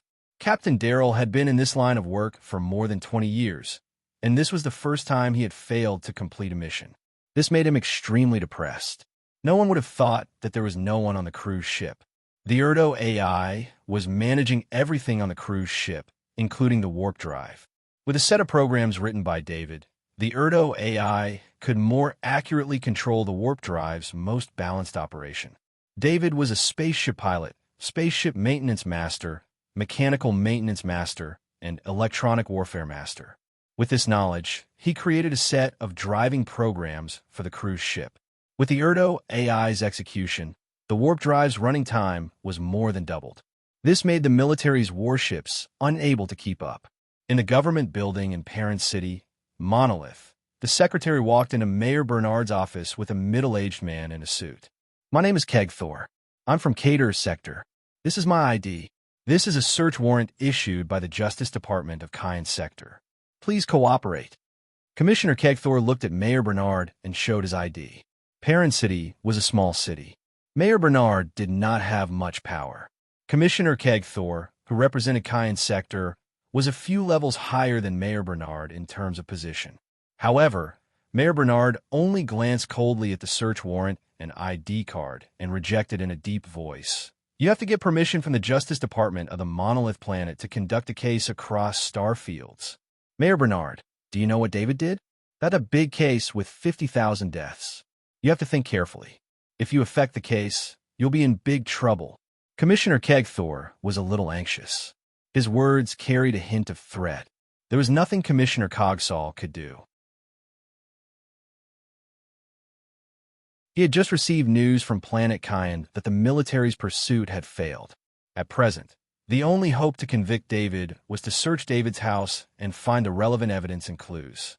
Of course, Commissioner Cogsall could go to Planet Monolith Justice Bureau and ask for assistance. However, he had to consider David's identity. David's teacher, Galen Transcendent, was the government's guardian transcendent. With such an identity, the Monolith government would definitely stand on David's side. Therefore, Commissioner Cogsall chose to go to Mayor Bernard directly. As long as he got the evidence, it would be too late even if Galen Transcendent intervened. However, Commissioner Cogsall did not know about David's influence in Parent City. Not to mention the personal relationship between David and Mayor Bernard. Mayor Bernard would not help an outsider deal with a hero who saved Parent City. The 50,000 deaths that Commissioner Cogsall mentioned might have affected people in a peaceful area, but this was a war zone. A single attack from the Zerg could cause the destruction of a small city, which meant the death of hundreds of thousands or even millions of people. Mayor Bernard, who had long been used to death, did not react as Commissioner Cogsall had imagined when he heard about the death of 50,000 people. "Commissioner Cogsall, when you mention Master David in Parent City, please add the title Master. Believe it or not, as long as I tell others that you want to search David's house, you won't be able to enjoy any service in any hotel or restaurant in Parent City. You won't even be able to use any means of transportation." Mayor Bernard sneered. Commissioner Cogsall looked at Mayor Bernard and could not say a word. He did not expect David to have such great influence. At this moment, Mayor Bernard's secretary ran in surprise. He quickly walked to Mayor Bernard's side and whispered a few words in his ear. Mayor Bernard's face immediately lit up. "Commissioner Cogsall, if you want to search Master David's house, then you have to ask Master David yourself." Mayor Bernard said with a smile. "What? David is back." Commissioner Cogsall almost jumped to his feet as he shouted. He knew from the news from Planet Caen that no matter how fast David's spaceship was, it would take at least 20 days to return to Planet Monolith. It should be noted that the spaceship had left the nearest portal. After escaping the pursuit of the military fleet, it had immediately turned towards the nearest portal. It would take more than 10 days in between, and with the time needed to pass through the war zone's defensive line, it was impossible for David to appear here at this time. "Commissioner Cogsall, I still have to remind you. Please call him Master David. Also, Master David is only training behind closed doors. I think you have heard about this. Now that Master David is done with his training, he will naturally come out." Mayor Bernard corrected him. Commissioner Cogsall did not have time to pay attention to Mayor Bernard. He turned and left. He needed to investigate this matter as soon as possible and then report it to Planet Cayenne. In a restaurant, Commissioner Cogsall saw David eating with a few friends. Commissioner Cogsall had all of David's information, so he naturally recognized David at a glance. At this time, he had already lost his previous confidence. He now suspected that the police and military's judgment was wrong, and that David was innocent. Commissioner Cogsall used his ID bracelet to record a video of David eating. During the process, David turned his head and glanced at him. In fact, David saw Commissioner Cogsall's movements. Beside Commissioner Cogsall, the shadow attendant had been observing him. Commissioner Cogsall's observation was hostile. This made David vigilant as soon as he entered the restaurant and looked at David. However, because Commissioner Cogsall did not pose any danger to him, he did not ask too much. After the Tordo Fund lost the cash flow of credits, all the companies were in trouble. The Tordo Fund had a complete second management system. The chaos did not last long before the second management system took over. The second management system reorganized all the subordinate companies. After selling some of the worthless assets and obtaining enough credits, these subordinate companies also stabilized.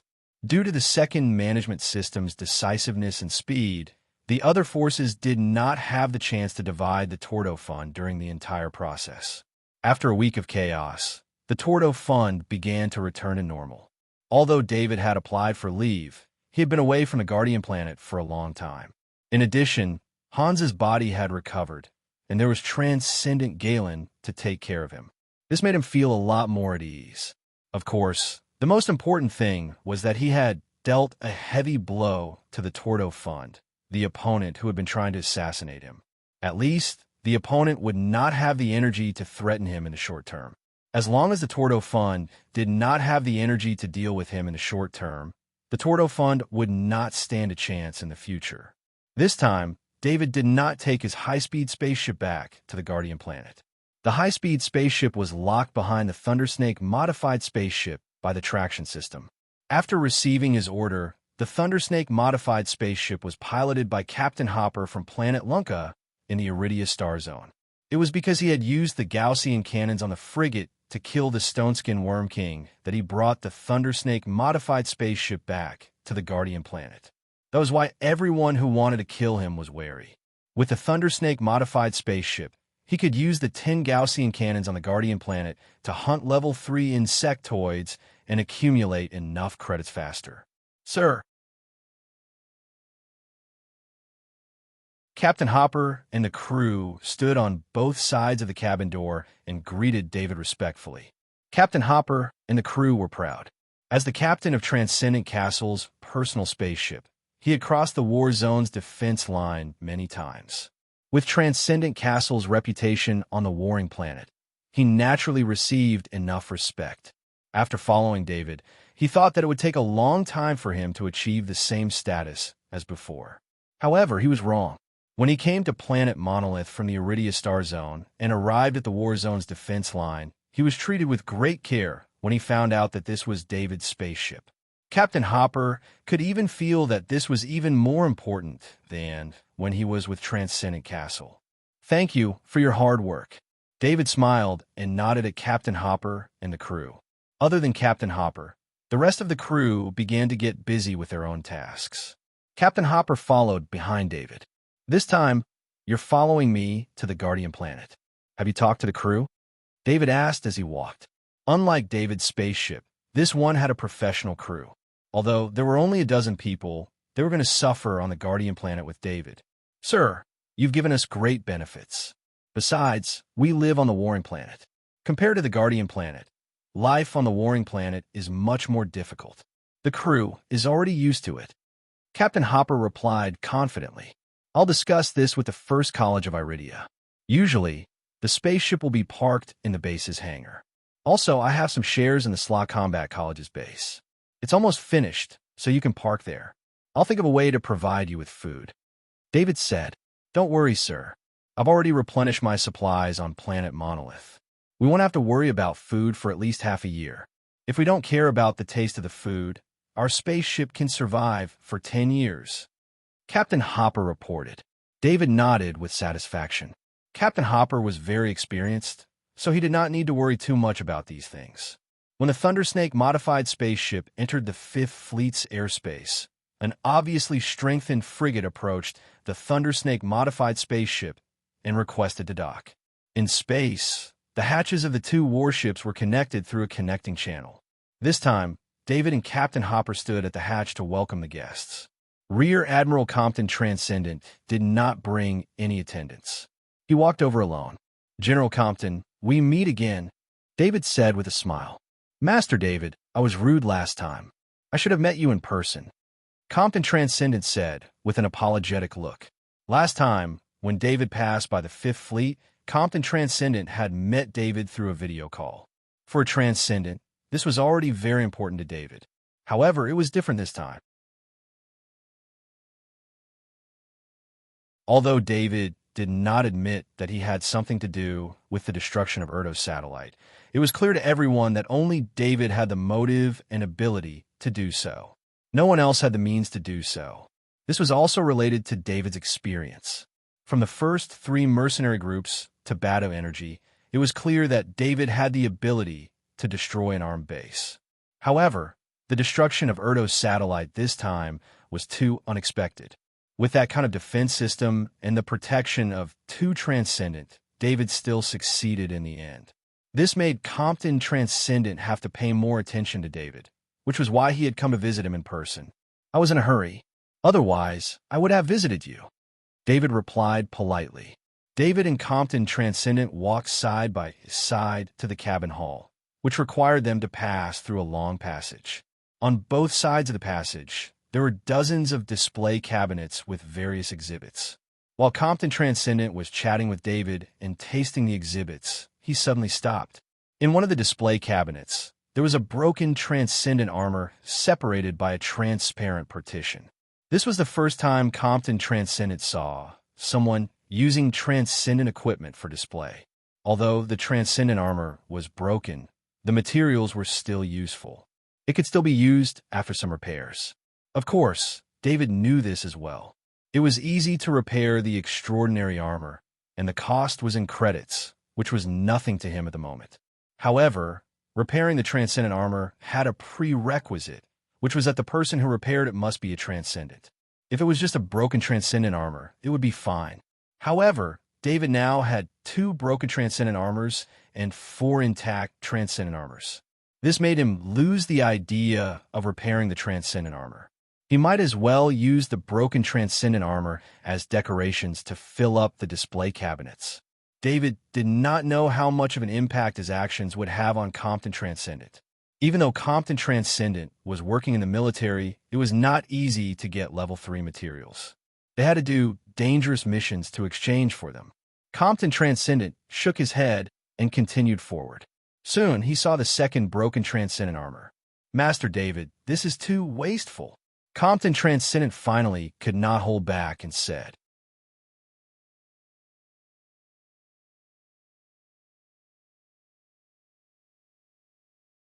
Chapter 417. Compton Transcendent had been chatting with David in a friendly manner ever since. David's demonstration had made Compton Transcendent treat David as an equal to the Transcendent. Compton Transcendent only left when a Thundersnake modified spaceship was about to arrive at the portal. Compton Transcendent was there to establish a friendship with David as well as to guide David personally. Of course, this was just a formality, but it also showed Compton Transcendent's attitude toward David. The Thundersnake modified spaceship passed through the portal, and David arrived at the 3rd Space Fleet. Again, the guide was more enthusiastic than the last time. Not long after David returned to the Guardian planet, a group of more than 500 lawyers gathered on planet Cayenne. These lawyers included many well-known law firms from the Alidia and Caterstar regions. There were more than 50 of them who were famous lawyers. Just hiring these lawyers alone would cost a huge amount of credits, not to mention how long the job would last. It was the 5th of November. The weather was fine. At 10 o'clock in the morning, hover cars stopped in front of the Tordo Fund's new office building in Dudo City. Then, lawyers in formal suits walked down from the hover cars. Each of them had a briefcase in their hands. They were divided into 6 groups and lined up as they walked toward the Tordo Fund's new office building. The Tordo Fund incident was still ongoing. There were still reporters outside the Tordo Fund's new office building who happened to see this scene. They immediately started filming. "Who are you looking for?" The lady at the front desk was already shocked when she saw the formation of more than 500 lawyers. She could only force herself to calm down and ask professionally. "We've been asked by a company to meet the Tordo Fund CEO." Lawyer Macaulay was the leader of this mission. He spoke to the lady at the front desk in a deep voice. "Please wait for a moment. I need to report." The lady at the front desk knew this was not something she could handle. She had already sent a message to her superior. Her current mission was to appease these lawyers. "It's 10:05 now. If no one meets us before 10:20, we won't negotiate with you anymore. We'll go through the legal process." Lawyer Macaulay glanced at the time on his bracelet and said calmly, "As long as the people from the Erdo Foundation weren't stupid, they wouldn't leave a group of 500 lawyers like this here." In less than 2 minutes, the CEO's assistant jogged over. Normally, the CEO of a megacorporation like the Tordo Fund was very busy. It was impossible to meet him without an appointment. Not to mention that the Ertuoff Foundation was in the most troublesome stage recently, and the new CEO was naturally even busier. The CEO of Amherst, who had just taken over the Tordo Fund, still met with the lawyers in the largest conference room in the building. The CEO of Amherst did not dare to ignore such a big occasion. In the conference room, there were 10 lawyers and more than 30 staff members from various departments in the Tordo Fund. This was because the CEO of Amherst had specially asked for more people to be in the conference room. Otherwise, there would not be so many people. But even so, compared to the huge number and aura of 500 lawyers, it was on a completely different level. Therefore, the CEO of Amherst could feel his side's weakness even before the meeting. "Lawyer Macaulay, may I know what you need from the Tordo Fund?" The CEO of Amherst wanted to take the initiative and asked first. "President Amherst, I'm here on behalf of Ironwood Company, Pinewood Company, Yangmu Company, Birch Company, Oak Company, and Cunninghamia Wood Company. I'm here to request the Erdo Foundation to assume the rights and interests corresponding to their shares." Macaulay listed out the names of the companies. The CEO of Amherst's expression changed slightly. He could tell that these companies were not official companies. They were more like names that were given at the last minute. He was also 100% sure that they had never had any disputes with these 6 companies regarding their shares. However, the CEO of Amherst also understood that since there were 500 lawyers here, it meant that there were no legal issues. Otherwise, these lawyers would not have come. "Lawyer Macaulay, I need to see the relevant information to prove that these 6 companies have shares in the Tordo Fund." The CEO of Amherst waved his hand at the lawyer beside him and said to Macaulay, "Of course, this is the share transfer agreement of the 6 companies. This is the relevant document from the government. This is a notarial document from a notary organization." Lawyer Macaulay casually took out a paper document from his briefcase and placed it on the table. He then pushed it over. The 500 lawyers were not hired for nothing. Under the coordination of Mr. Macaulay, the 50 lawyers demonstrated their abilities. In just a few days, they had used various connections to authenticate the equity transfer agreement, so that there was no doubt about the legitimacy of the equity transfer agreement. The CEO of Amherst took the document and read it one by one. The more he read, the more shocked he became. Even his hands were trembling uncontrollably. 70% of the Tordo Fund's shares have been transferred to these 6 shell companies. He looked at the time when the shares were transferred. It was not long before the Tordo satellite was destroyed. The CEO of Amherst was almost certain that the person who hired these 500 lawyers was the murderer. "You are robbers. I don't recognize these 6 transfer agreements." The CEO of Amherst slammed the document in his hand on the table and said in a deep voice, "CEO of Amherst, it doesn't matter whether you recognize them or not. These 6 agreements are protected by the law. We are here today to inform you that we will take back the shares of the Tordo Fund as soon as possible. We will take back the benefits that our client deserves. Lawyer Macaulay said with a smile. The 10 lawyers of the Tordo Fund took the document and started to examine it. Although the CEO of Amherst had made his stance clear, as lawyers, they still had to complete their jobs. The electronic signature of the original shareholder could not be displayed on the paper document, but there was the relevant notarization, so there was not much to question. Moreover, the electronic contract could be checked. The corresponding serial number on the paper document could be checked at any time. We will leave these documents behind. From this afternoon onwards, we will start to carry out our duties. Lawyer Macaulay stood up and said goodbye to the CEO of Amherst, not bothering with the work of the 10 lawyers. He did not intend to give the Tordo Fund too much time to prepare. The reason he had gathered a powerful team of 500 lawyers was to strike a thunderous blow. Lawyer Macaulay, who had a close relationship with David, started this mission with 10 billion credits after receiving David's commission.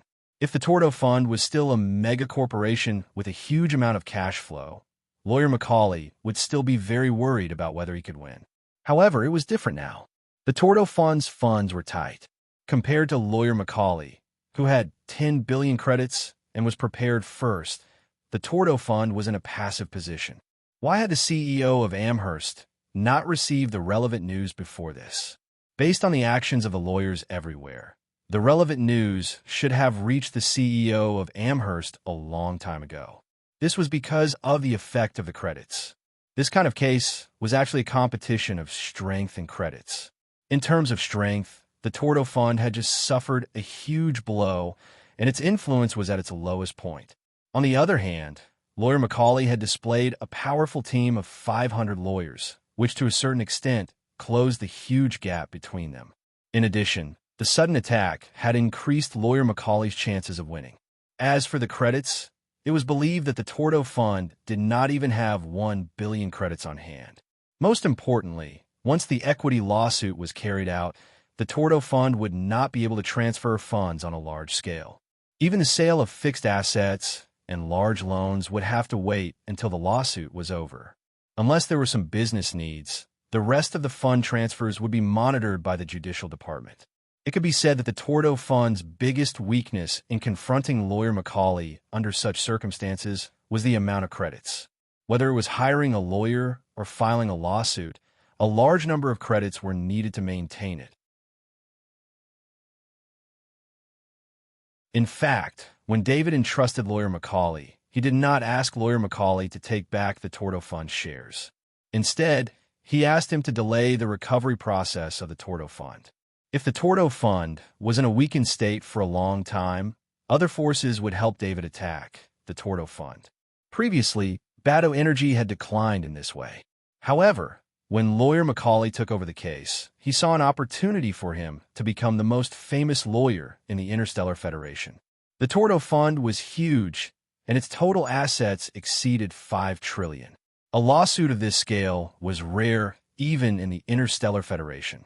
Every lawyer that presided over a lawsuit like this would leave a deep mark in the legal system of the Interstellar Federation. As long as he won the lawsuit, he would become the top lawyer in the entire Federation. Therefore, Lawyer Macaulay was not fighting for David or Emma. He was fighting for himself. All of these advantages gave Lawyer Macaulay a lot of confidence. As for the connection between the shares transfer and the destruction of the Tordo satellite, as long as there was no direct evidence, even if everyone knew the connection, the shares transfer contract would not be affected. Sitting in the empty conference room, the CEO of Amherst looked at the 10 lawyers that stayed behind.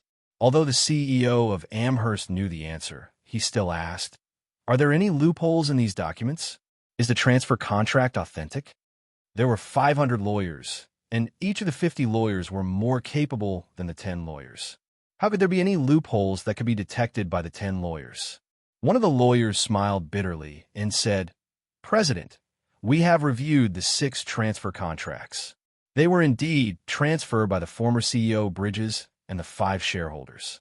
The electronic signature cannot be forged unless the person is willing to do so." The CEO of Amherst said in a deep voice, "You're also a veteran of the Tordo Fund. What do you think we could do to stop this lawsuit?" Questions related to the law still needed to be answered by lawyers. Hire lawyers, no less than 10. The lawyer hesitated for a moment, then changed his mind and said 20 lawyers, as well as a large number of elite lawyers serving the 20 lawyers. In addition, asked the allies of the Erdo Foundation to intervene and influence the lawsuit together. The CEO of Amherst heard the lawyer's suggestion and waved his hand. You can leave now. Let me think about it. The 10 lawyers left the conference room. The CEO of Amherst sat alone in the conference room. After a while, he opened his identity bracelet and found a name to contact. The CEO of Amherst said respectfully, Desmond Transcendent, hello. I need your help. The CEO of Desmond Transcendent asked in a deep voice, what's the matter? The CEO of Amherst's heart sank. The CEO of Desmond Transcendent was a transcendent that was funded by the Tordo Fund.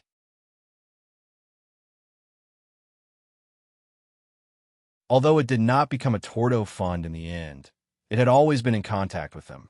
The CEO of Desmond Transcendent was the guardian of Planet Kyan. It had a lot of power in the government. However, the CEO of Amherst still told the CEO of Desmond Transcendent about the matter. It was obvious that he wanted the CEO of Desmond Transcendent to help the Tordo Fund with its influence in the government.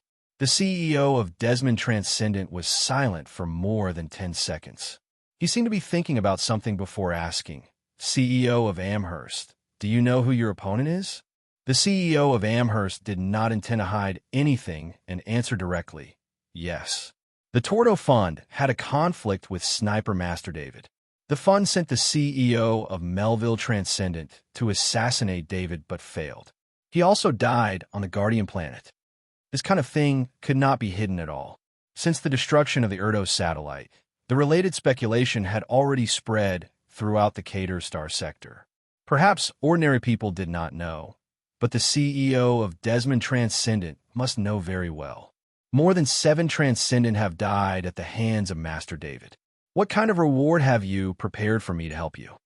The CEO of Desmond Transcendent's voice was full of sarcasm. The CEO of Desmond Transcendent was well aware of his reputation. Not to mention the CEO of Melville Transcendent in the Cater Star sector. Even the Transcendent of the Tordo Fund was no weaker than him. These Transcendent had all died at the hands of David. How would he dare to make an enemy out of David? Especially after experiencing many battles between David and the major organizations. Anyone with a discerning eye could see David's character. He dealt with his enemies too straightforwardly and completely destroyed them. Perhaps it was because David was born in a war zone, but he didn't care about the lives of others. Every time he took revenge, it would be a massacre. This really frightened many people in peaceful areas, including many Transcendents in peaceful areas. You're tuning into the Warrior Lore YouTube channel.